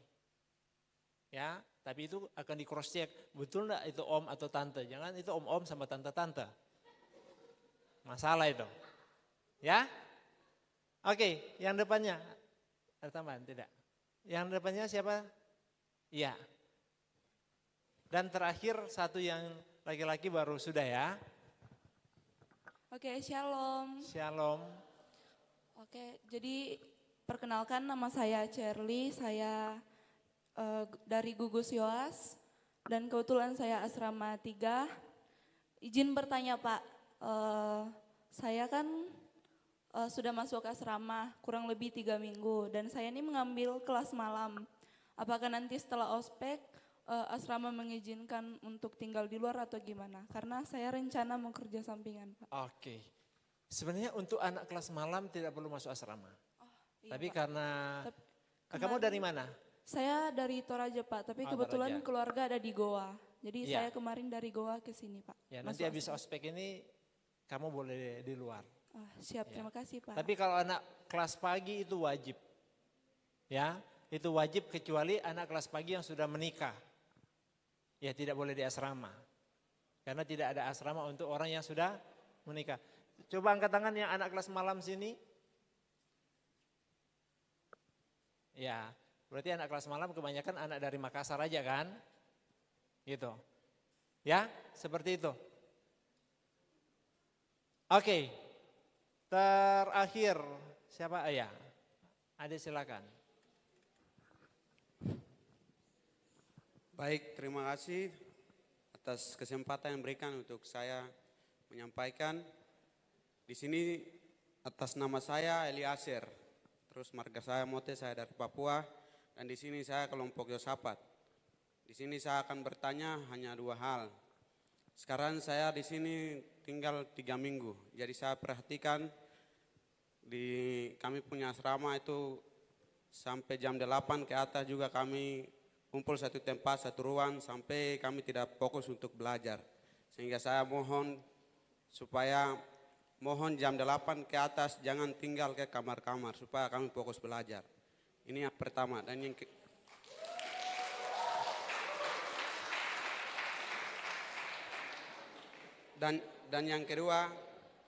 yang kedua, pribadi saya sendiri, saya mau supaya jujur teguran saya supaya saya akan tidak seperti yang saya lakukan. Maksudnya saya kalau lakukan salah terhadap apa yang ditetapkan di asrama, mohon teguran dari kakak-kakak supaya saya akan dapat perubahan dari situ. Mohon sekian dan terima kasih. Iya. Terima kasih.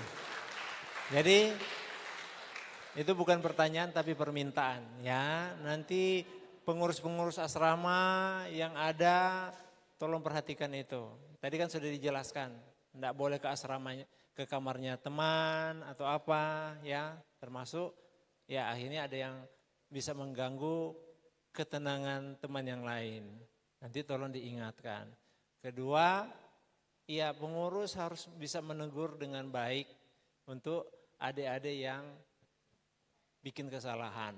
Tapi pengurus juga harus menjadi contoh supaya adik-adik bisa melihat pengurus itu kakak-kakak bisa menjadi contoh yang baik. Ya, oke, terima kasih untuk perhatiannya dan kami ucapkan terima kasih, Tuhan Yesus memberkati. Ya, kembalikan ke siapa? Moderatornya, pembawa acaranya, atau penyiarnya, atau siapa saja yang mau di sini. Oh iya.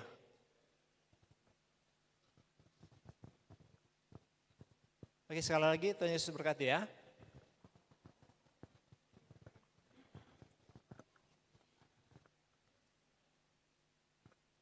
Ya, sekali lagi masih semangat semua?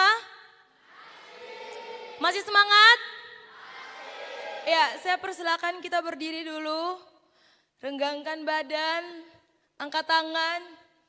Ya, karena kita akan lanjut mendengarkan materi. Jadi tarik badan, tepuk di sebelah, di teman kita bilang, ayo semangat.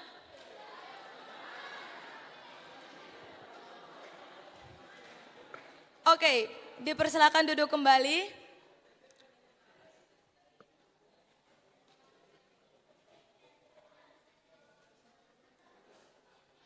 Kita akan lanjut untuk mendengarkan materi yang akan disampaikan oleh Bapak Evangelis Aldo Rio Flavius Lele MTH selaku Wakil 3 bagian kemahasiswaan. Materi yang disampaikan itu mengenai pengembangan karakter mahasiswa, studi kepribadian, dan moderatornya adalah Bapak Nyoman Lisias FJU MTH, Ketua Lembaga Penjaminan Mutu. Kepada Bapak dipersilakan.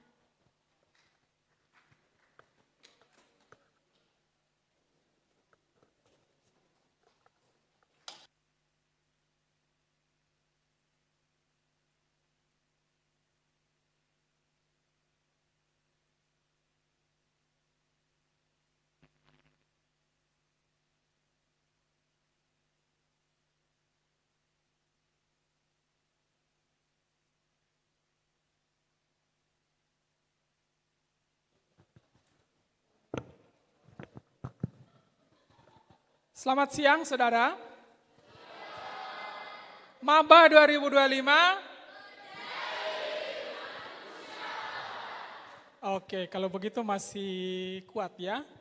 Baik, hari ini untuk sesi terakhir dari kegiatan materi kita, bukan terakhir ospek ya, tapi terakhir saudara mendengarkan materi, kita akan belajar tentang pengembangan karakter mahasiswa. Jadi bagaimana saudara yang masih labil, saudara yang moodnya naik turun, yang karakternya mungkin dari rumah susah bergaul, susah satu kamar dengan orang lain. Nah, kita di sini saudara akan belajar bersama-sama bagaimana untuk hidup berkomunitas namanya. Ya, karena nanti kalau saudara sudah sarjana, saudara menjadi guru, saudara menjadi gembala, menjadi pemimpin, karakter itu yang paling penting. Ya, tadi di sesi pertama tentang teknologi dan revolusi industri, kita mungkin tidak dapat menyaingi kehebatan robot dan kemajuan teknologi. Di mana kesempatan peluang kita, saudara dan saya punya peluang itu di karakter. Jadi kalau kamu tidak punya karakter, maka sia-sialah kita. Ya, seringkali yang ditanyakan begini, apa bedanya mahasiswa teologi dengan mahasiswa perguruan tinggi pada umumnya? Jawaban saya cuma satu, karakter. Karakter mahasiswa teologi harusnya tidak pernah sama dengan karakter mahasiswa perguruan tinggi lain. Mungkin perguruan tinggi lain lebih pintar, lebih cantik, lebih jago, lebih keren. Tapi karakter harusnya mahasiswa perguruan tinggi teologi, saudara ini sebagai mahasiswa teologi harus lebih unggul dibandingkan mereka. Ya, hari ini kita bersama-sama dengan Pak Aldo yang akan menuntun kita dalam pembelajaran bersama tentang bagaimana pengembangan dan pembentukan karakter. Saya perkenalkan sedikit, Pak Aldo adalah Wakil Ketua 3 bidang kemahasiswaan. Jadi nanti semua urusan kemahasiswaanmu non-akademik itu saudara berurusan dengan Pak Aldo. Kalau urusan akademik berurusan dengan Ibu Tri. Tadi ya, mahasiswa itu kalau kuliah dua urusannya. Akademik dan non-akademik. Akademik itu kuliah, jadwal, nilai, KRS, segala macam. Itu dengan Ibu Tri tadi. Nah, non-akademikmu kayak apa? Kayak kamu pelayanan, kamu hidup di asrama, kamu kegiatan, kamu ikut lomba, kamu ikut nanti paduan suara Gita, ikut JTO, itu semua berurusan ke Pak Aldo. Ya, mari kita berikan sambutan yang meriah untuk Pak Aldo dalam sesi pembentukan karakter. Silakan Pak.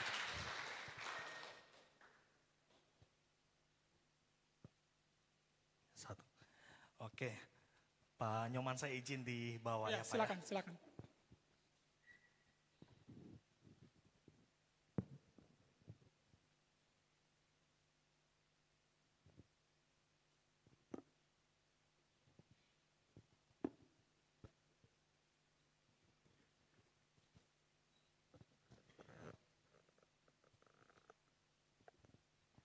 Baik semua, selamat siang, shalom. Ini kesempatan yang luar biasa, boleh ketemu dengan saudara-saudari sekalian. Dan sebelum kita mulai dengan topik yang diberikan, yang akan kita bahas bersama di waktu ini, mari kita awali dengan doa, mari kita berdoa. Ya Tuhan Allah Bapa kami dalam kerajaan surga, kami bersyukur dan tak henti-hentinya bersyukur untuk segala pengalaman yang Tuhan izinkan kami alami hingga saat ini. Bahkan terlebih khusus di dalam kesempatan kami boleh dipersiapkan ya Tuhan untuk diperlengkapi menjadi hamba-hamba-Mu. Kami sadar ada begitu banyak hal yang perlu kami ketahui dan kami pelajari, terutama tentang kehidupan kami, tentang diri kami, bahkan tentang panggilan Tuhan untuk kehidupan kami. Karena itu Tuhan, di dalam sesi ini kami mohon pimpinan Tuhan bagi setiap kami, baik hamba yang menyampaikan, kami semua yang mendengarkan, biarlah apa yang kami pelajari dan dengarkan bersama boleh menolong kami untuk semakin hari semakin mengenal Tuhan, semakin hari semakin mengasihi Tuhan dan hidup sesuai dengan kehendak Tuhan. Terima kasih Bapa, kami serahkan waktu ini ke dalam tangan-Mu, di dalam nama Yesus Tuhan kami berdoa. Amin. Oke, hari ini kita akan bahas tentang suatu topik yang menarik, suatu isu yang perlu kita tahu, karena selama ini sebenarnya kita sudah paham hal ini, hanya mungkin kita paham dalam arti menjadi hal yang biasa karena bagian dari hidup kita ya. Namanya karakter ya, pengembangan karakter. Tapi kita akan melihat lebih dalam tentang topik ini dan kita akan melihat apa yang Tuhan katakan tentang karakter saya sebagai orang percaya, secara khusus anak-anak Tuhan ya. Karena itu saya ingin mengawali dengan sebuah statement yang mengatakan seperti ini. Tujuan akhir pendidikan teologi itu bukan gelar. Nanti saudara yang dari teologi, saudara akan bergelar S.Phil. Saudara yang dari SPD, pendidikan, saudara akan bergelar SPD. Ya. Saudara PAK, PAR, dan juga musik itu SPD. Teologi dan konseling itu S.Phil. Ya. Tapi saudara harus ingat, tujuan akhir pendidikan teologi ya, itu bukan gelar. Tetapi apa? Tetapi keserupaan dengan Kristus. Itulah tujuan kita. Tuhan memanggil saya dan saudara untuk menjadi serupa dengan anaknya, Yesus Kristus. Ya. Itulah sebabnya topik ini penting. Karena apa? Karena tanpa karakter yang kudus, pelayanan menjadi kosong. Tadi sebelumnya saudara belajar tentang etika, aturan yang ada di asrama. Ya. Bagi saudara-saudari yang mahasiswa baru diwajibkan minimal 1 tahun saudara merasakan kehidupan di asrama. Tujuannya apa? Supaya saudara bisa dibentuk, diproses dengan proses pembentukan yang ada secara khusus diberikan kepada calon-calon hamba Tuhan. Biasanya kalau kita tinggal sama keluarga, tinggal di kos, siapa yang mau memperhatikan kita? Ya? Waktu kita yang atur sendiri, bangun tidur kapan terserah kita, mau berdoa atau tidak ya suka-suka kita ya. Tetapi kalau di tempat ini kita sudah diatur. Tujuan aturan itu bukan untuk mencelakakan kita atau mungkin melukai kita, tidak. Semua aturan itu dibuat tujuannya apa? Untuk membentuk kita, memproses kita menjadi serupa dengan Kristus. Itulah sebabnya saudara, poin ini saya maksudkan supaya saudara kita memahami. Karakter itu suatu hal yang sangat penting. Saudara punya kemampuan melayani yang baik, tapi kalau saudara tidak punya karakter, maka pelayanan saudara itu kosong. Ada bawa Alkitab semua? Mari kita buka di dalam 2 Timotius pasal yang kedua, ayat yang ke-21. 2 Timotius pasal yang kedua, ayat yang ke-21.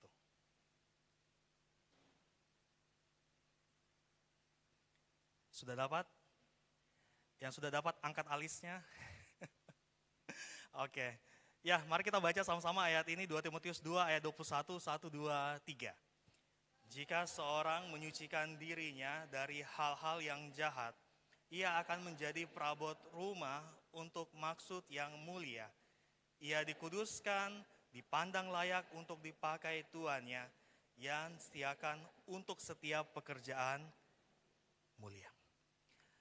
Saudara, hal ini penting, ayat ini penting, karena prinsip dari semua proses yang kita lewati di tempat ini, tujuannya cuma satu, supaya saudara dilatih untuk menjauhkan diri dari dosa.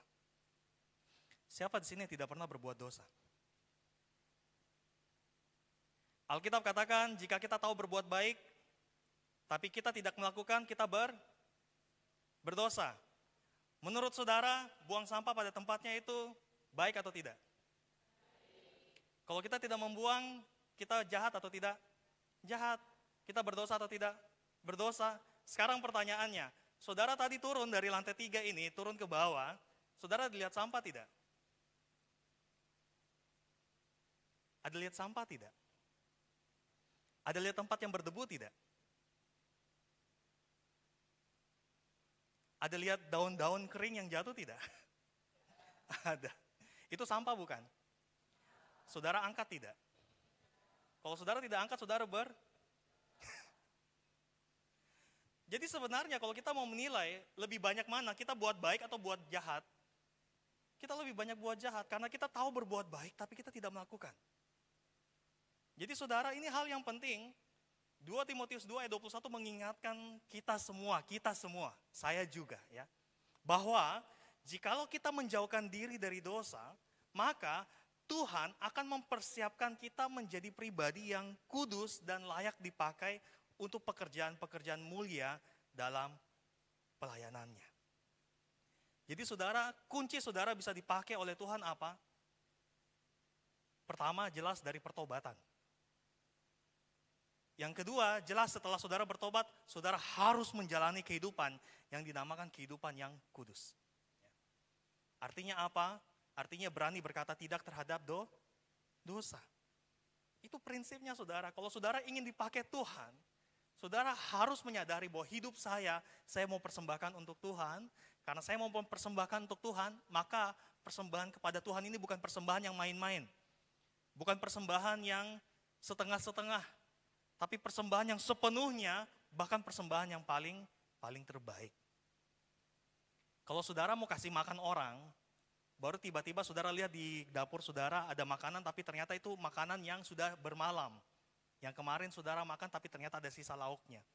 Terus ketika saudara cium baunya, ternyata bau sayurnya ini sudah mulai asam. Menurut saudara, kira-kira sayur itu layak tidak kasih teman saudara yang datang ke rumah? Layak tidak?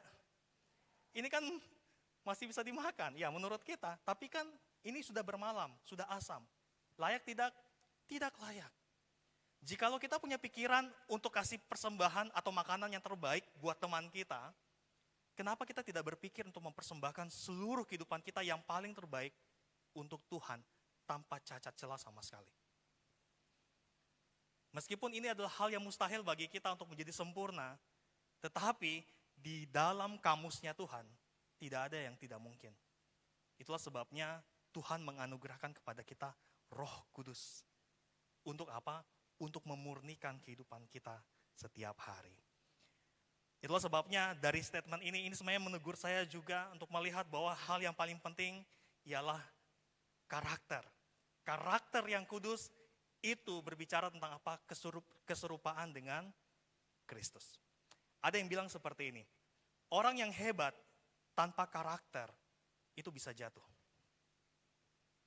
Tapi orang biasa dengan karakter Kristus itu bisa dipakai untuk mengubah dunia. Amin.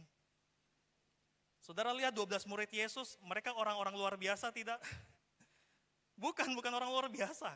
Ada petani, ada nelayan, ya petani mungkin ya. Kemudian ada siapa lagi? Ada pemungut cukai, ada pemberontak di situ, ada banyak sekali latar belakang yang menunjukkan bahwa mereka adalah orang biasa. Termasuk mereka ini adalah orang-orang Galilea. Saudara kalau belajar Alkitab, di daerah yang paling diistimewakan itu daerah selatan ya. Daerah Yerusalem dan sekitarnya. Tetapi daerah utara, daerah Galilea dan sebagainya, itu adalah orang-orang yang terpinggirkan, kaum marginal, yang tidak dianggap dan tidak diakui. Makanya sempat ada yang mengatakan seperti ini, apakah ada hal yang baik dari daerah itu? Ya? Karena memang orang-orang di sana adalah orang-orang yang kecil semua. Tapi Tuhan memakai orang-orang kecil ini untuk apa? Untuk mengubah dunia. Itulah sebabnya saudara, karakter itu penting. Ya. Nah tadi sudah dikenalkan, mungkin saya ingin memperjelas saja. Ya, nama saya Aldorio Flavius Lele. Ya. Kalau saudara melihat ada lele di belakang, ya itu sebenarnya bukan marga ya. Saya tanya bapak saya, bapak ini namanya dari mana ya? Oh bapak bilang itu sebutan untuk orang-orang yang keluar dari kampung. Oh gitu. Jadi kalau di Toraja, ya bapak saya orang Toraja, lele itu artinya apa? Berpindah-pindah tempat ya. Berpindah-pindah. Saya tidak tahu, mungkin saudara punya kenalan ya. Saya sempat marah kepada bapak saya ya. Kenapa bapak ini kasih nama saya lele ya?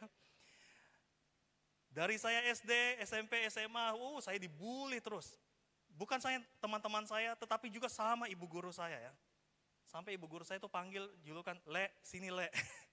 Tolong belikan ibu nasi kuning dulu di kantin ya. Wah, saya marah sekali sama bapak saya pada waktu itu. Mengapa?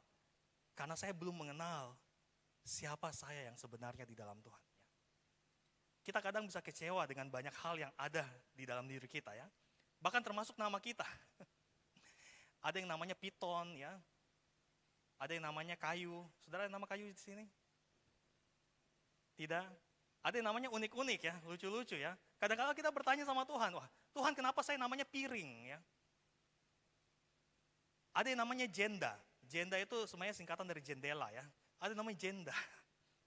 Apalagi orang bilang panggil janda gitu ya. Dia marah, dia kecewa dengan identitas yang orang tuanya berikan. Sampai tidak banyak atau tidak sedikit orang yang akhirnya mengubah identitas mereka, ganti nama yang lebih keren ya. Tetapi saya belajar untuk mengucap syukur dengan hal ini ya. Tuhan ternyata memberikan nama ini, tidak sembarang nama. Tapi nama ini juga untuk membentuk karakter saya ya.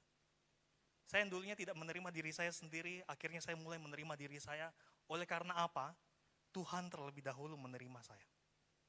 Ketika Tuhan menerima saudara, dia tidak tanya namamu siapa ya. Dia tidak tanya kau dari daerah mana. Dia tidak tanya masa lalumu kelam seperti apa ya. Tapi ketika dia mau menolong kita, dia betul-betul dengan tulus mengulurkan tangannya menyelamatkan kita. Bahkan rela mati buat kita. Itulah sebabnya saudara bersyukurlah dengan nama yang orang tua berikan buat saudara. Ya. Siapa di sini yang bisa memilih orang tuanya? Ada? Saya mau lahir dari papa ini, saya mau lahir dari mama ini. Ada yang pernah berpikir memilih seperti itu? Tuhan, saya tidak mau lahir dari keluarga papa Kalimantan, ya, mama Kalimantan juga. Saya mau lahir dari keluarga ya yang tinggal minimal di Jakarta lah gitu ya. Tuhan, saya tidak mau dengan keluarga yang lahir besar di pedalaman. Saya mau yang lahir besar di kota. Ada yang bisa memilih seperti itu? Kita tidak bisa memilih, betul? Artinya apa? Ketika saudara hadir di tengah-tengah keluarga itu, maka sesungguhnya rencana Tuhan itu berjalan untuk hidup saudara di dalam keluarga itu. Untuk apa? Pertama, membentuk karakter kita. Jadi saudara, siapapun orang tua saudara, kita tidak bisa memilih, bersyukurlah. Nama kita pun kita tidak bisa memilih, bersyukurlah. Tempat tinggal kita pun tidak bisa kita memilih, bersyukurlah. Karena dari semuanya itu Tuhan pakai untuk membentuk karakter kita. Ya. Saya sudah menikah, istri saya bernama Lydia Silimang, STH. Ya. Kami berdua satu angkatan di Jeffrey. Tahun 2009 kami masuk, selesainya 2014 kurang lebih 5 tahun. Karena dulu kurikulumnya memang 5 tahun harus selesai, kalau saudara sekarang 4 tahun ya, betul ya. Tapi kami pada masa kami tidak boleh pacaran sampai semester 5. Ya. Saudara sekarang diberikan satu anugerah khusus, bolehlah kurang 1 semester. Jadi saudara boleh pacaran semester 4 ya. Tetapi secara aturan saudara tidak boleh berpacaran di semester 1, di semester 2, semester 3, dan semester 4. Tunggu saudara selesai semester 4, baru saudara bisa mulai berpacaran. Ada yang bertanya, kenapa Pak? Aturannya seperti itu. Kampus-kampus lain tidak seperti itu. Karena pembinaan untuk calon hamba Tuhan itu berbeda. Kita dibina di tempat ini untuk fokus kepada panggilan kita. Bukan fokus kepada apa yang kita mau. tapi pada panggilan yang Tuhan sudah tetapkan bagi kita. Itulah sebabnya di awal-awal semester, ini tahun-tahun pertama yang menjadi tahun yang berat buat saudara sebenarnya. Kenapa?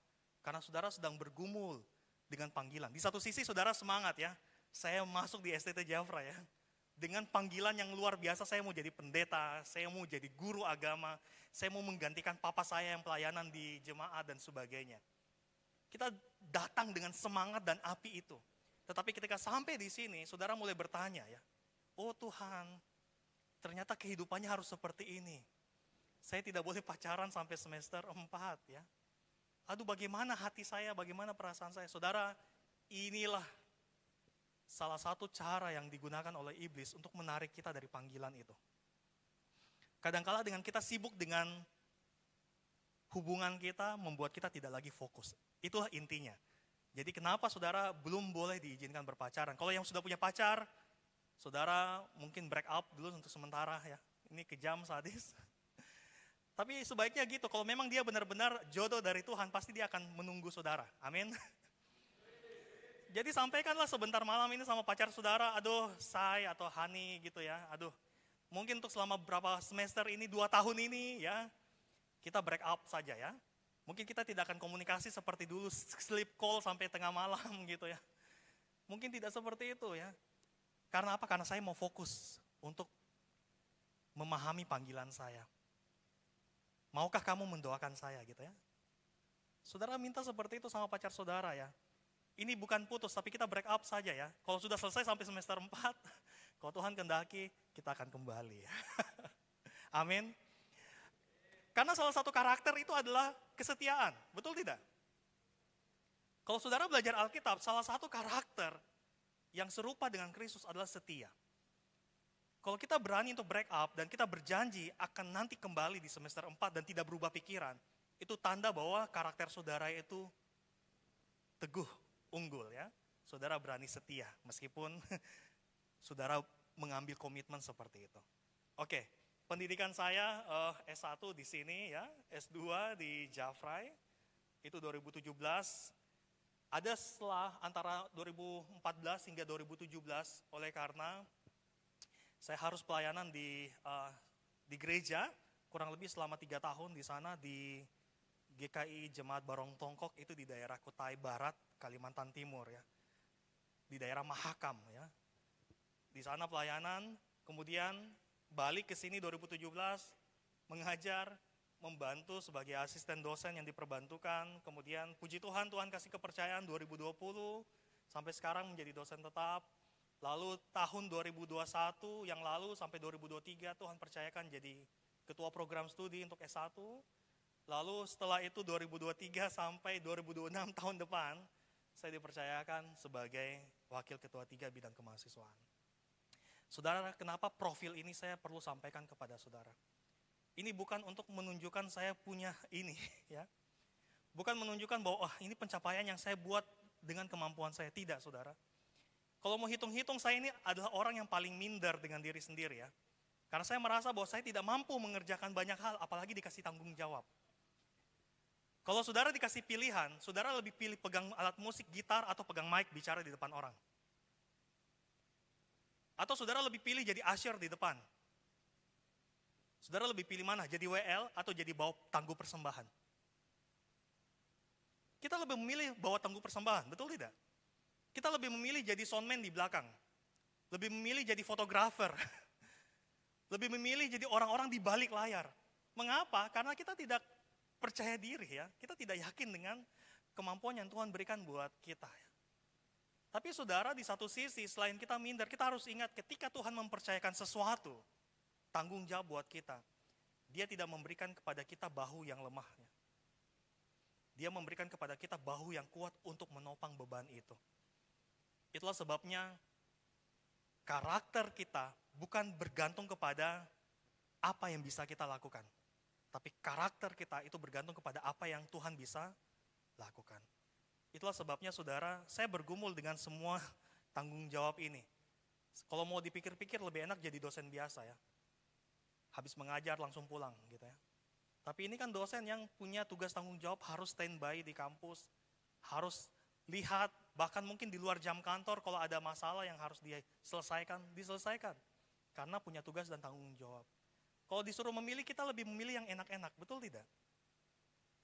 Tetapi ketika Tuhan kasih tanggung jawab ini bukan untuk mengenakan kita. Tapi ini untuk memuliakan Tuhan. Bukan untuk menyenangkan diri kita, tapi untuk menyenangkan Tuhan. Jadi saudara, sekali lagi, status saudara saat ini sebagai mahasiswa, ingat, saudara sebagai mahasiswa bukan untuk menyenangkan diri saudara.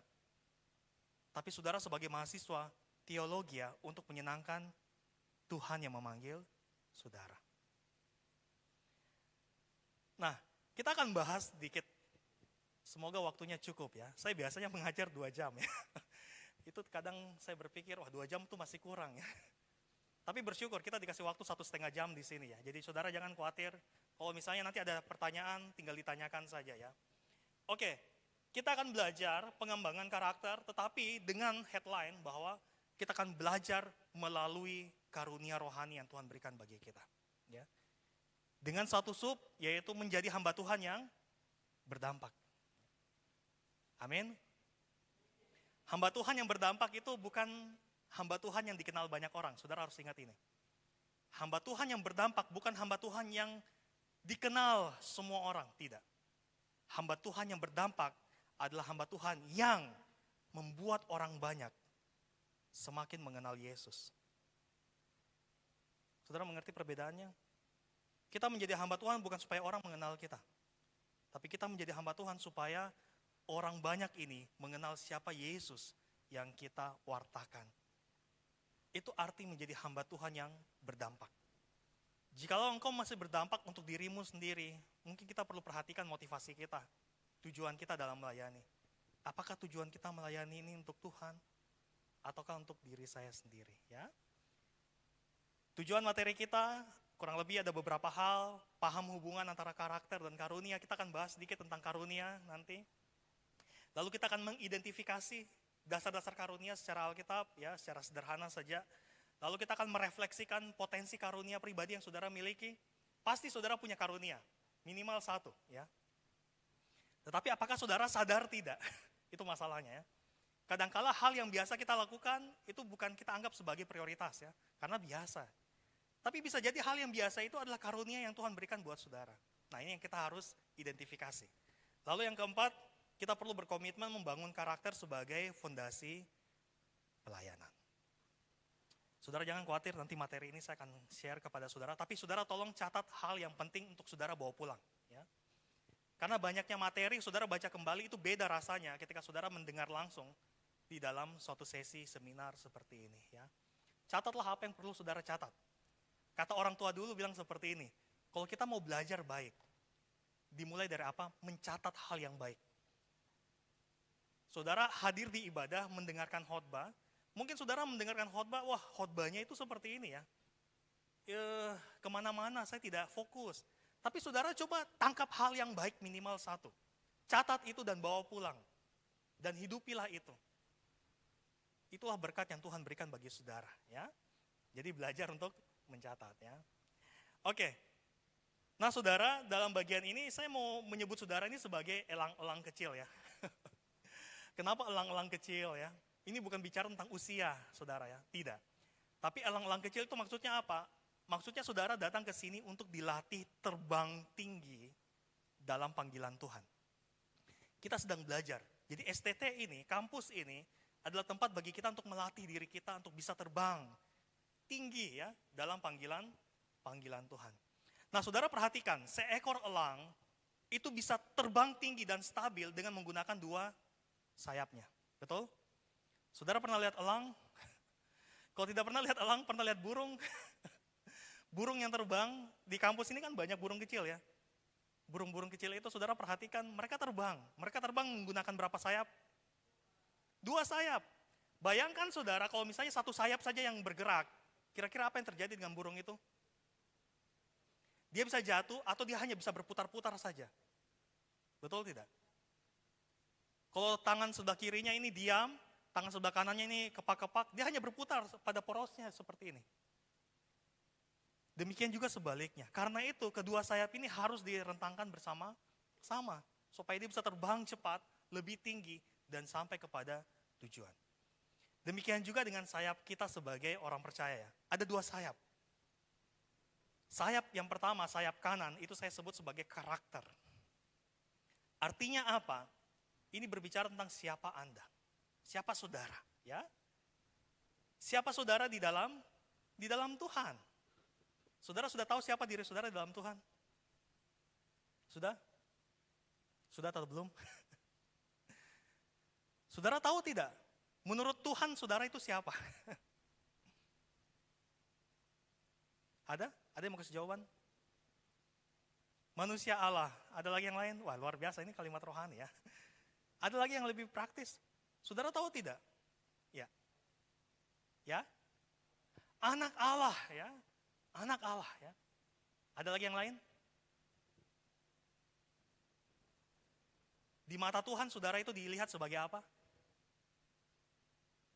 Ada yang bilang biji matanya sendiri. Ya. Di mata Tuhan saudara dilihat sebagai apa? Hadiah yang berharga atau sesuatu yang berharga. Nyong bagaimana? Ya? Manusia apa? Manusia adalah Allahnya sendiri. Boleh dijelaskan dulu. Allahnya sendiri itu maksudnya apa?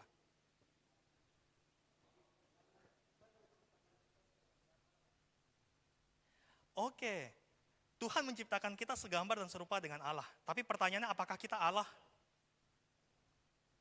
Menurut saudara 3 sifat Allah ini. Allah itu maha tahu, Allah itu maha kuasa, Allah itu maha hadir. Nyong nama siapa? Yanti? Maaf. Yanti? Ganti. Saya mau tanya dulu Ganti. Ganti tahu tidak apa yang ada saya pikirkan sekarang?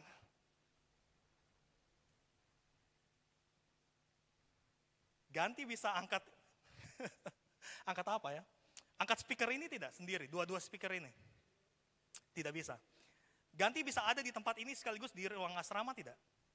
Berarti Ganti ini tidak maha tahu, tidak maha kuasa, dan tidak maha hadir. Ganti Allah? Bukan. Kita bukan Allah. Tapi kita diciptakan menurut gambar dan rupa Allah. Artinya apa? Kita merefleksikan. Saudara tahu merefleksikan? Kalau ada cermin di sini, saya kasih cahaya ya, saya kasih pantul ini. Ini cahayanya memantul ya, betul ya?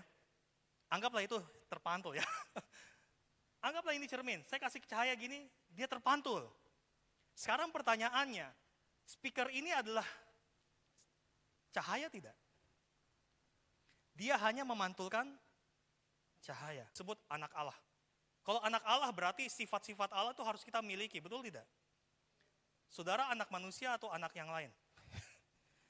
Kalau kita anak manusia berarti kita punya ciri-ciri manusia, betul? Sebagai manusia, manusia punya apa saja? Rambut. Manusia punya dua mata, dua telinga, satu mu, dua satu ba. Itu manusia. Saudara cek diri saudara, kalau saudara punya identitas itu, ciri-ciri itu, saudara adalah anak manusia. Kalau saudara punya ekor, saudara punya moncong, saudara punya bulu yang lebat dari ujung kepala sampai ujung kaki, itu saudara bukan manusia. Saudara adalah anjing ya. Kalau anjing kan punya bulu lebat, punya ekor panjang ya. Atau kucing ya. Kan kita tidak seperti itu, betul tidak? Ganti. Ya. Jadi di mata Allah, kita ini diciptakan mulia, karena mulia itu diciptakan menurut gambar dan rupa Allah. Karena itu tugas manusia ialah apa? Merefleksikan kebenaran tentang Allah. Ya. Oke, jadi saudara ada frasa yang mengatakan seperti ini. Ini tren sekali. Jadilah versi terbaik dirimu. Saudara pernah dengar itu? Saudara setuju tidak? Setuju, itu bagus ya. Jadi versi terbaik dirimu ya. Itu baik. Tapi kalau saudara baca Alkitab baik-baik. Alkitab ajarkan kepada kita bukan untuk menjadi versi terbaik diri kita. Tapi Alkitab mengajarkan kepada kita untuk menjadi apa? Seperti Kristus. Ini harus saudara bedakan. Dunia mengajarkan kita untuk menjadi versi terbaik diri kita, tetapi Alkitab mengajarkan kepada kita untuk menjadi versi seperti Kristus ya. Versi yang Tuhan rancangkan. Bukan sekedar yang kita inginkan.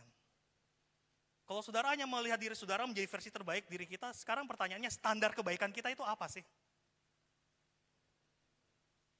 Patokan kita untuk menjadi versi terbaik kita itu apa sih? Siapa sih? Semua punya style masing-masing. Apalagi kalau dia punya idola ya. Dia punya suatu tokoh yang dia kagumi ya. Pasti kita akan mau menjadi seperti itu. Karena itu standar ideal baik menurut kita. Itulah sebabnya saudara hati-hati dengan slogan itu. Karena versi terbaik menurut diri kita itu bisa penuh dengan ambisi, bisa penuh dengan kesombongan, bisa penuh dengan keinginan pribadi kita tanpa melihat kepentingan orang lain. Hati-hati. Ini cara pandang dunia sudah merasuk ke dalam cara pandang gereja-gereja masa kini. Ada yang mengatakan seperti ini, kamu bisa sukses ya, kamu bisa populer ya, dan dipuji saat jadi versi terbaikmu. Betul tidak? Betul. Tetapi saudara ingat, tanpa karakter Kristus ya. Sekali lagi ini menjadi garis bawah headline-nya. Tanpa karakter Kristus, semua pencapaian saudara itu kosong dan rapuh.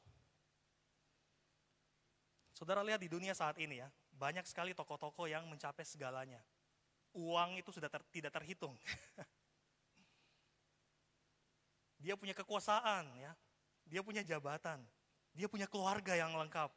Dia punya semua yang diharapkan oleh semua manusia di dunia ini. Tetapi dia tidak punya Yesus.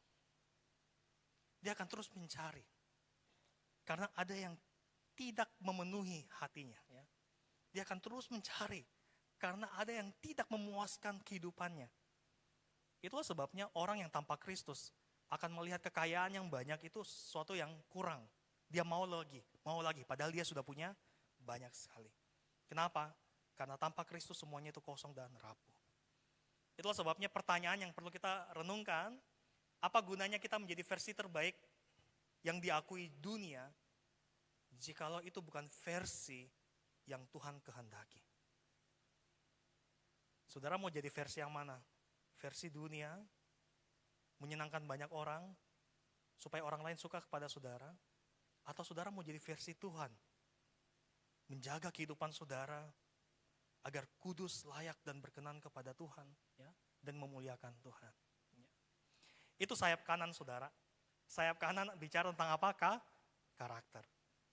Sayap yang sebelah kiri ini berbicara tentang karunia. Karunia itu berbicara tentang apa? Tentang kompetensi, ya, tentang kemampuan yang kita bisa lakukan untuk Tuhan. Ya. Artinya apa secara sederhana? Karunia itu adalah pemberian Tuhan. Ya. Misalnya contoh, ada orang yang punya karunia atau talenta berkhotbah, memimpin, menyanyi, mengajar, menulis, melayani. Semuanya itu adalah karunia yang bisa, kemampuan yang bisa berkembang. Dan kita persembahkan untuk Tuhan, untuk pekerjaan Tuhan. Ada satu orang yang pernah bertanya seperti ini. Pak, apa bedanya talenta dengan karunia ya? Setiap orang kan punya talenta ya. Skill. Orang bilang sekarang seperti itu ya. Betul, skill dan talenta. Apa bedanya dengan karunia? Jawaban sederhananya ialah pada sumber dan juga tujuan. Kalau talenta, sumbernya itu dari anugerah umum Tuhan ya. Makanya Tuhan memberikan kepada manusia itu kemampuan-kemampuan yang unik. Saudara senang dengar lagu? Dengar musik? Lagunya siapa yang saudara senang dengar? Budi Doremi. Bernadia ya. Siapa lagi? Ada banyak sekali ya artis-artis yang buat lagu yang indah sekali ya. Kita dengar ya. Pertanyaannya mereka ini orang yang takut Tuhan tidak? Percaya Tuhan tidak? Tidak. Tetapi kenapa musiknya mereka itu membuat kita senang? Karena memang Tuhan menganugerahkan kemampuan itu bagi manusia. Ya. Setiap manusia punya kemampuan-kemampuan seperti ini untuk apa? Untuk melengkapi manusia-manusia yang lain yang ada di dalam dunia ini. Sekalipun mereka tidak mengenal Tuhan. Sehingga kita bisa melihat sumbernya Tuhan yang memberikan, itu anugerah umum. Tetapi tujuan dari apa yang mereka lakukan bukan untuk kemuliaan Tuhan. Betul tidak? Pertanyaannya, Sheila on Seven itu menyanyi untuk Tuhan tidak? Dewa 19, aduh ini ketahuan generasinya. Saya tidak tahu band-band yang sekarang ya. Band-band apa yang saudara tahu sekarang? Ya, Dead Squad ya. Apalagi? Ada banyak band ya. Noah. Pertanyaannya, apakah mereka itu menyanyi untuk Tuhan? Tidak. Tidak. Mereka bisa menghibur kita, menghibur kita. Mereka menyanyi untuk Tuhan, tujuannya untuk Tuhan? Tidak. Inilah yang menjadi perbedaan dengan karunia. Karunia itu adalah kemampuan yang Tuhan anugerahkan bagi kita ketika kita mengalami pertobatan. Saudara bertobat dari dosa, saudara lihat apa yang saudara bisa lakukan untuk Tuhan, saudara mau persembahkan itu untuk Tuhan. Saudara punya suara yang bagus, saudara mau persembahkan untuk Tuhan, untuk kemuliaan Tuhan. Saudara bisa memimpin pujian dengan baik, saudara mau persembahkan kemampuan memimpin saudara untuk menggiring jemaat, melayani jemaat dan memuliakan Tuhan. Saudara punya senyum yang indah, ya. Saudara mau kehadiran saudara itu menjadi berkat bagi orang lain. Saudara senyumi setiap orang yang datang ke gereja, ya. Saudara sapa, say hi dan sebagainya. Saudara mungkin tidak bisa memimpin, saudara mungkin tidak bisa bermain musik, saudara mungkin tidak bisa senyum, tapi saudara punya hati tergerak ketika ada orang yang kesusahan dan saudara membantu mereka dengan apa yang ada pada saudara. Itu namanya kemampuan yang saudara persembahkan untuk Tuhan dan untuk kemuliaan Tuhan. Nanti kita akan lihat sedikit beberapa ayat ini. Jadi perbedaan antara talenta dan karunia, saudara harus ingat, sumbernya dan tujuannya. Sumbernya dari Tuhan, betul, tetapi yang karunia itu adalah anugerah khusus, sedangkan talenta itu adalah anugerah umum. Tujuannya apa? Berbeda. Karunia untuk memuliakan Tuhan, melayani sesama, membangun jemaat Kristus, tubuh Kristus, sedangkan talenta itu untuk kepentingan diri sendiri. Itu dua hal yang berbeda, ya. Itulah sebabnya saudara, kita perlu tahu karunia kita. Karena dengan mengetahui karunia kita, itu bisa membuka banyak pintu pelayanan. Contoh, ini baru-baru ini saya dengar dari Pak Ketua, dari beberapa rekan alumni yang mereka cari untuk bisa pelayanan di gereja mereka, jemaat mereka yang mereka butuhkan adalah mahasiswa teologi yang bisa main musik. Berapa banyak di antara kita yang bisa main musik? Ada 1, 2, 3, 4, 5, 6, 7. Tidak semua. Yang lain bisa apa? Ada yang bisa bernyanyi? Bisa bernyanyi. Yang lain bisa apa? Wah, ini kita mulai bertanya, saya bisa apa Tuhan ya? Saya bisa apa ya Tuhan? Nah, saudara mengerti, ketika ada orang yang memiliki karunia-karunia khusus yang dibutuhkan, maka pintu pelayanan itu terbuka lebih besar untuk mereka. Karena apa? Karena karunia ini bisa digunakan dan bermanfaat bagi kebutuhan jemaat di tempat itu. Saudara mengerti ini? Jadi, saudara perlu kenali karunia saudara, karena dengan karunia saudara, saudara bisa melihat banyaknya kesempatan untuk melayani. Bukan hanya di gereja, tapi di tempat-tempat lain juga. Itulah sebabnya sayap kanan dan sayap kiri ini penting. Saudara perlu punya karakter, tapi saudara juga perlu tahu karunia saudara. Supaya apa? Supaya saudara bisa melayani sesuai dengan tujuan yang Tuhan harapkan. Jika hanya ada satu sayap yang kuat, elang itu hanya berputar-putar ya. Tidak pernah capai tujuan. Pelayanan yang hanya mengandalkan kemampuan saja, saudara ingat, pelayanan yang hanya mengandalkan kemampuan, tapi tidak punya karakter yang kokoh, itu akan menjadi pelayanan yang berputar-putar. Dia akan melayani di gereja A karena dia bisa main musik, di gereja B karena bisa main musik, pulang kosong. Saudara pernah rasa seperti itu? Saya pernah rasa seperti itu. Karena saya juga adalah seorang musisi gereja ya. Kita melayani di gereja A, gereja B, gereja C karena apa? Karena kita ada kebutuhan. Kita butuh duit ya. Kita melayani dipanggil, oh kita siap. Semuanya siap. Tapi pas pulang, adakah sukacita? Tidak, kosong. Karena motivasi kita, cinta uang itu. Karakter kita sudah gagal. Nanti kita akan lihat beberapa contoh ini ya. Itulah sebabnya saudara, dua hal ini penting. Karakter membuat kita bisa tetap bertahan. Karunia membuat kita bisa melayani dengan banyak kesempatan. Yang membuat kita bisa melayani tempat banyak kesempatan dengan setia, itu karakter. Ya. Jadi dua hal ini timbal balik ya, saling. Jadi prinsipnya saudara, karakter itu harus di atas karunia ya. Mengapa karakter terlebih dahulu? Karena ingat, Tuhan lebih tertarik pada siapa kita sebelum dia mempercayakan apa yang bisa kita lakukan. Saudara lihat waktu Tuhan memberikan proposal kepada Petrus ya. Ikutlah aku ya. Apakah Tuhan lihat CV-nya dulu? Tuhan lihat latar belakangnya dulu? Tidak kan? Tuhan memanggil dia. Karena memang Tuhan memilih dia. Lalu Tuhan mengkhususkan dia untuk melakukan pekerjaan-pekerjaan yang luar biasa. Itulah sebabnya saudara jangan khawatir. Mungkin saat ini kita tidak memahami kemampuan kita apa. Tapi hal yang paling penting kita sudah menyerahkan hati kita untuk Tuhan. Itu jauh lebih penting. Karena hati yang diserahkan kepada Tuhan bisa Tuhan pakai untuk menggoncangkan dunia ini. Ya. Oke, kita lihat satu ayat yang sangat penting. Mari kita buka 1 Samuel 16 ayat 7b. 1 Samuel pasal 16 ayat yang ke-7b.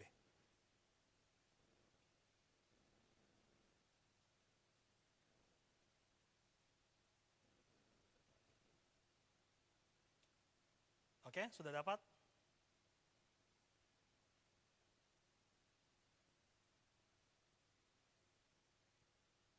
Kitab Samuel di perjanjian baru ya. Oh bukan, perjanjian lama. Jangan cari di perjanjian baru ya, 1 Samuel ya. Sampai Tuhan datang tidak ada di perjanjian baru ya. Perjanjian lama ya, 1 Samuel 16 ayat 7b. Sudah dapat? Mari kita baca sama-sama bagian 7b dari yang bukan yang dilihat. 1, 2, 3. Bukan yang dilihat manusia, yang dilihat Allah. Manusia melihat apa yang di depan mata, tetapi Tuhan melihat hati. Hati adalah pusat dari karakter, saudara harus ingat itu ya. Karakter saudara itu berpusat dari hati saudara. Karena itu banyak pengkhotbah yang katakan pelayanan kita itu harus mengalir dari hati. Betul tidak? Pelayanan kita itu harus mengalir dari hati, karena hati ini adalah pusat dari karakter kita. Karena itu saudara, Alkitab katakan, jikalau hatimu jahat, maka gelaplah seluruh tubuhmu. Jikalau hatimu baik, maka teranglah seluruh tubuhmu.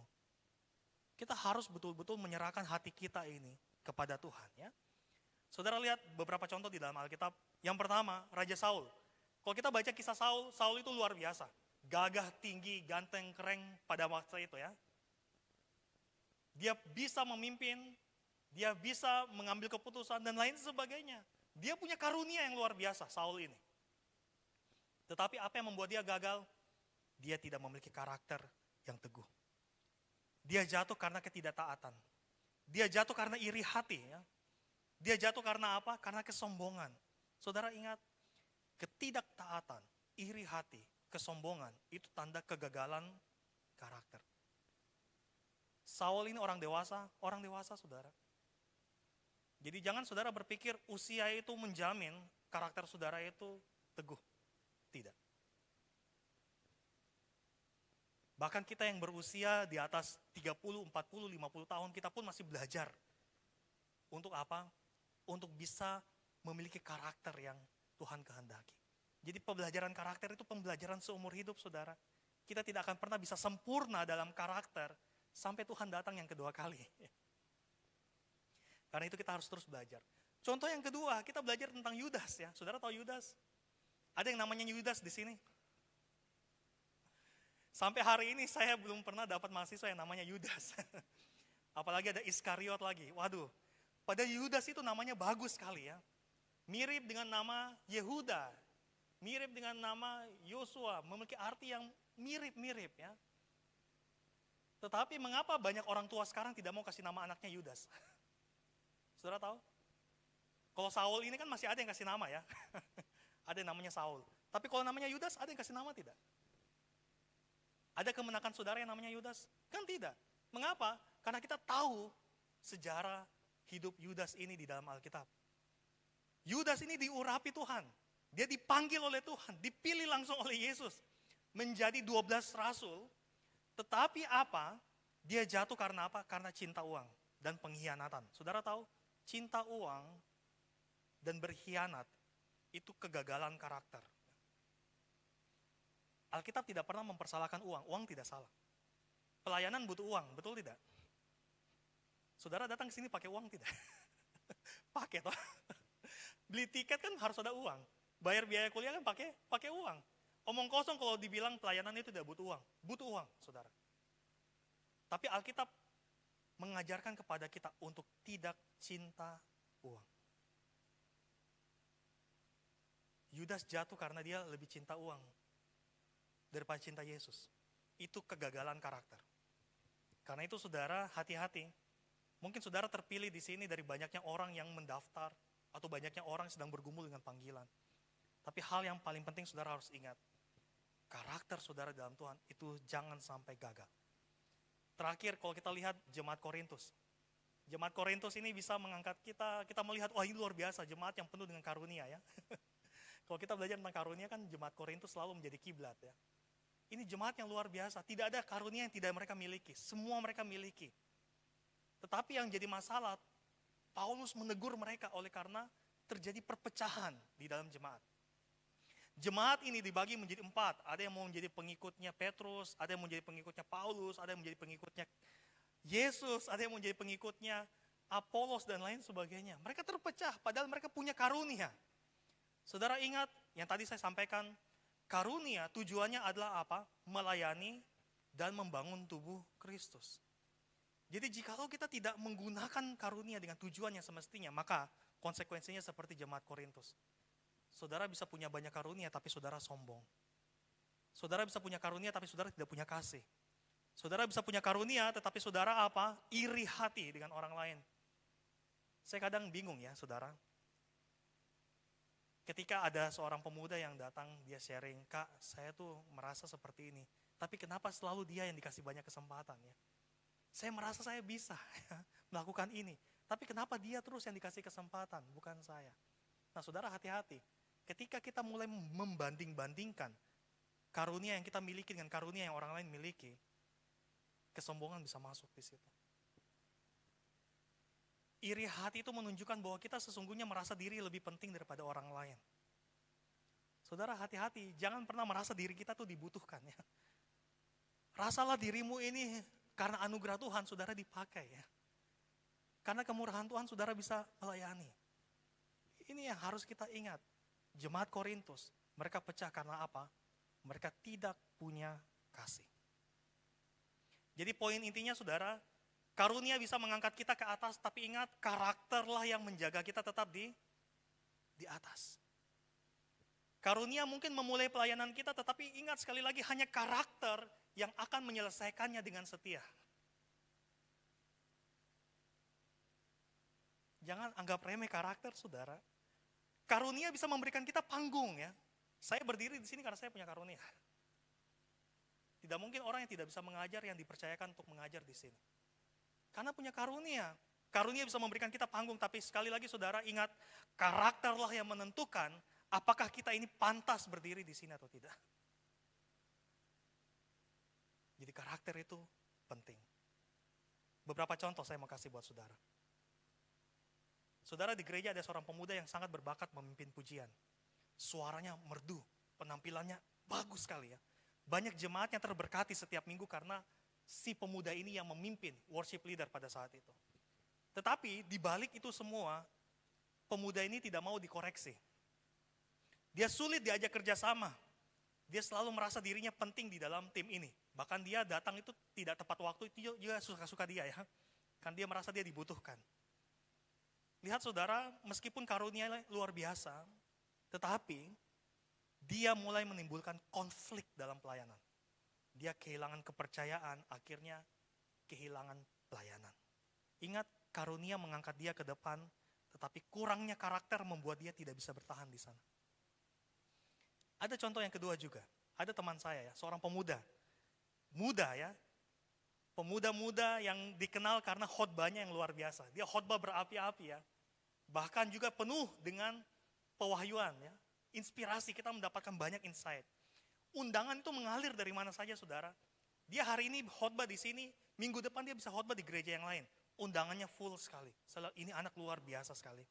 Tapi ternyata di dalam kehidupan teman saya ini, dia jatuh ya secara pribadi, dia kompromi masalah moral yang dia sembunyikan ya. Sehingga akhirnya itu terbongkar, bukan hanya reputasinya yang hancur saudara, tapi juga kepercayaan jemaat yang mengundang dia juga, itu akhirnya tertutup. Ingat saudara sekali lagi, karunia membuka banyak pintu pelayanan, tapi ingat, hanya karakter yang bisa membuatnya tetap terbuka. Saya ingat ada satu ibu. Ibu ini sederhana di tempat di jemaat, dia ini tidak pandai ngomong, tidak pandai bicara, dia diam saja. Dia tidak terkenal, jarang tampil di depan, tapi dia dikenal karena kesetiaannya dia, kerendah hatiannya dia, dan kasih yang nyata. Apa buktinya? Saudara, pada saat ada yang berduka di kompleksnya, dia datang. Entah dia itu Kristen atau bukan Kristen, dia datang. Tetangganya yang berduka, dia datang. Ada jemaat yang sakit, dia pergi ke rumah sakit, kunjungi. Dia datang, dia tanya kabar. Dia meskipun dia tidak pandai berdoa, dia cuma datang tanya kabar bagaimana ibu. Dia bawa beberapa bekal makanan yang bisa dikonsumsi saat sakit. Bahkan juga banyak orang kita lihat yang diam-diam terinspirasi melalui hidup ibu ini. Lihat saudara, ibu ini tidak menonjol dalam hal karunia, betul? Dia tidak berbicara di depan, dia tidak bermain musik, dia tidak memimpin, dia tidak menjadi orang yang menjadi sorotan. Tetapi dia setia dalam hal-hal yang kecil dan banyak orang diberkati. Inilah karakter. Karakter itu memberi dampak yang mendalam dan bertahan lama. Karena itu saudara, ingat ini. Karunia bisa membuat orang bertepuk tangan. Tetapi karakter membuat orang lain itu melihat Kristus dalam diri kita. Nah, masih ada sisa waktu sedikit, saya mau kasih tunjuk saudara. Apa karakter yang Tuhan mau ada di dalam hidup kita? Mari kita buka Galatia 5 ayat 22 sampai 23. Ini ayat terakhir buat kita. Galatia 5 ayat 22 sampai 23. Sudah dapat?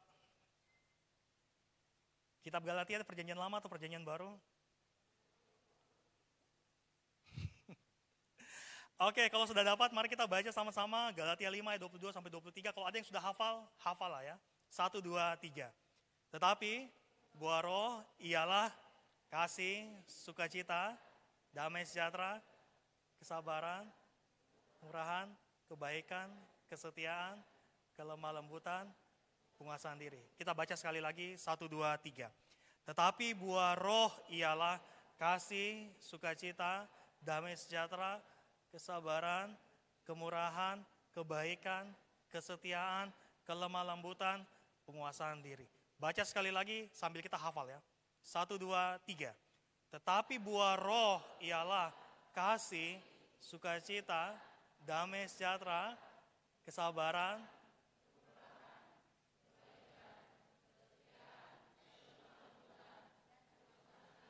sekarang saudara tutup Alkitab saudara, kita hafal ayat ini. Sudah? 1, 2, 3. Tetapi kasih, sukacita, damai sejahtera, kesabaran, kemurahan,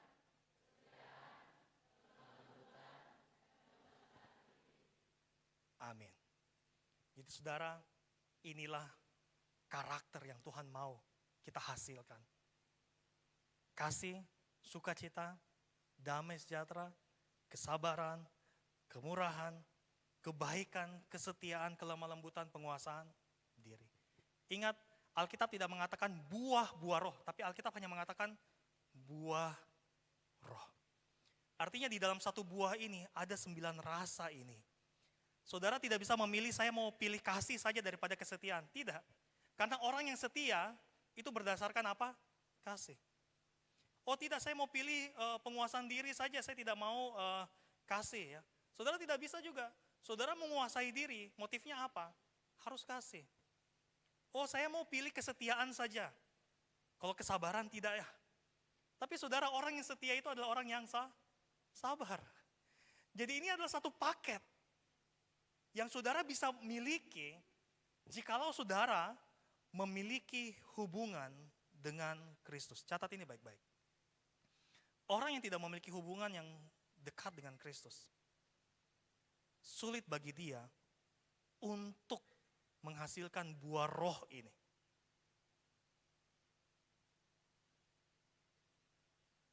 Contohnya, Tuhan ada orang buat salah sama saya, sampai kapan saya harus sabar? 1 kali, 2 kali, 3 kali, oke. Tapi kalau kita benar-benar mengenal Tuhan, Tuhan bilang apa? 70 kali 7 kali. wow, ini hal yang luar biasa. Bukan hanya untuk sekali, 2 kali, 3 kali, tapi berkali-kali seumur hidup kita. Jangan lupakan ini. Oke, itu saja materi dari saya untuk sesi ini. Terima kasih, Tuhan memberkati kita semua. Saya kembalikan pada moderator.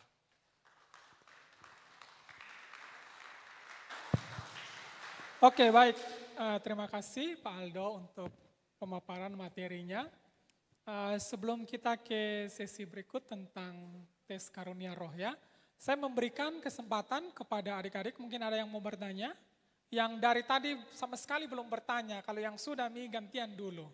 Ya, bukan tidak boleh, tapi saya mau melihat yang belum bertanya dari tadi. Oke, yang sebelah sini satu, sebelah sini ada, sebelah sini. Kayaknya di belakang sudah tadi teh, yang belum bertanya dari tadi untuk satu hari ini, ada? Sebelah sini ada?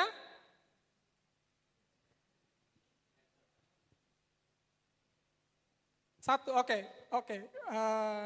Yang dari sini dulu, silakan. Tolong kakak panitia dibantu mic-nya kalau ada. Silakan sebutkan nama dan asalmu.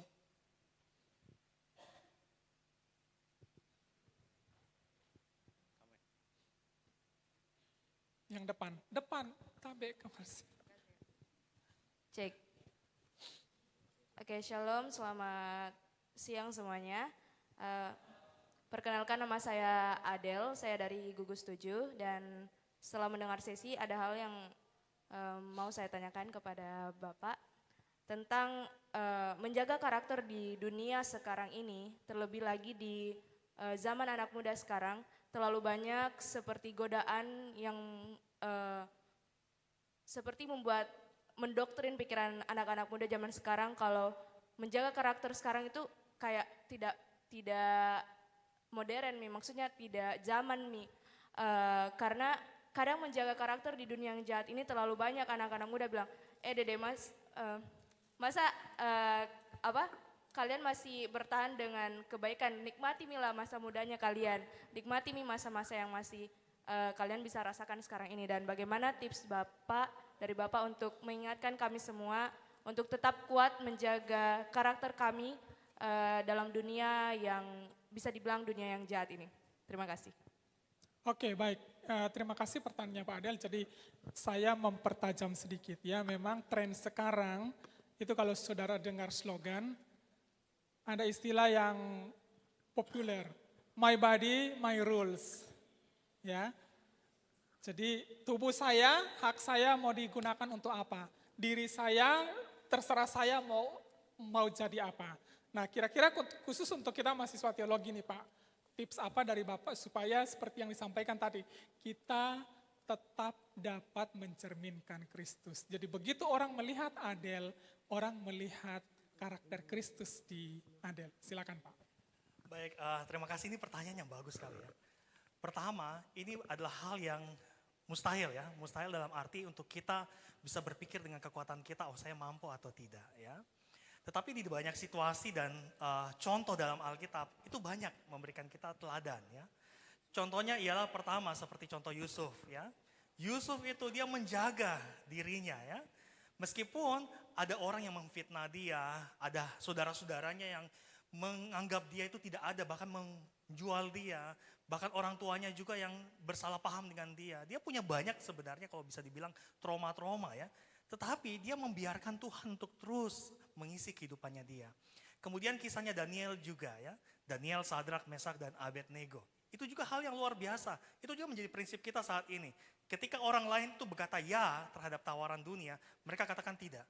Saya mempersembahkan hidup saya untuk Tuhan. Nah, apalagi di dalam kitab Mazmur kan dikatakan dengan apakah seorang muda mempertahankan kelakuannya bersih dengan menjaganya sesuai dengan firman Tuhan. Jadi sekali lagi, bagaimana caranya kita bisa menjaga kehidupan kita ini agar tetap sesuai dengan kehendak Tuhan, kita harus memiliki hubungan yang dekat dengan Kristus. Itu hal yang paling penting secara prinsip ya. Apalagi ketika dunia mengatakan tubuhmu adalah ya hakmu ya. Engkau bebas melakukan apa saja dengan dirimu sendiri. Saya kira ini pemikiran yang dualisme. Di dalam jemaat Korintus juga demikian. Mereka menganggap seperti ini ya. Apa yang kelihatan itu jahat ya. Yang tidak kelihatan itu baik. tubuh ini kelihatan, betul tidak? Ini adalah materi. Ini jahat ini. Makanya yang tidak kelihatan itulah yang baik. Pikiran dari jemaat Korintus. Itulah sebabnya ketika Paulus berbicara tentang kebangkitan dari antara orang mati, mereka tidak terima. Karena untuk apa kita dibangkitkan kembali kalau tubuh ini jahat? Karena bagi mereka tubuh ini adalah penjara bagi jiwa. Jadi yang tidak kelihatan kayak pikiran, ide, rencana, konsep, nah itu yang dijunjung tinggi. Nah tetapi Paulus katakan tidak, ada kebangkitan, ada fakta. Jadi sekali lagi di dalam dunia yang serba sulit saat ini, betul kalau kita mau ikut arus, kita akan terikut arus. Tetapi Tuhan katakan kepada kita, kita harus menjadi garam dan terang ya. Kita harus bisa memberikan warna yang berbeda. Alkitab katakan juga pergaulan yang buruk merusak kebiasaan yang baik. Tapi saudara percaya tidak? Kalau pergaulan yang baik itu merusak kehidupan yang buruk ya. Kalau kita balikan. Pergaulan yang buruk merusakkan kebiasaan yang baik. Kebiasaan yang baik merusak pergaulan yang buruk. Apalagi kita sebagai hamba Tuhan, kita harus tetap katakan A, B, B. Karena kita mau menyenangkan Tuhan. Pertanyaan pentingnya ialah, ketika kita melihat hidup kita harus tahu kita ada tanggung jawab. Banyak orang berpikir saya bebas melakukan apa saja karena saya tidak punya tanggung jawab terhadap hidup saya. Tapi Alkitab bilang apa? Semua perbuatan kita itu harus kita pertanggungjawabkan nanti di hadapan Tuhan. Nanti kalau ada teman yang tanya, kenapa kok tidak bebas? Bilang, nanti Tuhan akan bertanya untuk mempertanggungjawabkan hidup saya. Mungkin kurang lebih seperti itu ya. Tetap semangat ya. Demikian Pak Nyoman. Baik, terima kasih Pak. Apakah bisa menolong Adel? Ya, jadi kalau boleh saya menyimpulkan, supaya kita tetap dapat mencerminkan karakter Kristus, maka kita harus dekat dengan Kristus. Ada kata-kata bijaksana begini, kamu didefinisikan oleh apa yang menjadi kebiasaanmu. Saya mau bilang, kamu didefinisikan oleh siapa yang dekat dalam hidupmu. Jadi kalau kamu dekat dengan orang-orang yang tidak tahu diri, jangan salah kalau kau brutal. Tapi kalau saudara bergaul dekat dengan teman-teman yang disiplin, komitmen belajar, punya dedikasi, saya yakin pengaruh itu yang akan menolong saudara. Oke, satu pertanyaan lagi, silakan yang depan. Sebutkan nama dan asal dari mana. Shalom, perkenalkan nama saya Deborah Putri, saya berasal dari Kalimantan Timur dan saya kelompok 8 Amazia. Dan pertanyaan saya yang pertama, apa itu karakter ilahi dan Galatia 5 ayat 22 sampai 23. Ada 9 buah Roh Kudus di situ. Saya pernah menerapkan hal itu. Namun banyak anak-anak yang bilang bahwa sukacita itu hanya senang. Dan saya pernah mendapatkan jawaban dari arti sukacita. Terkadang kita hanya membaca asal-asalan, tapi tidak tahu arti di balik hal itu. Ternyata sukacita itu adalah di saat kita sedang sedih atau marah, kita tetap merendahkan hati kita untuk tetap tersenyum dan sabar. Dan hal itu mengubah karakter saya untuk menjadi pribadi yang sukacita. Namun ada beberapa yang belum saya paham. Apakah Bapak bisa menolong saya untuk menjelaskan arti di balik kasih, damai sejahtera, dan lain-lain? Karena siapa tahu hal itu dapat membawa berkat bagi teman-teman saya yang belum mengetahui arti dalam di balik semua itu. Dan membawa mereka untuk menjadi pribadi yang lebih baik. Dan kedua, bagaimana Bapak dapat membedakan antara karakter yang dibentuk oleh para budaya vs karakter yang dibentuk oleh panggilan ilahi. Terima kasih. Oke, terima kasih Deborah pertanyaannya. Silakan Pak. Jadi pertama mungkin bisa dieksplorasi sendiri sedikit dari sifat buah roh ini. Deborah, saya mau beritahu Pak Aldo dosen hermeneutik ya. Jadi nanti waktu saudara belajar bagaimana menafsir Alkitab, saudara akan ketemu dengan Pak Aldo juga. Saya kira lebih menarik ke pertanyaan kedua ya Pak ya. Jadi bagaimana membentuk karakter oleh budaya dan versus dengan karakter ilahi. Silakan Pak. Oke, baik, terima kasih. Ini pertanyaan yang cukup kritis ya, terkait tentang buah-buah roh itu sendiri. Saya melihat di dalam Alkitab kita harus membedakan antara karakter yang Tuhan ajarkan dengan karakter yang dunia tawarkan. Artinya di dalam perspektif kita untuk melihat kasih, sukacita, ini harus melihat dari perspektif yang bukan seperti yang dunia pikirkan. Kalau dunia berpikiran, oh saya mengasihi. Kalau saya mengasihi itu artinya apa? Oh saya memberikan sentuhan, ya, saya memberikan perhatian dan sebagainya. Tetapi kasih di sini jauh lebih daripada itu, ya. Demikian juga dengan sukacita dan damai sejahtera. Misalnya saya kasih contoh. Ketika Paulus menulis kitab ini, kebanyakan waktu-waktu Paulus itu berada di dalam penjara. Pertanyaannya, Paulus bisa bersukacita di dalam penjara? Bisa. Artinya sukacita Paulus itu tidak bergantung pada suasana yang ada di sekitar Paulus. Dia berada di tempat tertutup, tetapi dia masih tetap ada sukacita. Kalau kita baca kitab Filipi, ya. Kemudian ketika dia difitnah, dia dianiaya, bahkan dikatakan dia dicambuk, ya. Berapa puluh kali kurang satu cambukan, ya. Tapi dia tetap punya damai sejahtera di dalam hati. Karena memang damai sejahtera ini bukan seperti yang dunia tawarkan. Masih ingat perkataan Yesus, ya. Damai sejahteraku ku berikan kepadamu. Damai sejahteraku ku tinggalkan bagimu. Dan apa yang ku berikan itu tidak sama dengan apa yang dunia berikan dan tawarkan kepadamu. Siapa di sini yang menderita itu bahagia? Tidak ada. Dunia menawarkan bahwa kalau kita mau bahagia, jangan ada penderitaan. Jangan ada kesakitan. Penderitaan itu adalah dosa, ya. Tapi kalau kita lihat dunia yang rusak ini, ya kita tidak bisa memungkiri adanya penderitaan. Tapi kita bisa hidup di dalam dunia ini dengan sukacita yang berbeda. Karena prioritas kita, orientasi kita bukan kepada suasana, hati kita, tetapi kepada hubungan kita dengan Tuhan. Nah, satu bagian ayat yang saya rasa ini ayat yang penting di dalam Matius pasal yang ke-5. Kalau saudara baca di situ tentang khotbah di bukit, ada berbahagia, berbahagia, berbahagia, berbahagia. Saya pertama kali membaca bagian ini, saya heran, ya. Mengapa orang yang disebut miskin di hadapan Allah itu berbahagia? Mengapa orang yang dianiaya oleh sebab kebenaran itu disebut berbahagia? Mengapa orang yang lapar dan haus akan kebenaran itu disebut berbahagia? Ada apa dengan semua konsep ini? Nah, disinilah kita melihat perbedaannya. Ternyata bahagia yang dikehendaki Tuhan itu tidak sama dengan bahagia yang dikehendaki oleh dunia ini. Ketika saudara merasa miskin di hadapan Tuhan, mencari Tuhan dengan sepenuh hati, itulah kebahagiaan sejati.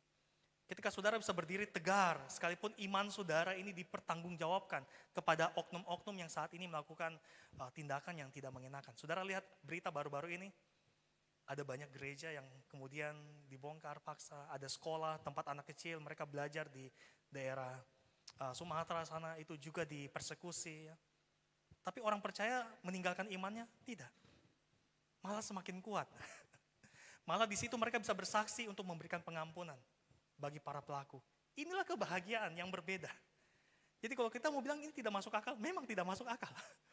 Tapi itulah fakta yang terjadi yang Roh Kudus kerjakan di dalam hati kita. Kalau bilang tentang kasih, ini kasih yang tidak main-main. Bahkan kasih yang mengorbankan diri untuk orang lain. Yesus saja bilang, kamu adalah sahabatku ya. Jikalau kamu adalah sahabatku, maka kamu bukan hanya menerima yang baik daripada aku, tapi seorang sahabat yang sejati itu memberikan nyawanya bagi saudara-saudaranya. Dan saya mau melakukan hal itu karena saya mengasihimu. Saudara bayangkan orang yang tidak kita kenal, ya tidak sedara dengan kita, tapi kita berani mati untuk dia. Karena kita mengasihi dia. Kalau bukan karena kasihnya Tuhan yang menerangi hati kita, kasihnya siapa lagi? Ya? Jadi secara prinsip kita harus pahami bahwa ini semua jelas pertama sumbernya berbeda. Ini sumber dari Roh Kudus yang terus bekerja dalam hati kita melahirkan buah-buah. Tetapi secara aplikatifnya ini juga berbeda dengan cara pandang dunia selama ini tentang semua hal ini. Ya, jadi ada penguasaan diri dan lain sebagainya. Jadi mungkin singkatnya seperti itu. Ya, tadi pertanyaan yang kedua, bagaimana dengan karakter kita yang terbentuk oleh budaya? Saya mau kasih tahu saudara, tidak semua hal di dalam budaya itu jahat. Tuhan juga menganugerahkan budaya. Itulah sebabnya setiap kita punya budaya, betul tidak? Saudara dari Papua punya budaya Papua, saudara dari Kalimantan punya budaya Kalimantan, saudara punya lingkungan masing-masing. Ya. Tapi saudara harus ingat, budaya yang kita miliki saat ini itu sudah rusak oleh karena dosa. Ya.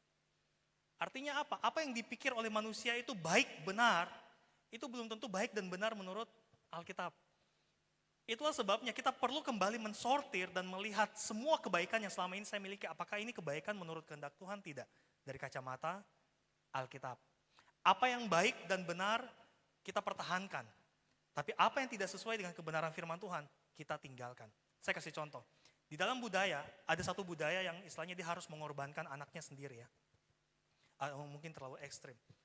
Ada budaya yang istilahnya ya mengorbankan anak. Jadi kalau misalnya mereka ada masalah antar suku, mereka mengorbankan anak mereka sebagai tumbal. Ya. Itu kan ada salah satu budaya seperti itu. Menurut saudara itu sesuai dengan Alkitab tidak? Tidak sesuai. Harus ditinggalkan? Harus ditinggalkan. Karena Tuhan tidak menghendaki untuk kita melakukan pembunuhan. Ya, prinsipnya seperti itu. Jadi kita harus betul-betul minta hikmat dari Tuhan. Tuhan, apakah ini yang sesuai dengan kehendak Tuhan ataukah yang tidak sesuai? Mungkin seperti itu. Baik, terima kasih Pak Aldo. Semoga membantu ya Deborah ya. Jadi kembali bagaimana membentuk karakter kita. Apakah berdasarkan budaya atau panggilan ilahi, standar ukuran kita adalah kebenaran firman Tuhan. Jadi apa yang Tuhan katakan, itulah yang harusnya membentuk karakter kita. Saya tutup sesi pertanyaan karena kita akan masuk ke sesi tes karunia rohani. Kepada Pak Aldo, saya persilakan. Oke, saudara, teman-teman panitia bisa tolong bagikan selebaran yang akan ini. Hari ini kita akan melihat, mengidentifikasikan karunia yang Tuhan berikan buat kita ya. Meskipun ini tidak bisa dibilang tidak mencakup semua karunia-karunia yang tertulis secara literal di dalam Alkitab, tapi ini adalah karunia-karunia utama yang dibutuhkan di dalam pelayanan ya. Satu orang satu, silakan kalau saudara sudah dapat, saudara boleh tulis namanya di situ.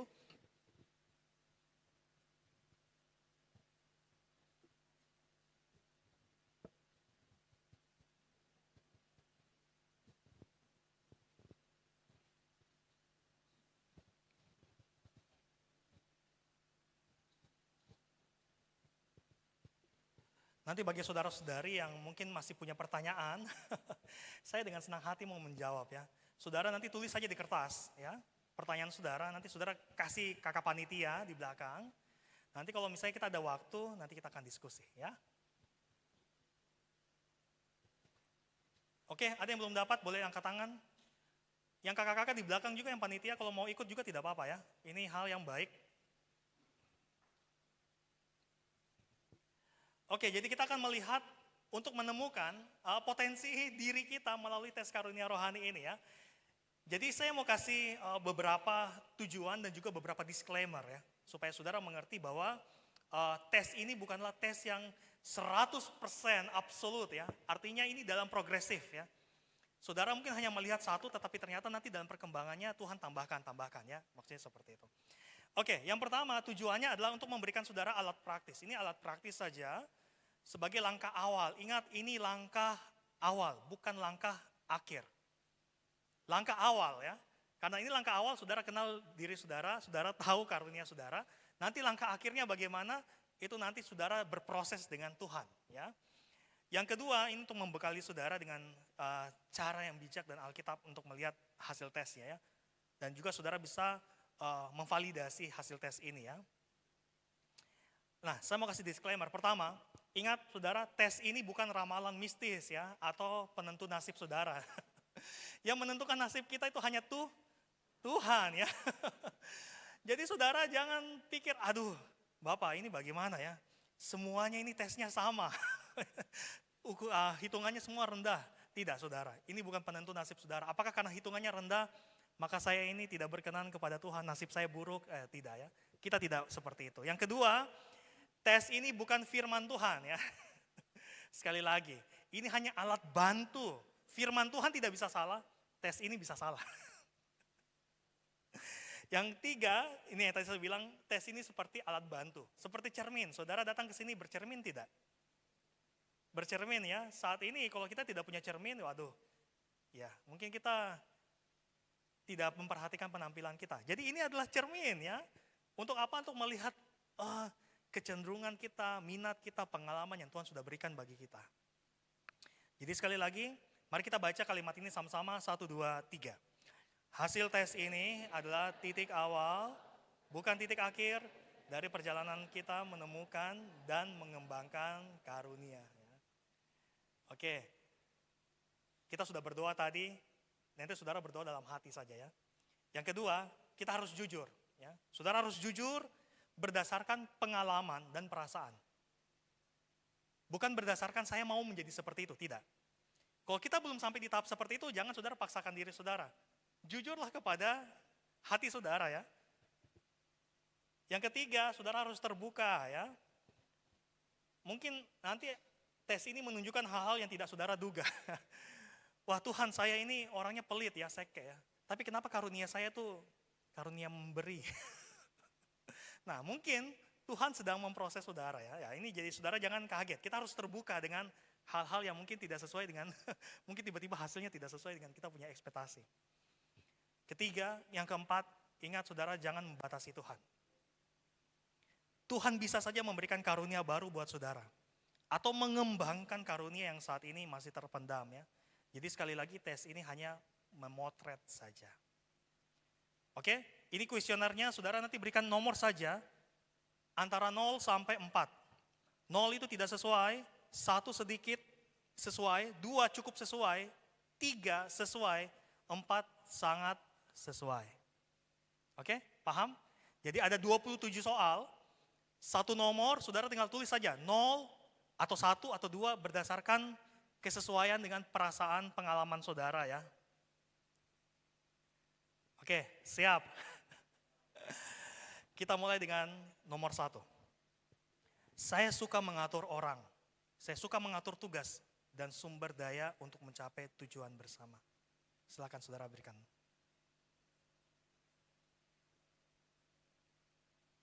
Berikan 0 sampai 4. Nanti kakak-kakak panitia bisa bantu teman-teman yang mungkin sulit ya. Saudara suka mengatur orang tidak? Ini sangat sesuai dengan saya. Oh, poinnya 4. Oke, sudah? Next ya, nomor 2. Saya mudah merasakan penderitaan atau kebutuhan orang lain dan tergerak untuk menolong.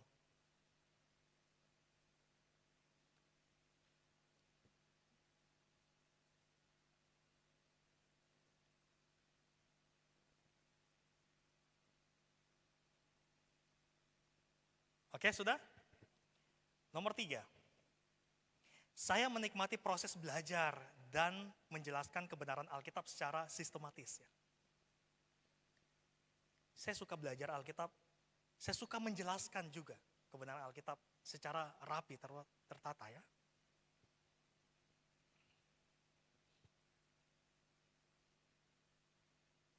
Oke, sudah?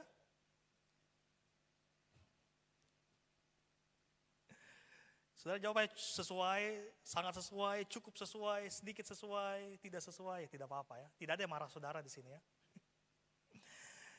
Oke, yang keempat, saya cenderung mempercayai janji Tuhan. Bahkan ketika situasi terlihat mustahil.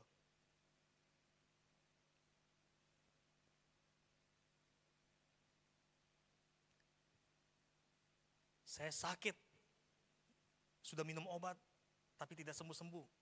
Tapi saya percaya janji Tuhan. Ya. Saya kuliah di sini, ya, biaya pendaftaran 5 juta. Ya. Saya baru punya 2 juta, saya percaya Tuhan. Tapi itu kan biasanya tidak mustahil ya, tinggal telepon mama, bapak, mak kurang 3 juta ya, dikirim ya. Bukan seperti itu ya, hal yang mustahil. Oke, nomor 5, orang lain sering datang kepada saya untuk minta nasihat dalam situasi yang sulit. Saudara jadi tempat curhat. Ya. Atau bahasa orang-orang psikologi itu jadi tempat sampah bagi orang lain. Mendengarkan keluh kesah mereka. Kenapa mereka begitu? Karena mereka percaya saudara sebagai pendengar yang baik.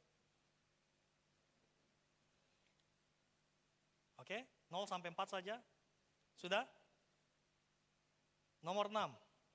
Saya senang mendorong dan memotivasi orang lain untuk tidak menyerah dan bertumbuh dalam iman. Ayo semangat gitu ya. Ayo kamu bisa ya. Jangan lupa gini dan sebagainya. Ayo kita ibadah ya. Kalau dia tidak mau ibadah, jemput dia dengan motor ya. Ayo. Kalau dia tidak punya Alkitab, kasih dia Alkitab, ini Alkitab ya. Kalau Kalau dia tidak ada kendaraan, kasih dia uang kendaraan. Ini uang becak ya. Dia memotivasi orang lain. Oke, nomor 7. Ketika berada dalam kelompok, saya sering mengambil inisiatif untuk memimpin dan mengarahkannya. Semuanya diam, saya sendiri yang bicara. Ini harus seperti ini, nah, itu inisiatif ya.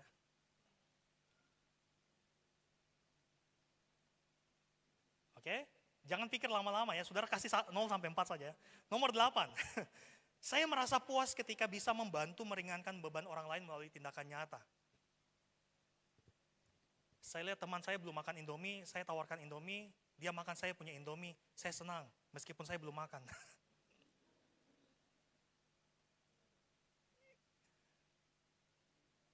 Saya puas ketika melihat orang lain senang. Saya bahagia ketika melihat orang lain berhasil ya. Oke, sudah? Nomor 9. Saya mengelola keuangan saya dengan baik agar bisa memberi secara sukacita dan murah hati. Saya dapat kiriman dari orang tua sekian, saya buat daftar ini yang saya akan keluarkan supaya saya ada persembahan yang cukup ketika saya beribadah.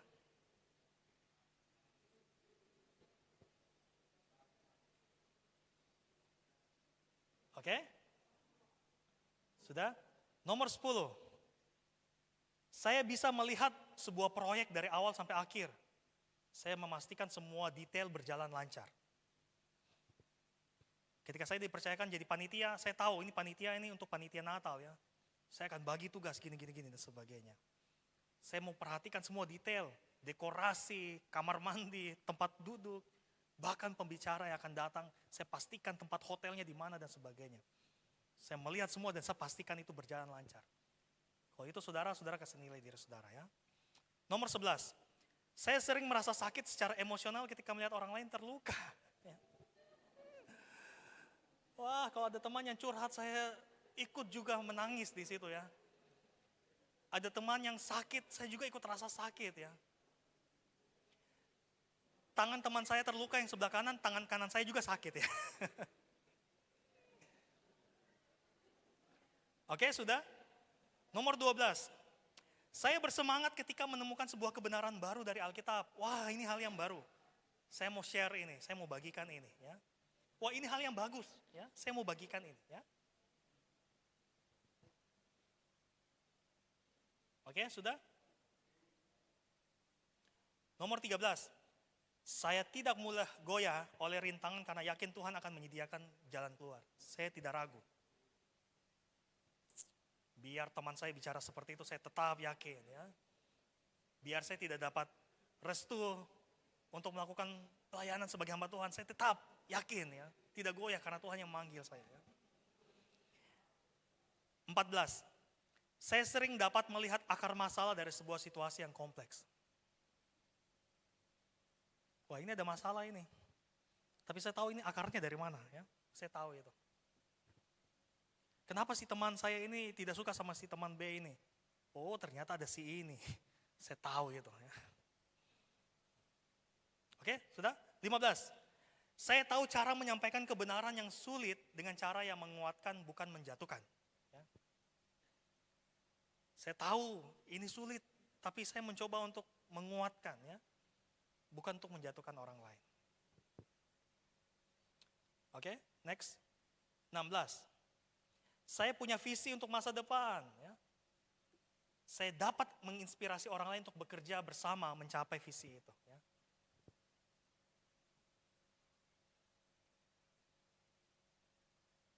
Saya ini adalah musik director ya, contoh ya. Saya bisa memotivasi teman-teman saya yang drum, bass, gitar harus ikut saya ya. Karena saya punya visi untuk membuat musik yang bagus ya. Ini contoh ya. Nomor 17. Saya lebih suka bekerja di belakang layar ya. Memastikan semua kebutuhan praktis itu terpenuhi ya. Saya lihat di belakang, wah. Saya bekerja dari belakang, saya perhatikan mana bangku yang kosong, saya kasih bangku ini untuk jemaat yang baru datang dan sebagainya ya. 18. Saya memberi untuk pekerjaan Tuhan atau memberi untuk orang yang membutuhkan. Dan ketika saya melakukannya, ini sukacita terbesar saya. Ketika saudara punya uang di kantong hanya 50.000, kemudian persembahan dijalankan dan lagu yang dinyanyikan, berilah yang baik, berilah yang baik. Kalau saudara berani memberikan 50.000 uang terakhir saudara untuk Tuhan dan saudara rasa puas, mungkin inilah saudara ya. Tapi kalau saudara masih pikir, Tuhan, saya tidak ada uang kembali ini. Nomor 19, saya pandai membuat rencana, ya, mendelegasikan tugas kepada orang yang tepat, ya. Pokoknya hari ini kita harus buat ini ya, 1, 2, 3, 4, 5, 6, nah ini selesai, harus selesai. Dan kamu kerja ini, kamu kerja ini, kamu kerja ini. Ya. 20, saya merasa nyaman mengunjungi orang sakit. Kalau saudara diajak ke rumah sakit untuk mendoakan orang sakit, saudara senang. Kalau ada rumah duka, di samping ajakan makan, saudara lebih suka pergi ke rumah duka daripada ditraktir makan ya. Atau saudara disuruh atau diminta temani untuk pergi ke anak-anak yang yatim piatu dan sebagainya, saudara senang. 21. Orang mengatakan bahwa penjelasan saya tentang suatu topik rumit, mudah mereka mengerti. Jadi saya pernah dengar ada teman-teman yang bilang, oh ternyata kau ini pintar menjelaskan ya. Hal yang susah jadi sederhana ya. Saudara tulislah 0 sampai 4. Jangan kasih kosong ya, semua harus isi ya. Nomor 22. Saya sering mengambil langkah-langkah iman yang besar dan beresiko untuk kemuliaan Tuhan ya.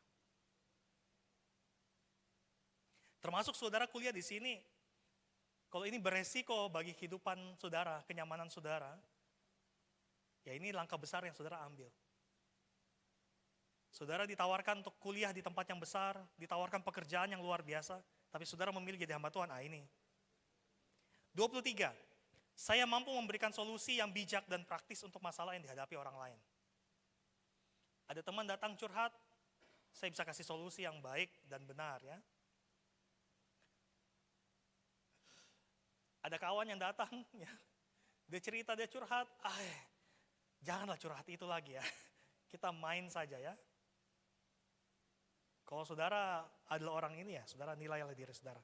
24, saya dapat menghibur dan memberikan semangat baru kepada mereka yang putus asa. Jadi saudara bisa menghibur orang lain. Bahkan mungkin saudara bisa menyampaikan hal yang ya membuat mereka tertawa, senang, bahagia, meskipun situasi mereka tuh putus asa ya. Yang ke-25, saya bersedia mengambil tanggung jawab untuk membimbing dan melindungi sebuah kelompok. Jadi saya ingin ambil kelompok bimbingan belajar ya. Saya mau ambil tanggung jawab di situ ya. Jadi kalau ada apa-apa di situ saya bersedia ya menolong mereka ya. Oke, 26. Saya melihat kebutuhan praktis di sekitar saya dan langsung bertindak tanpa perlu diminta. Inisiatifnya tinggi ya. Oh tiba-tiba ada hamba Tuhan datang, belum ada minuman, saya lari ke belakang tanya, teman-teman ada air minum untuk kasih hamba Tuhan. Nah itu inisiatif ya. Tanpa perlu diminta. Lihat sampah, angkat dan buang ya. Pertanyaan terakhir, saya tidak merasa terikat pada harta ya. Saya rela hidup sederhana agar bisa lebih banyak memberi.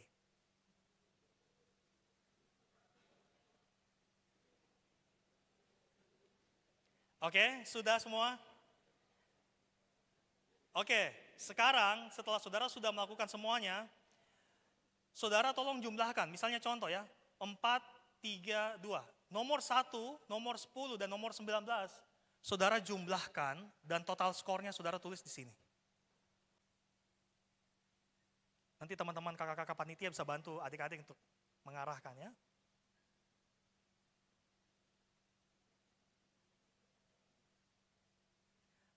Ya ini tidak sulit ya perjumlahannya ya.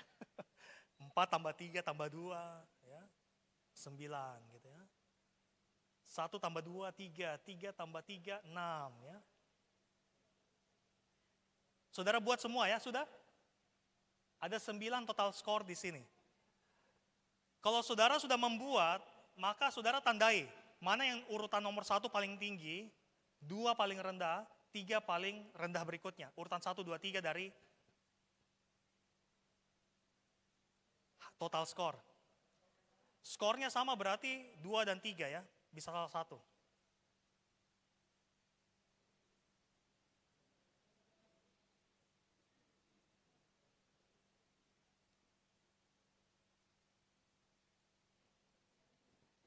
Oke, sudah? Oke, kalau saudara sudah jumlahkan 1 mana, 2 mana, 3 mana, sudah semua sudah hitung? Ada yang kesulitan, boleh angkat tangan, bisa nanti kakak-kakak panitia bisa bantu. Oh, ada yang kesulitan di belakang, tolong.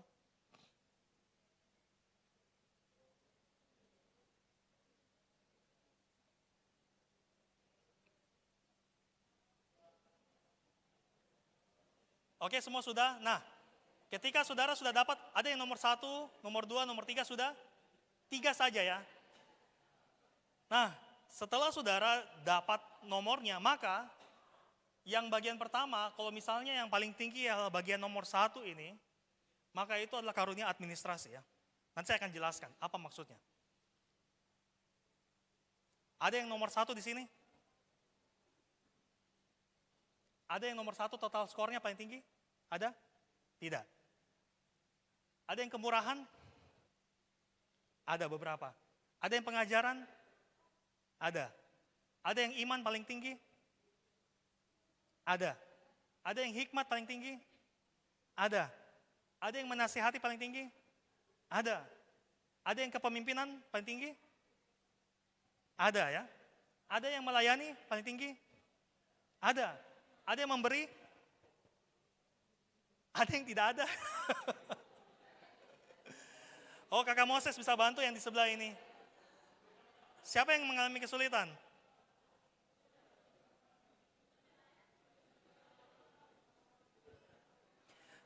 Bagi saudara yang sudah, lihat 3 karunia yang skor tertinggi, saudara tulis di bawah situ, karunia pertama saya ini, kedua ini, ketiga ini.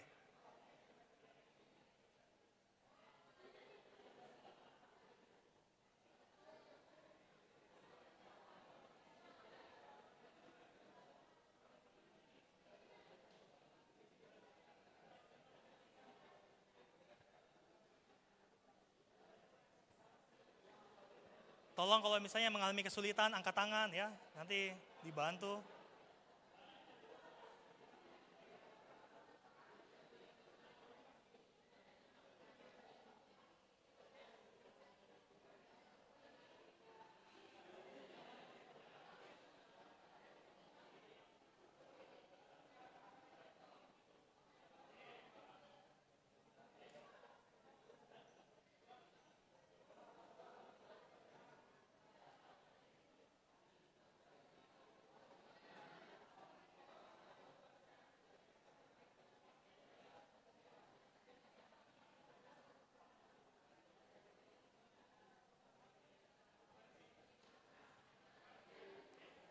Bagaimana? Sudah?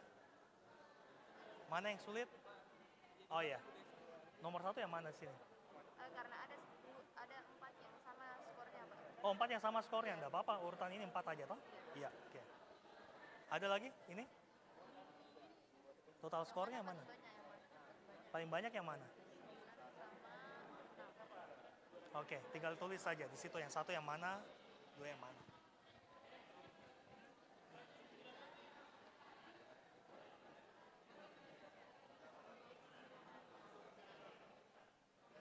Sudah? Bagaimana? Kalau ini? Oke. Sudah? Kalau yang sama skornya?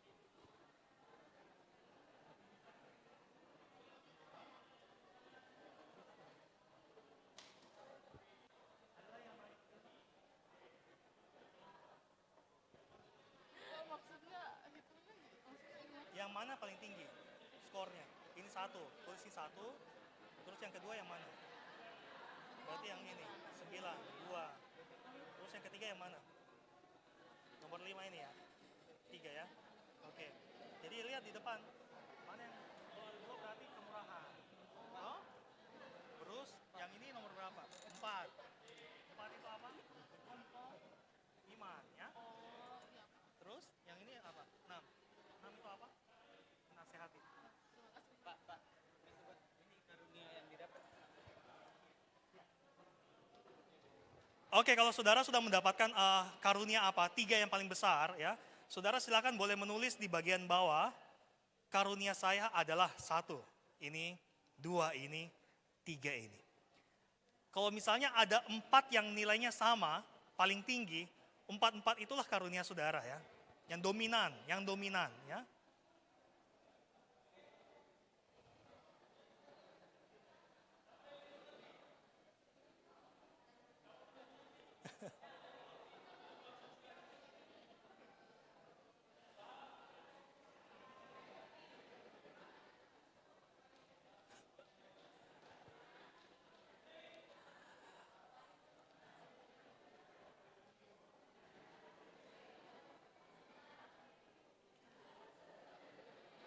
Kakak-kakak panitia juga sudah kah?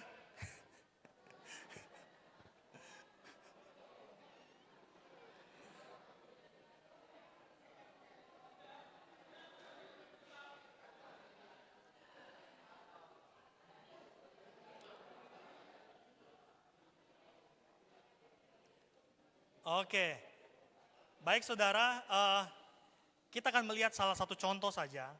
Siapa di sini yang punya karunia administrasi? Yang pertama? Ada beberapa ya, administrasi ya. Kita akan lihat penjelasannya ya. Nanti saya akan bagikan ini buat saudara. Saudara nanti baca kembali di rumah, karena waktu kita memang tidak cukup untuk bahas semua. Kita lihat salah satu contoh saja, administrasi. Apa itu administrasi ya? Administrasi itu adalah kemampuan ilahi untuk memahami tujuan organisasi, merancang, serta melaksanakan rencana untuk mencapai tujuan dari organisasi itu. Ya. Orang dengan karunia ini adalah organisator yang ulung. Ya. Makanya di dalam 1 Korintus 2 ayat 28 ini mirip dengan karunia memimpin juga. Ya. Jadi saudara bisa lihat di situ, ini administrasi.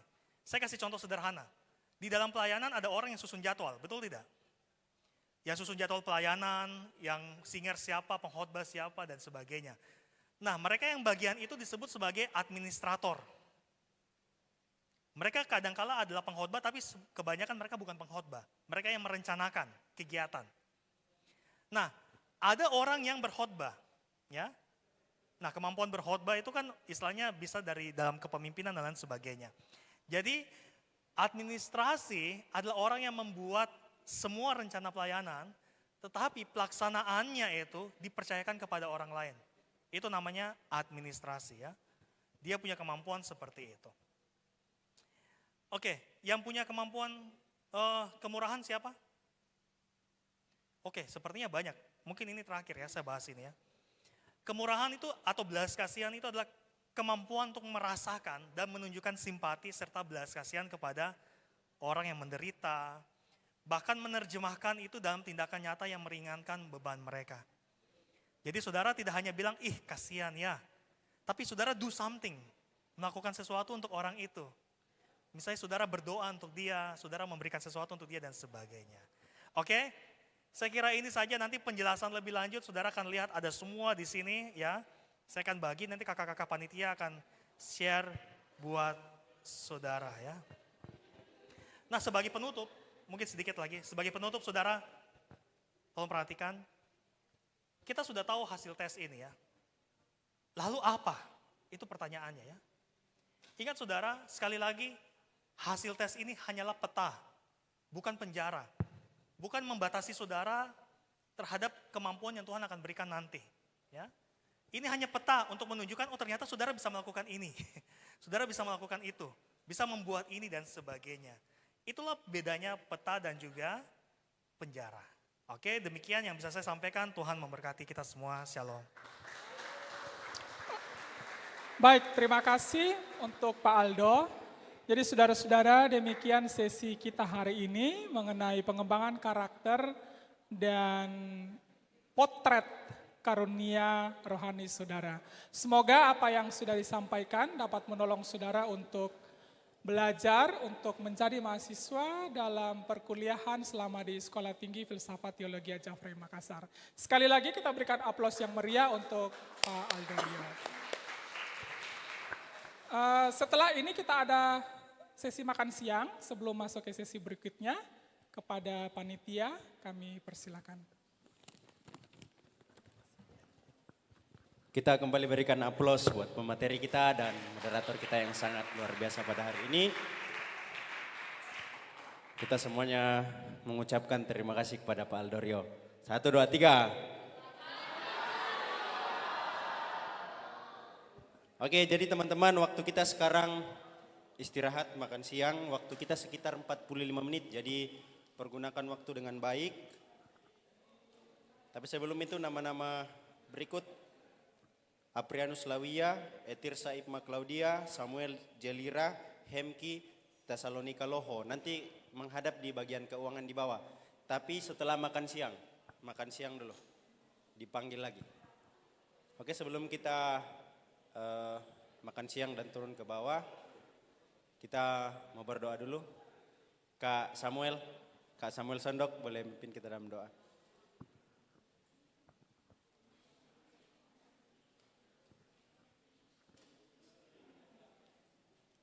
Mari kita berdoa. Bapa di sorga, kami berterima kasih mengucap syukur atas kebaikan Tuhan telah menyertai kami dari pagi hingga siang ini Tuhan. Kami boleh mendengarkan berbagai materi dan biarlah kiranya Tuhan yang telah kami dengarkan bersama-sama dapat selalu kami praktekkan dalam setiap kehidupan kami. Pada saat ini juga Tuhan, kami akan bersama-sama menikmati berkat-Mu yang telah disediakan oleh panitia yang ada. Tapi sebelumnya itu kami berdoa, Tuhan Suci Kuduskan berkat ini, makanan ini boleh menjadi kekuatan baru dalam setiap kehidupan kami. Untuk kami selalu kuat, melanjutkan setiap aktivitas kami selanjutnya. Kami berdoa Tuhan, biarlah kiranya Tuhan yang memberkati kami semua yang hadir pada saat ini. Kami mengucap syukur, inilah doa kami, ucapan syukur kami. Dalam nama Yesus kami berdoa, haleluya, amin. Boleh teman-teman langsung turun ke ruang makan.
berapa? 1, 6, 6, 7, 8. Mana gugus nomor 1? Mana gugus 1? Cari.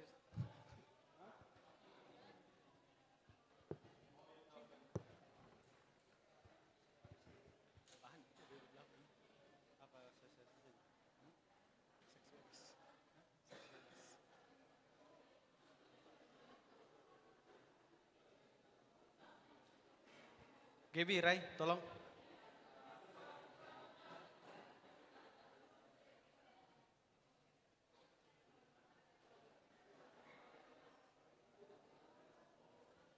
Satu, dua,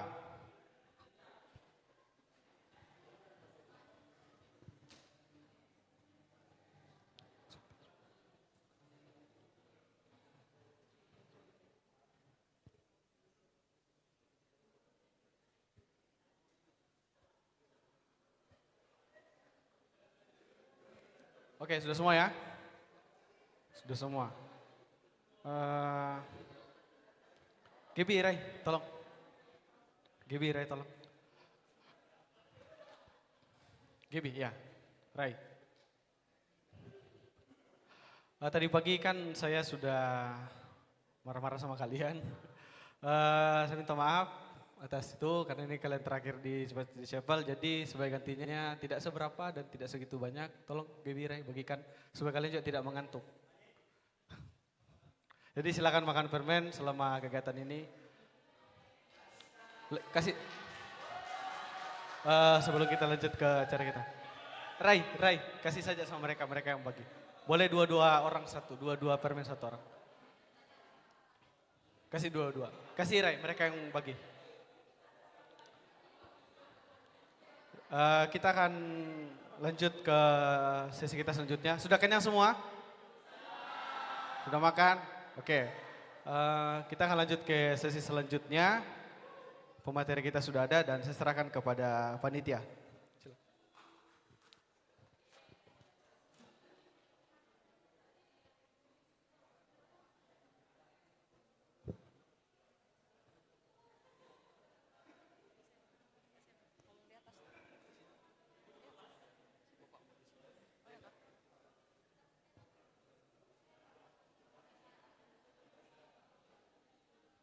Ya, shalom, selamat siang. Ya, pada siang hari ini kita akan bersama-sama mendengarkan sosialisasi PPKS dengan pemateri oleh Bapak Pendeta Dr. Hani Frederick MTH selaku Sekretaris Pasca Sarjana dan dosen STFT Jafray Makassar. Kepada Bapak Hani Frederick MTH saya persilakan.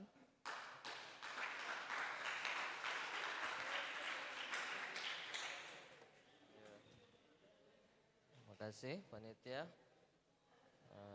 Salam semuanya. Kenapa ada Marco ini di sini? Mari kita berdoa dulu ya untuk materi kita hari ini, sore ini. Bapak, kami mengucap syukur untuk kesempatan siang menjelang sore hari ini. Kami akan mendengarkan sosialisasi tentang PPKS. Kami menyerahkan waktu ini ke dalam tangan-Mu sehingga waktu ini sungguh-sungguh bermanfaat bagi kami semua. Di dalam nama Tuhan Yesus kami berdoa. Amin. Ya. Bisa kah? Yang mana ini? Ini. Terima kasih. Tadi diperkenalkan salah perkenalannya.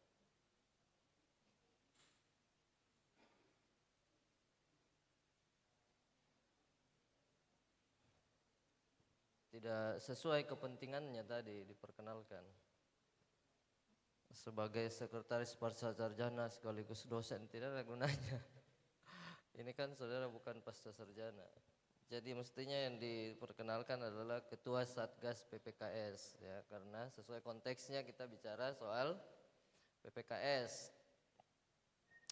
Nah, PPKS itu apa? Itu ada ya di situ. pencegahan dan penanganan kekerasan seksual. Sebenarnya Satgas ini bukan hanya bekerja dalam ranah kekerasan seksual, tapi ada 5 hal. Tetapi hari ini kita hanya fokus di kekerasan seksual ya. Sesuai dengan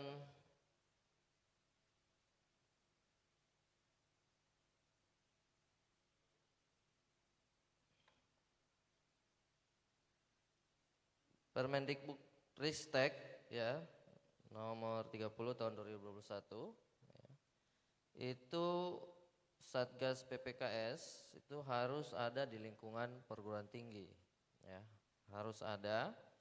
Maka itulah di kampus kita ini STFT Jafrai Makassar juga sudah dibentuk satuan tugas untuk PPKS. Tapi baru-baru ini sudah artinya perluas menjadi ada 5 hal menyangkut 5 dosa dalam perguruan tinggi. Satuan tugas ini ada sebagai satu lembaga sebenarnya ya, sekarang sudah menjadi satu lembaga seharusnya yang ada di dalam setiap perguruan tinggi.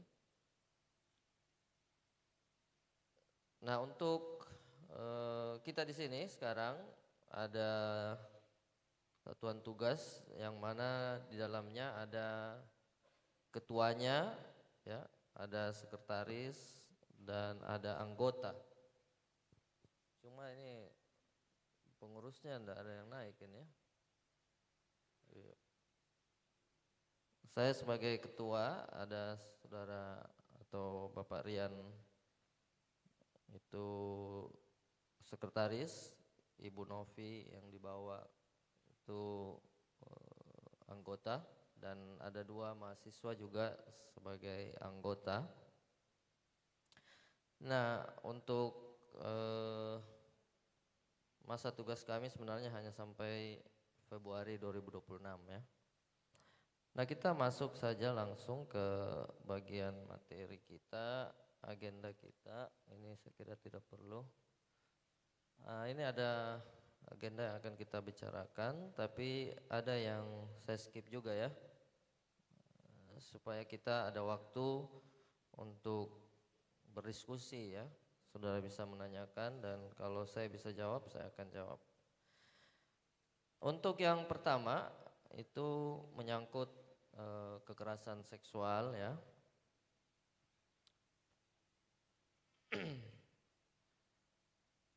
Definisi menurut Permendikbud itu ya, kekerasan seksual adalah setiap perbuatan merendahkan, menghina, melecehkan dan atau menyerang tubuh dan atau fungsi reproduksi seseorang karena ketimpangan relasi kuasa dan atau gender ya. Untuk di sini dulu, jadi ada perbuatan merendahkan, menghina, melecehkan, menyerang tubuh ya. Tubuh itu berarti keseluruhan dan atau fungsi reproduksi. Nah, ini sudah mengarah kepada alat vital ya. Mengapa ada perbuatan ini? Karena ini adanya ketimpangan relasi kuasa. Nah, artinya saudara sebagai mahasiswa merasa di bawah, tentunya ada dosen lebih berkuasa, tenaga pendidik juga berkuasa atas saudara, sehingga saudara rentan terhadap kekerasan seksual yang dilakukan oleh orang atau pihak yang lebih berkuasa dari saudara. Begitu ya. Itu bisa terjadi ya, dan bisa juga sebenarnya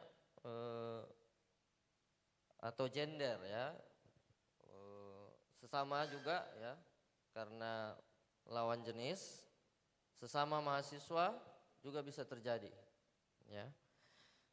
yang berakibat atau dapat berakibat, ya, dapat akibatnya ini penderitaan psikis dan atau fisik, ya, jiwaan, mental juga fisik, ya, termasuk yang mengganggu kesehatan reproduksi seseorang, ya, juga berakibat pada gangguan kesehatan reproduksi. Dan hilangnya kesempatan melaksanakan pendidikan tinggi dengan aman dan optimal. Nah, karena saudara misalnya terjadi begitu, pasti saudara harus berhenti kuliah dan segala macam, ya. Jadi ini definisi yang diberikan pemerintah, Permendikbud. Kalau berdasarkan pasal 1 Permendikbud nomor 48 tahun 2023, kekerasan itu sendiri, ya, adalah setiap perbuatan, tindakan atau keputusan terhadap seseorang yang berdampak menimbulkan rasa sakit, luka atau kematian. Ya.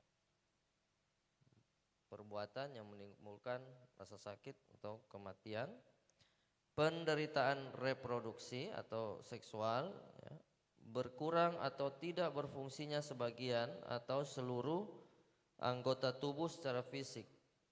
Nah, ini kalau tidak berfungsi permanen, bahaya nih, bisa namanya cacat permanen. Secara fisik juga intelektual dan mental, ya. Hilangnya kesempatan untuk mendapat pendidikan bagi mahasiswa, mahasiswi, atau pekerjaan dengan aman, ya, tentunya bagi tenaga pendidik, pendik dan dosen, ya, aman dan optimal. Hilangnya kesempatan untuk pemenuhan hak asasi manusia, ketakutan, hilangnya rasa percaya diri, hilangnya kemampuan untuk bertindak, rasa tidak berdaya, kerugian ekonomi, dan atau bentuk kerugian lain yang sejenis. Jadi ini semua hal-hal yang diakibatkan oleh karena adanya atau terjadinya kekerasan seksual, ya. Ya, terlalu halus. Apa yang menjadi indikator, ya, atau penanda bahwa suatu tindakan itu bisa dikategorikan sebagai suatu kekerasan?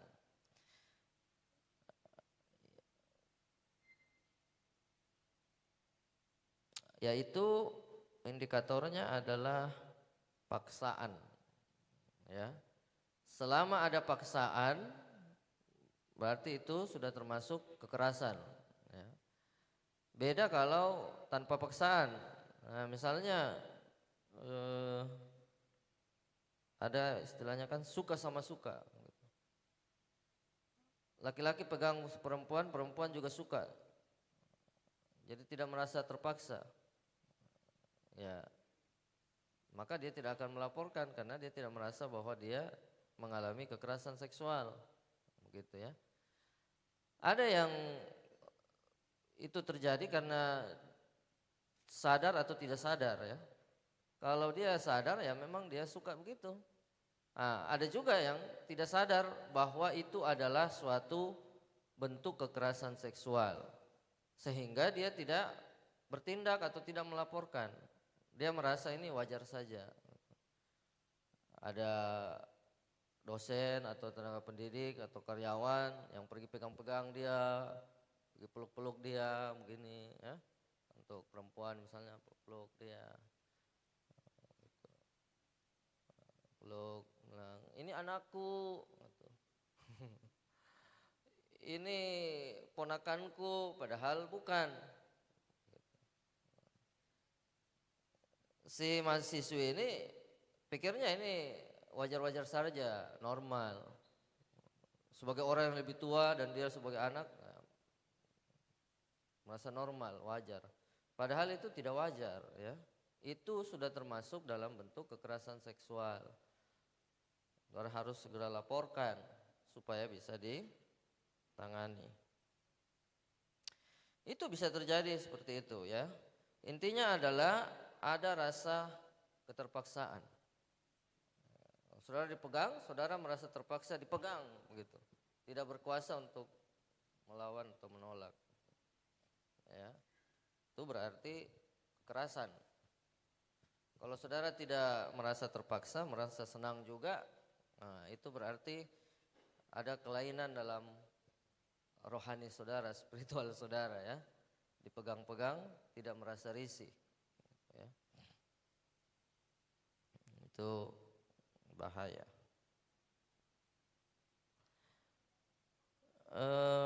Selanjutnya, mengapa topik kekerasan seksual ini di lingkungan perguruan tinggi menjadi penting ya untuk dibahas? Karena riset ya dan berita menunjukkan fakta bahwa 88% dari total kasus kekerasan di lembaga pendidikan yang diadukan, ini yang diadukan ya, atau dilaporkan ke Komnas Perempuan dari tahun 2015 sampai 2021 itu adalah kasus kekerasan seksual. Bayangkan ya, 88% dari kekerasan yang terjadi itu menyangkut seksual.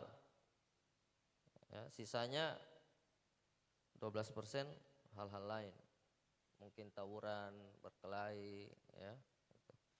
Tapi 88% itu kekerasan seksual. Kemudian dari kasus yang diadukan ke Komnas Perempuan itu, dari 88% itu, yang terjadi di perguruan tinggi itu 35% itu terjadi di perguruan tinggi. Pendidikan berbasis agama 19%. Nah, kita ini perguruan tinggi berbasis agama, ya, ditambahlah 35 tambah 19%.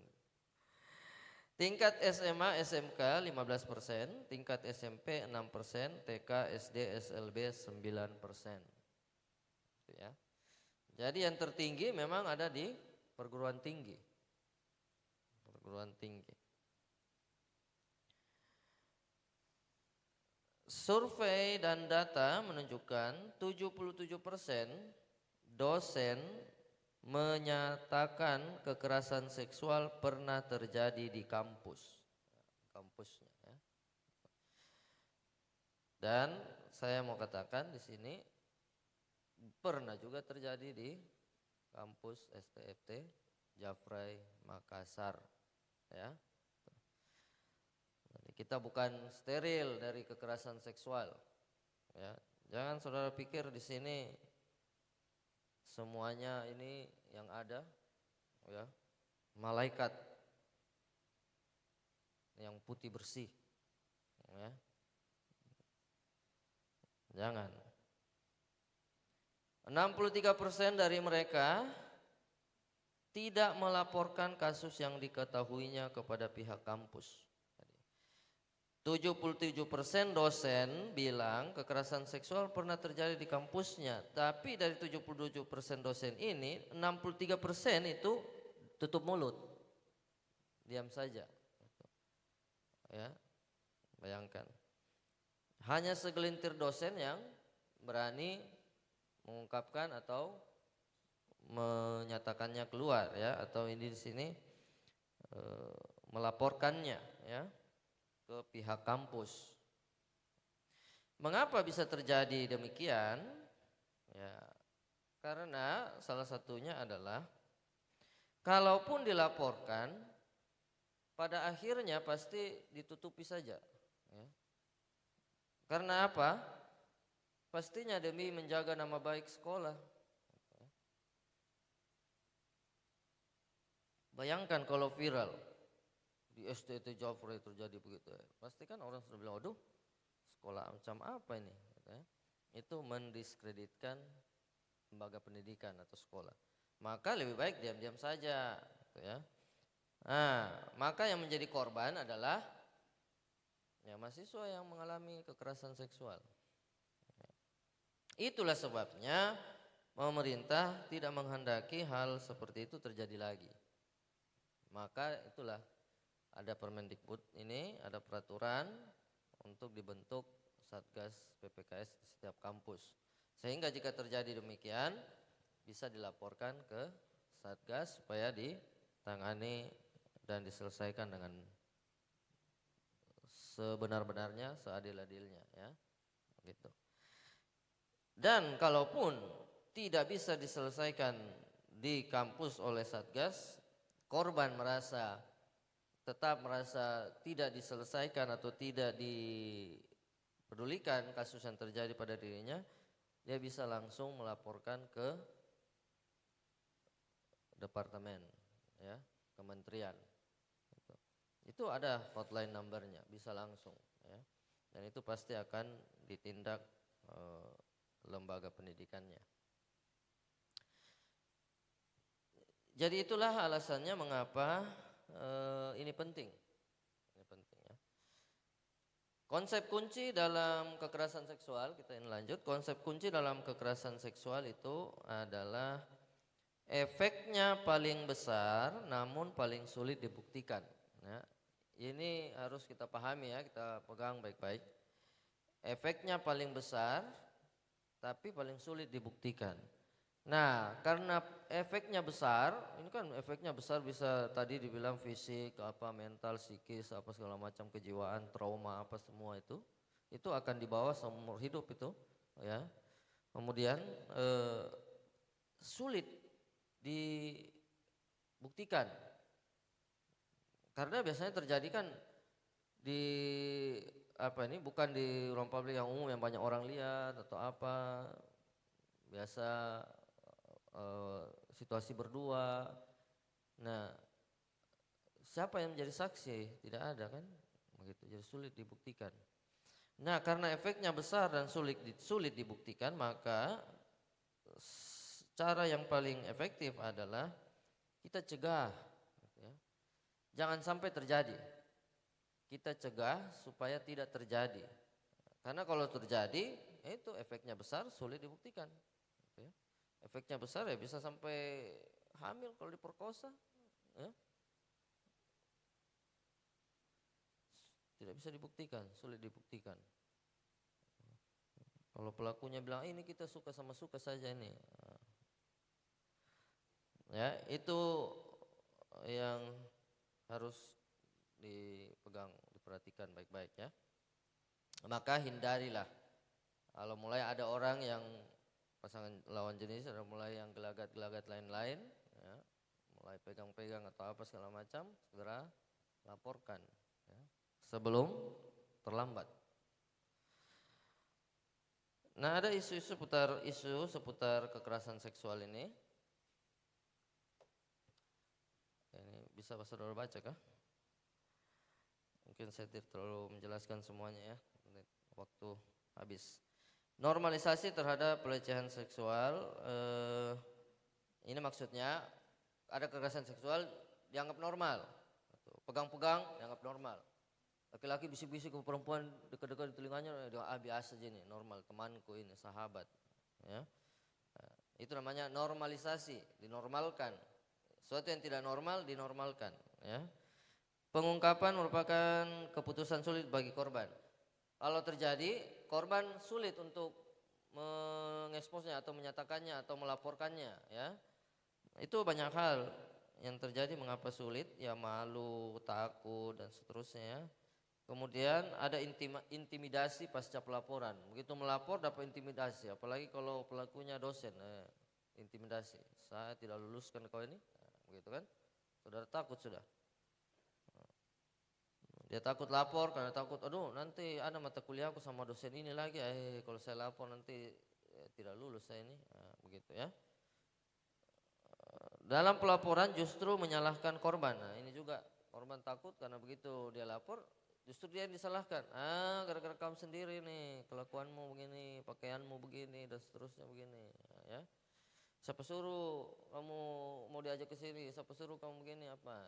Yang disalahkan bukan pelaku tapi korban.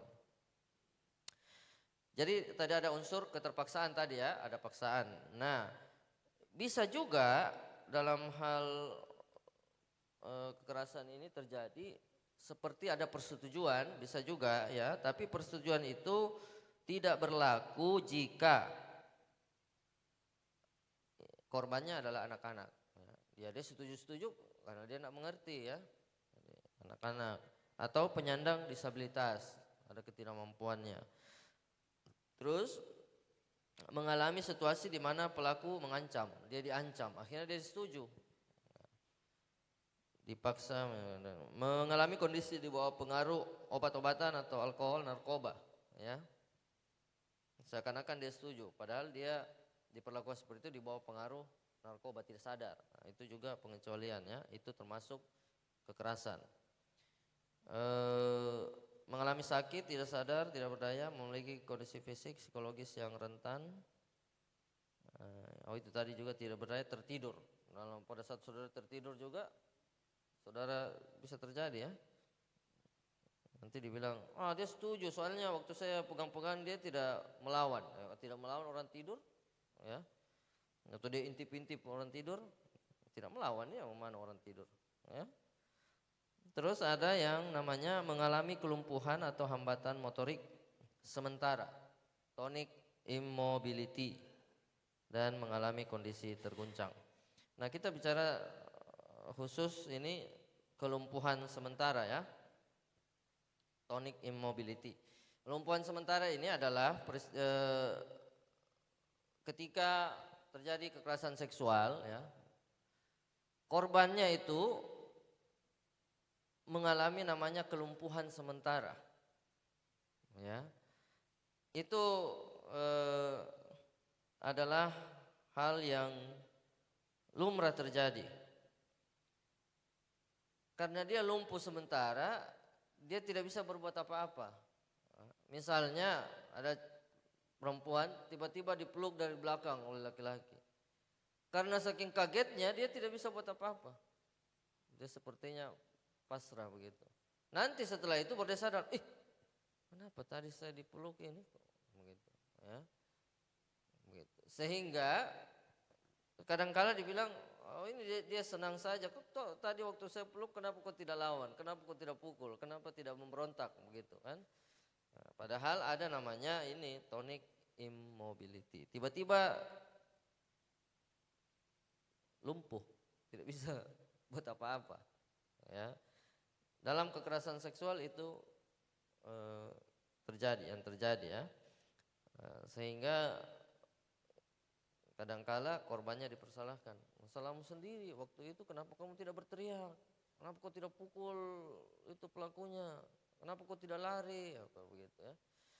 Padahal ada yang namanya tonic immobility. Jadi kalau terjadi begitu dalam bagi saudara-saudara khususnya perempuan ini, jangan saudara persalahkan diri sendiri ya.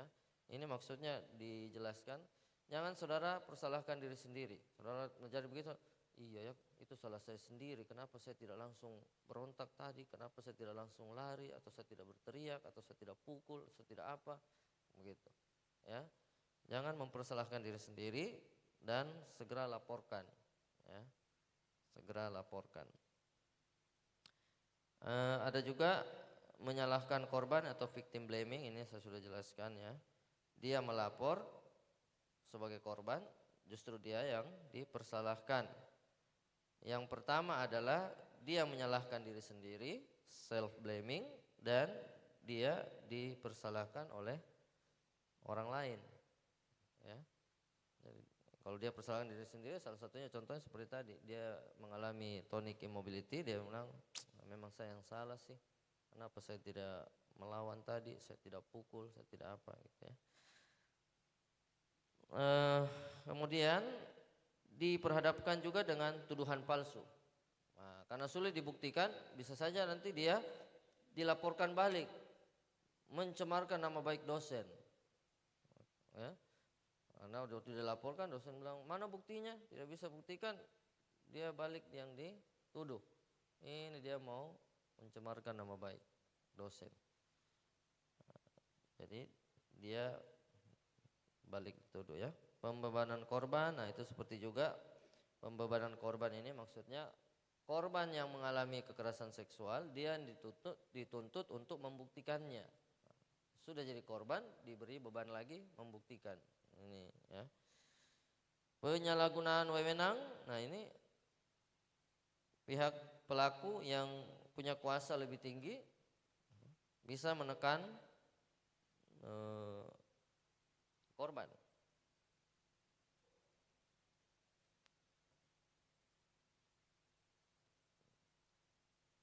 Ini tadi saya kira itu beberapa hal isu yang menyangkut kekerasan seksual. Nah, kita coba ini dulu, tinjau mitos atau fakta ya. Yang pertama, kekerasan seksual dapat dilakukan oleh orang terdekat atau keluarga. Mitos atau fakta? Fakta?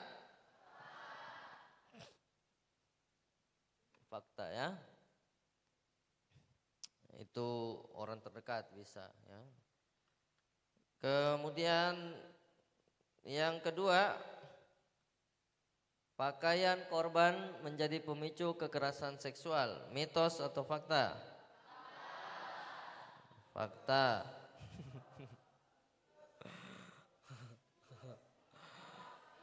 Jawabannya adalah mitos. Gitu ya. Mengapa dikatakan mitos? Karena fakta ini, 5 teratas pakaian yang dikenakan korban saat mengalami kekerasan seksual sebagai berikut. Yang pertama itu 18% itu pakai rok dan celana panjang. Kan kita pikirannya kalau orang pakai mini-mini pendek, ini yang pasti korban ini. Ternyata yang korban ini yang rok celana panjang, 18%. 17% pakai hijab, bayangkan. 17% pakai hijab. 16% baju berlengan panjang. Pasti kan saudara bilang kalau pakai you can see ini nilainya akan dapat korban, ini jadi korban. Ternyata tidak ya. 14% seragam sekolah. 14% baju longgar. Tidak ada ini baju ketat, baju mini, ya rok mini apa tidak ada. Ya. Jadi ini adalah mitos. Yang ketiga, laki-laki tidak mungkin menjadi korban. Mitos atau fakta?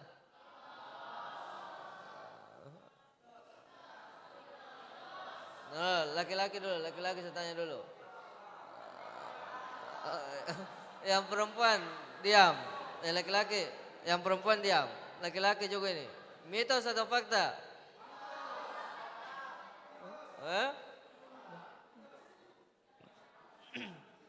Nah, mitos ya, laki-laki juga bisa menjadi korban. Jadi jangan pikir sosialisasi ini untuk hanya cewek-cewek saja ya. Saudara laki-laki juga bisa menjadi korban. Tahun 2018, kasus kekerasan seksual paling banyak terjadi pada anak laki-laki sebanyak 122 kasus. Ya, jadi laki-laki juga jadi korban, sama ya. Perempuan bisa jadi korban, laki-laki juga menjadi korban. Ini ada ibu muda bikin percabulan belasan anak, laki-laki. Begitu, kemudian apa yang penting lagi? Tidak usahlah, ini garis besar tidak usahlah. Kita langsung inilah, jenis-jenis kekerasan seksual. Supaya saudara tahu ya, jangan sampai saudara diperlakukan atau melakukan tidak sadar bahwa ini kekerasan seksual. Yang pertama, apa ini terlalu halus sih. Yang pertama itu bisa baca kan? Menyampaikan ujaran yang mendiskriminasi atau melecehkan tampilan fisik, kondisi tubuh dan atau identitas gender korban. Ya. Jadi dia dalam bentuk verbal ya. Bisa menjelek-jelekan atau menghina ya.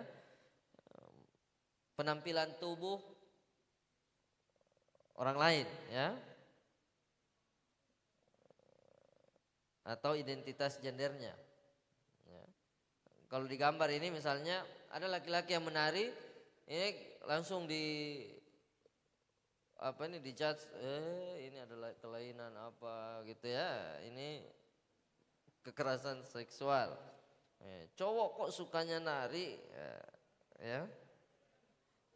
Terus ada cewek rambutnya pendek, cewek kok rambutnya pendek. Itu sudah termasuk, ya. Kalau saudara dengar seperti itu, saudara merasa terganggu, bisa laporkan. Ya. Yang verbal. Kedua, memperlihatkan alat kelamin dengan sengaja tanpa persetujuan. Nah, ini ada orang stres-stres sedikit, ya. Tiba-tiba buka celana di hadapan saudara. Nah, ini saudara bisa laporkan juga, ya. Semoga tidak ada di sini. Yang ketiga, menyampaikan rayuan, lelucon atau siulan yang bernuansa seksual pada korban. Nah, itu siulan-siulan begitu lewat cewek, siul-siul. Hai cantik, sweet. Nah, itu bisa dilaporkan, ya. Ini termasuk kekerasan seksual. Yang berikut adalah nih. Apa ini? Menatap korban dengan nuansa seksual, ya, dengan tatapannya. Entah bagaimana kayak itu. Ya, dan saudara merasa terganggu, bisa lapor, ya. Mengirimkan pesan dan konten bernuansa seksual kepada korban tanpa persetujuan. Kirim video porno, foto porno, ya, ke teman lawan jenis ataupun tidak, ya, sejenis, itu termasuk kekerasan seksual, bisa dilaporkan, ya.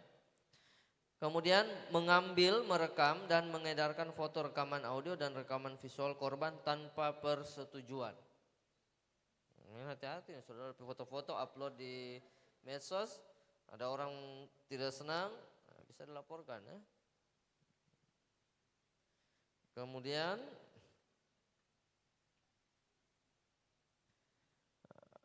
apa ini? Mengunggah foto tubuh dan informasi pribadi korban yang bernuansa seksual tanpa persetujuan.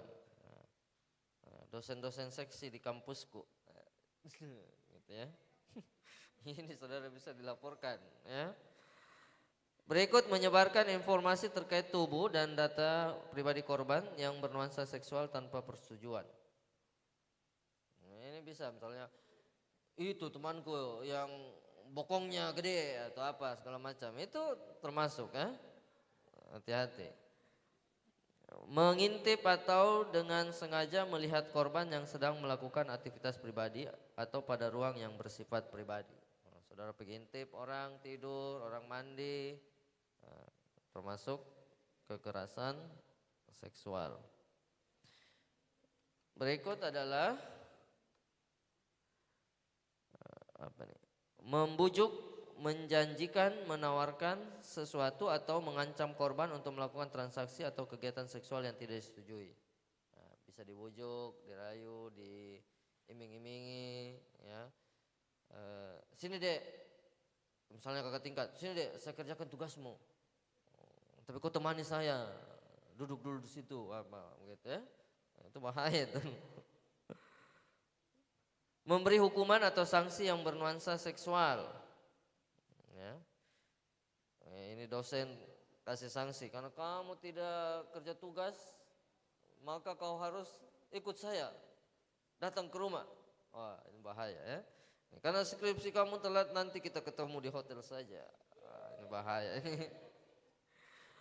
Kemudian menyentuh, mengusap, meraba, memegang, memeluk, mencium atau menggosokkan bagian tubuh pada tubuh korban tanpa persetujuan. Ini hati-hati, ya. Ini ada kasus ini, menyentuh, meraba, ya. Itu sudah masuk kategori kekerasan seksual kalau korbannya melapor. Kalau saudara yang meraba, yang diraba melapor, nah, ditindak, ya. Jadi ini harus berhati-hati, baik yang diraba maupun yang meraba ini. Jadi jangan saudara sok dekat, sok merasa ini sahabat. Jadi dengan mudahnya pegang tangannya atau apa. Ini kalau dilapor saudara ditindak. Ya. Begitu, hati-hati. Raba meraba, pegang memegang. Ya. Biar bagian tubuh yang bukan yang sensitif amat. Ya. Pegang tangan sini, paha, ya. Nah, ada kasus itu, paha begini dilapor. Ya. Baik oleh dosen, tenaga pendidik atau karyawan yang ada di lingkungan kampus ini, ya. Lapor segera, saya akan urus tindak, saya tidak takut. Jadi lapor, ya.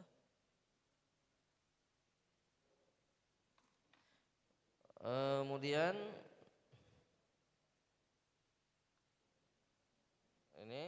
ini sudah apa nih? Ini mulai dari hal yang ringan tadi sampai yang berat ya. Ini sudah mulai berat-berat ini. Membuka pakaian korban tanpa persetujuan, ya, terpaksa. Kalau yang begini-begini ini sudah jelas. Yang kadang-kadang yang ringan-ringan tadi itu yang kita anggap oh tidak apa-apa, bukan kekerasan seksual. Itu yang memaksa korban untuk melakukan transaksi atau kegiatan seksual. Nah, ini ya. Supaya akomodasi pendanaan lapangan gampang, kita tidur sekamar saja. Ini bahaya. Kemudian mempraktekkan budaya bernuansa kekerasan seksual dalam komunitas mahasiswa, pendidik dan tenaga kependidikan. Nah, misalnya ini auto ospek yang laki-laki disuruh lari telanjang dada. Nah, ini sebagai maba ini bisa lapor, ya. Ini kakak tingkat panitia ospek ini kekerasan seksual, ya. Berikutnya adalah melakukan percobaan perkosaan. Nah, sekalipun tidak terjadi penetrasi, ini sudah jelas. Melakukan perkosaan, ini sudah jelas. Memaksa atau mempelai korban melakukan aborsi, sudah jelas. Sudah perkosa, hamil, suruh aborsi. Memaksa atau memperdaya korban untuk hamil, paksa orang hamil. Membiarkan terjadinya kekerasan seksual dengan sengaja. Nah, ini juga termasuk ya, perlu ditindak. Ada kekerasan seksual, dia diamkan saja, tidak lapor.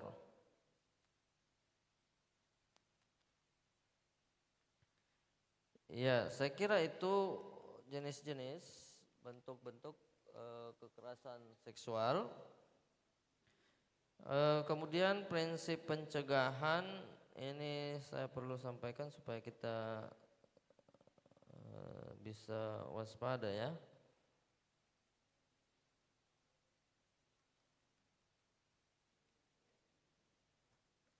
Yang pertama kita berusaha atau menjaga diri ya, tidak melakukan kekerasan seksual. Itu tadi tidak bicara sembarang, menyangkut anggota tubuh seseorang, tidak raba-raba, pegang-pegang, tidak sentuh-sentuh dan seterusnya. Ya. Kemudian berperan aktif dalam pencegahan kekerasan seksual. Kalau saudara melihat teman saudara diperlakukan seperti itu, saudara melapor. Ya. Saudara melapor, jangan diamkan. Ya, mengikuti sosialisasi atau seminar PPKS, mempelajari pedoman dan panduan PPKS ini untuk individu ya, saudara sendiri. Yang pada intinya adalah dalam penanganan kekerasan seksual itu ini 8 prinsip yang dikedepankan ya. Kepentingan terbaik bagi korban. Jadi jangan takut sebagai korban, PPKS Satgas PPKS akan mementingkan kepentingan saudara yang terbaik ya. Kemudian ada terjadinya keadilan dan kesetaraan hak dan aksesibilitas bagi penyandang disabilitas, akuntabilitas artinya bisa dipertanggungjawabkan, independen artinya mandiri lepas tidak terikat dengan yang lain yang bisa mempengaruhi ya, independen dalam hal penanganan, kehati-hatian. Jadi sangat diperhatikan, tidak sembarangan, konsisten, jaminan ketidakberulangan. Jadi kita berusaha menjamin supaya tidak terjadi hal yang serupa ya. Dan yang terakhir ini kalau penjelaskan satu-satu ini terlalu panjang, maka kita lanjut saja. Seruan ajakan, dengarkan tanpa menghakimi apalagi menyalahkannya ya. Kalau saudara ada teman yang korban terus sampaikan kepada teman saudara yang lain, jangan salahkan, menghakimi ya. Dengarkan, tahan diri untuk memaksa nasihat, keamanan dan beritahu konsekuensi pilihan ya. Kemudian ya ini, tidak menjadi pelaku kekerasan, membantu korban kekerasan tanpa menghakimi, segera laporkan ke Satgas PPKS apabila tahu ada kekerasan seksual yang terjadi. Kemudian ya kalau tidak ditangani oleh PPKS bisa lapor ke hotline number Kemendikbud ya. Begitu. Ada yang satu yang saya terlewatkan.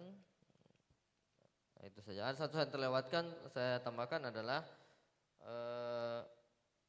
kekerasan seksual bisa terjadi antara di dalam lingkungan kampus ya, dosen dengan mahasiswa, dosen dengan tenaga pendidik dengan karyawan, dosen dengan mahasiswa, tenaga pendidik dengan mahasiswa, atau keluarga dosen juga ada yang tinggal di dalam, ada keluarganya apa dengan mahasiswa, dengan itu semua bisa terjadi ya.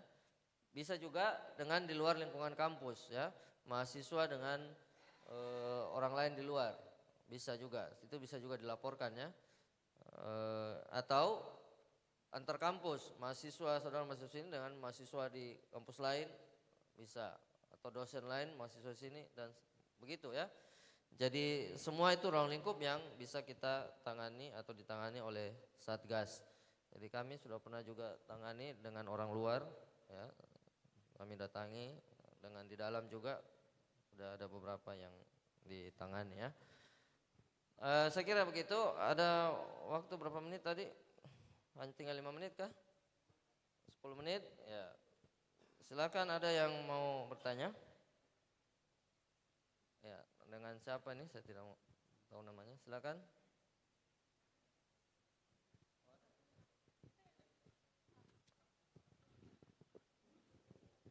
Cek.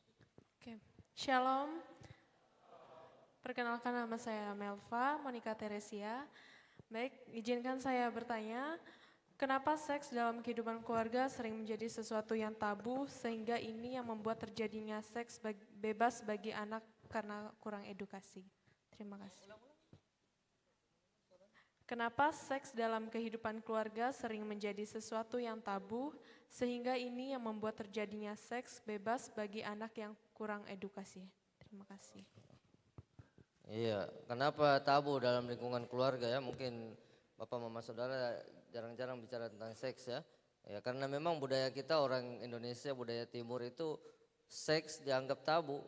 Jadi sulit dibicarakan, malu gitu ya. Nah, itu salah satu masalah ya. Sebenarnya seks bukan tabu ya, karena seks diciptakan oleh Allah.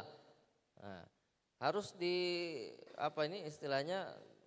diajarkan kepada anak-anak, disosialisasi supaya kalau terjadi anak-anak tahu, oh ini pelanggaran atau ini tidak normal, ini begitu. Ya itu yang terjadi karena budaya kita seperti itulah. Orang tua biasanya malu sendiri juga bicara tentang seks dengan anaknya.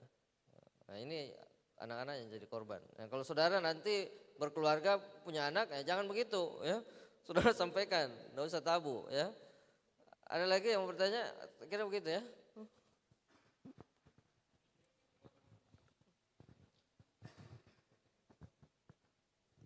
Baik, terima kasih atas kesempatannya. Perkenalkan, nama saya Tirza Itma Claudia.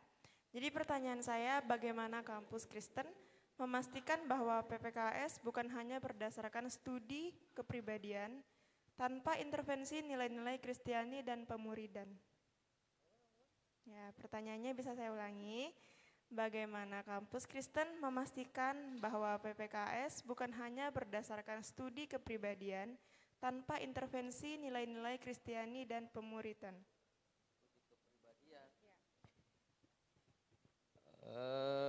Maksudnya kampus Kristen ya? Kampus Kristen bukan ya, tapi perhatikan nilai, bukannya kepribadian, perhatikan nilai-nilai Alkitab juga. Ya. Jadi apa ini, kekerasan seksual ini pada dasarnya hal yang universal, ya, umum terjadi, universal, ya, bukan soal agamanya apa, ya, itu universal. Maka tindakannya juga, aturan-aturannya juga pada dasarnya bersifat universal, ya. Kadang sudah diketahui lah, kalau saudara paksa orang melakukan hubungan misalnya, itu pasti tidak baik, ya. Kalau di sini ya kita Satgas PPKS, ya, ada di semua kampus, bukan keagamaan saja, bukan Kristen, semua di kampus-kampus non keagamaan juga ada, ya. Kalau kita di sini bagaimana kaitkan dengan Alkitabiah, tentunya dalam mata-mata kuliah, ya. Dalam mata-mata kuliah yang ada itu pasti harus disampaikannya.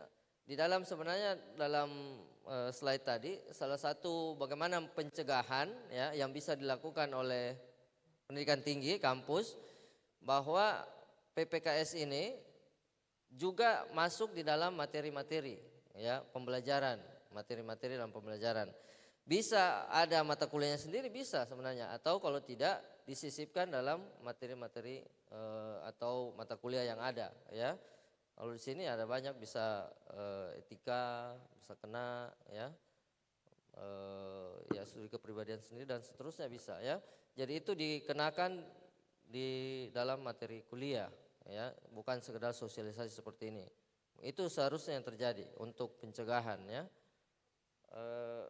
Kalau yang tadi saya tambahkan, yang pertama itu kenapa juga orang tua tidak ini, karena biasanya orang tua juga tidak mengerti, ya, selain tabu, kedua tidak mengerti, tidak punya pendidikan seksual juga.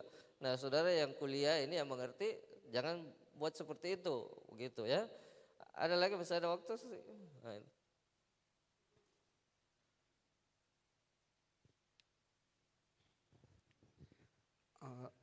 baik, terima kasih atas waktu.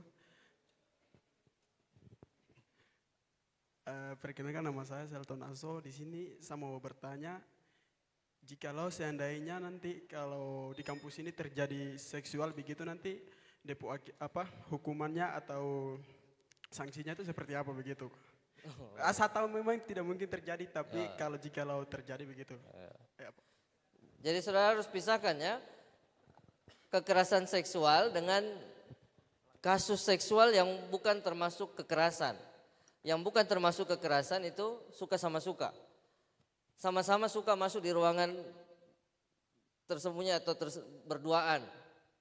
Itu bukan masuk ranah kekerasan seksual. Itu langsung ditangani oleh Waket 3 kemahasiswaan, langsung dihukum dua-duanya. Ya. Pergi jalan kemana berdua langsung itu bukan kekerasan seksual karena suka sama suka.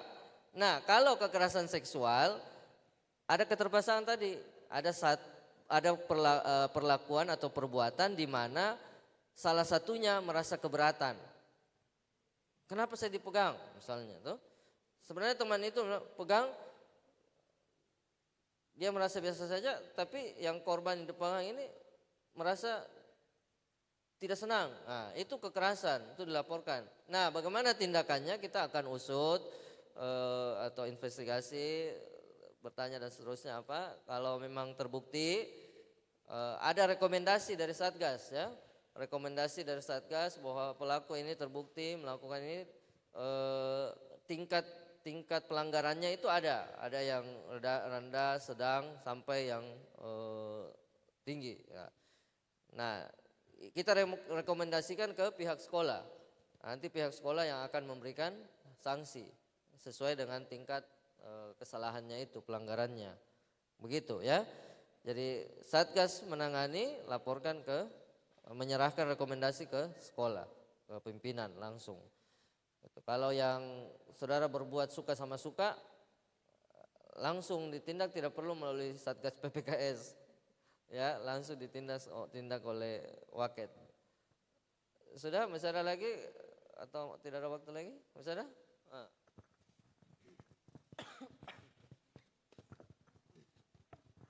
Oke baik, waktu yang diberikan kepada saya, terima kasih. Baik, perkenalkan nama saya Marcelino. Ya,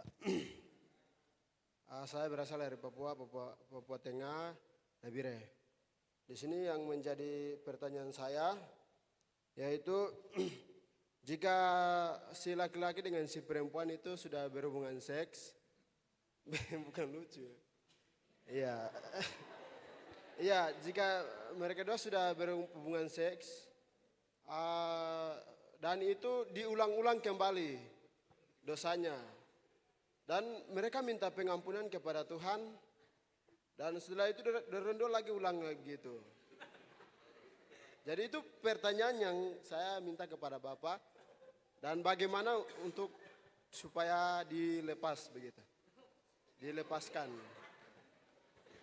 Nah, itu berarti suka sama suka ya, bukan ranah kekerasan seksual. Suka sama suka. Langsung lapor saja ke Waket, langsung diskors.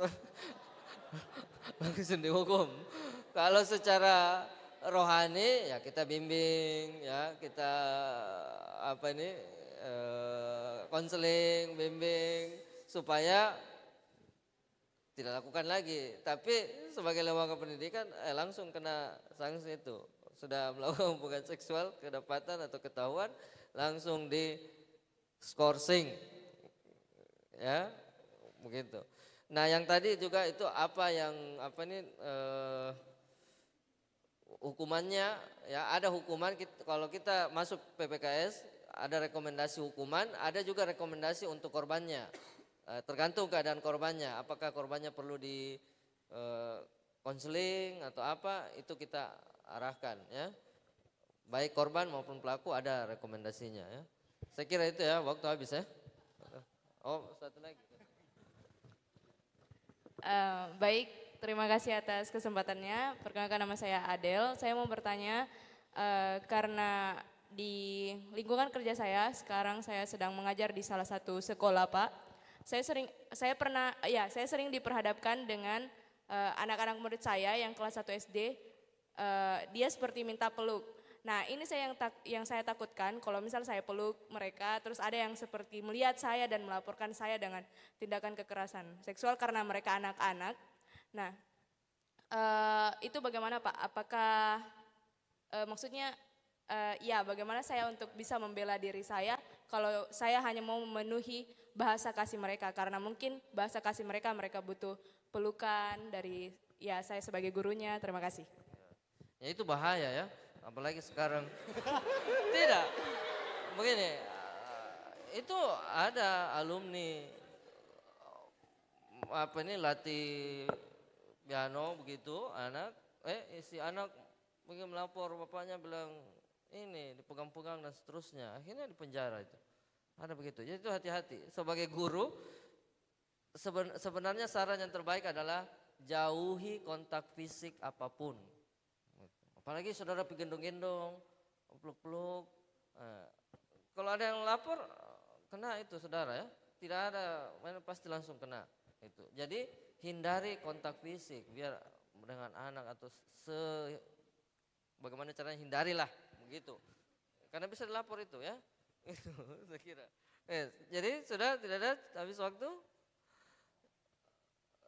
Habis waktu ya, atau?